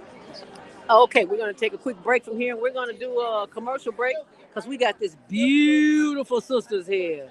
And we can get ready to get some promos for them. So we're going to go to our first sister here with that big old gorgeous fro and tell us who you are and what station do you watch? I am Dr. Davida Francois, and I watch the Higher Learning Network. And I'm here today just enjoying what I'm hearing about bringing the legislators and the money to our communities. And just for the record, I am a community psychologist, and I teach in the university as a subject matter expert on gender, race, and culture in the public sector. And my area of research is on microaggressions that exist in public policies, practices, and procedures that impact marginalized communities. And so I am so here for it. I remember when Naomi first started out, and I know this has not been an easy road for her. And I know that she's got receipts and she's got the scars. So, I'm just happy to be here with the Higher Learning Network. All right. Well, thank you so much. And who is this gorgeous sister standing next to you? Hi, I'm Mutiat Lawal, aka Mama, to the Black Creatives of Chicago. Shout out to all my babies, wherever you are. And I too am following the Higher Learning Network. Woo-hoo! It's the place to be if you know like I know. All right. You need to be there. And you need to be there because it's the best place. And don't ever forget, we're always learning something new. Thank you. All righty, man. Let's go back to here to the forum circle stories, and maybe we'll hear some more stories. Anybody got any more stories? The cameras are rolling.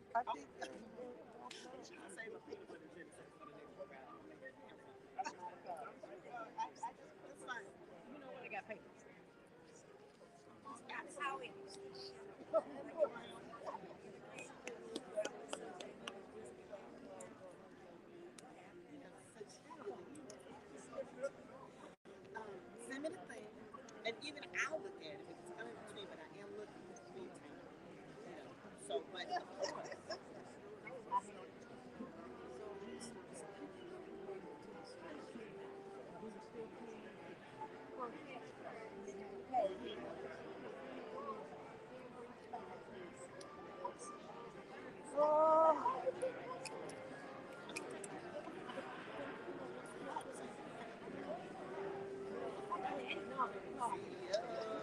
oh, thank you so much.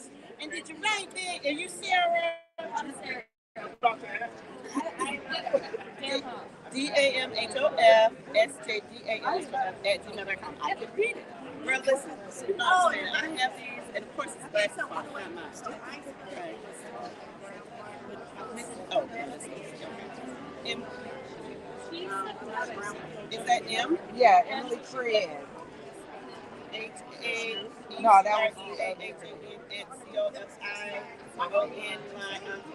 OPOnline.org.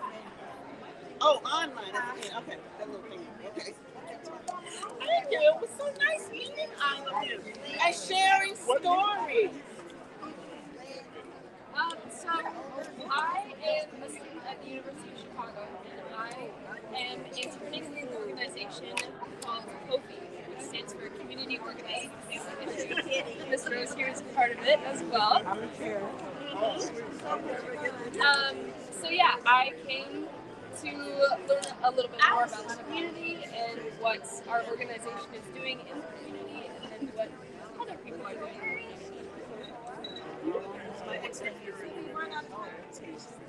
I am a first-year grad student.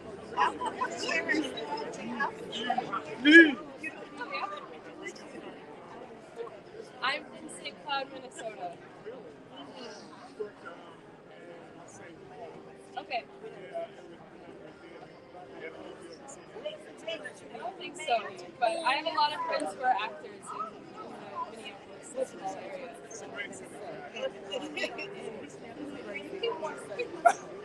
I agree. No, but Mayor Carter, I'm a fan.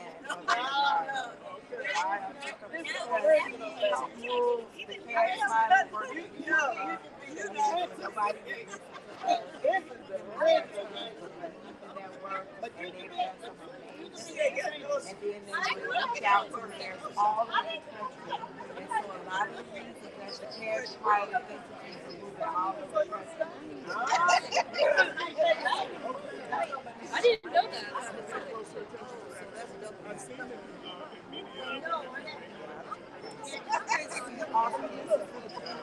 And he tries to implement what they're saying. That's why I love this.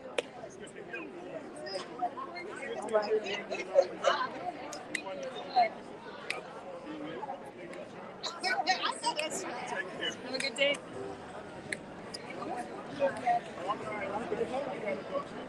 This was so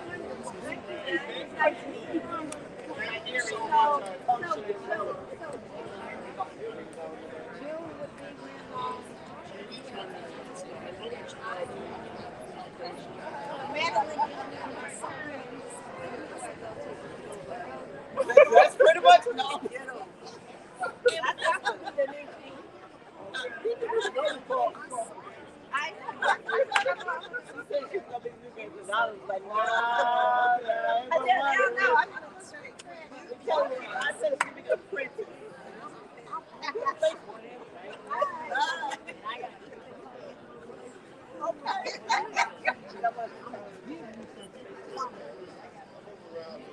Hey, Lynn. And just so you know, this Oh, well, you might have to say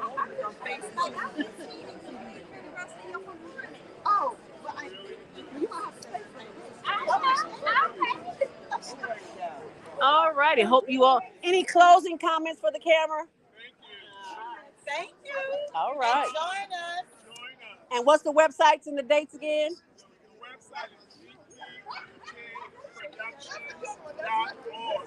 Again, that's deeplyrootedproductions.org. If you go to the website and you look for Community Performance Fertile Ground, you'll find information about the production there.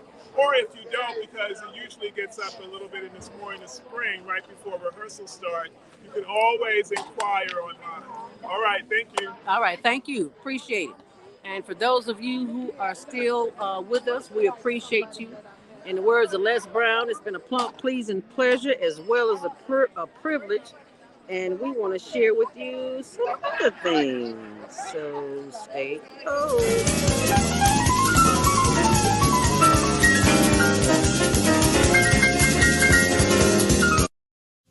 We love you on Windy City Live. Yes, we do. Tell us, how did all this happen? How did this come about? Well, I play me. I play Val Warner in Chirac, which is really cool. So when people see this movie, they are literally seeing Val, and I am a reporter in the movie. We talk about the violence, but what can we do personally? I think we got to be engaged, and I think engaged in a number of things. In our block, in our home, in our neighborhood, we got to be engaged. We got to fight the issues. We got to fight a government that is abandoned, whole communities on the south and the west side. We got to fight a governor who's cut out every youth employment program, who's cut out violence prevention programs, who's abandoned our communities and the poor and the vulnerable. And I think we got to reach out to our brothers on the street and love them and respect them and help them, not just demonize them. I'll just say like this. First of all, give you the history of coming to Chicago and telling my jokes as a young cat. I'm 37 now. I started about almost 15 years ago. Elroy taking me under his wing, let me do some jokes here and there for the radio stations and all that kind of stuff.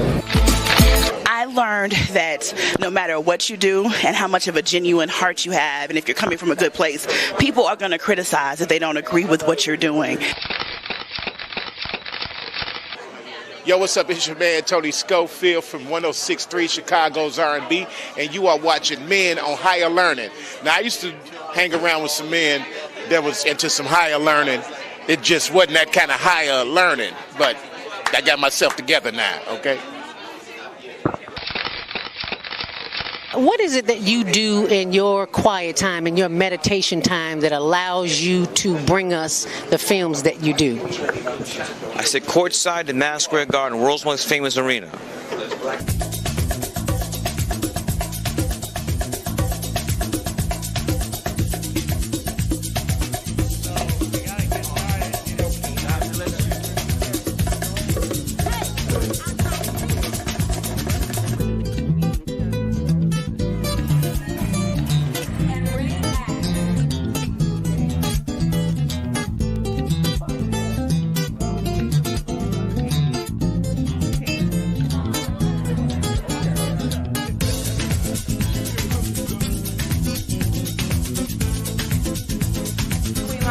And you're watching ZTV on the Higher Learning Network. Yeah.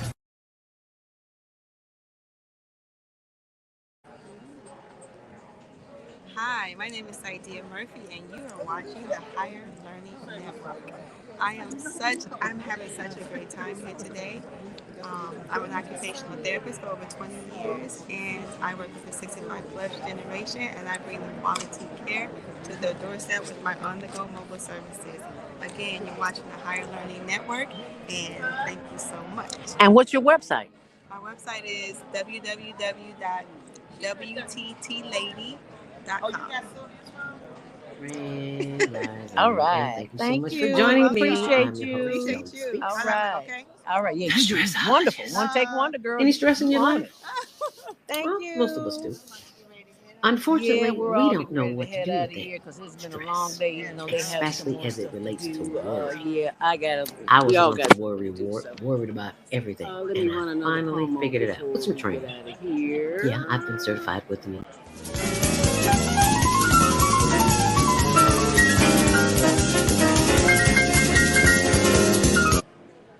We love you on Windy City Live. Yes, we do. Tell us, how did all this happen? How did this come about? Well, I play me. I play Val Warner in Chirac, which is really cool. So when people see this movie, they are... Are you stressed out? Are you ready?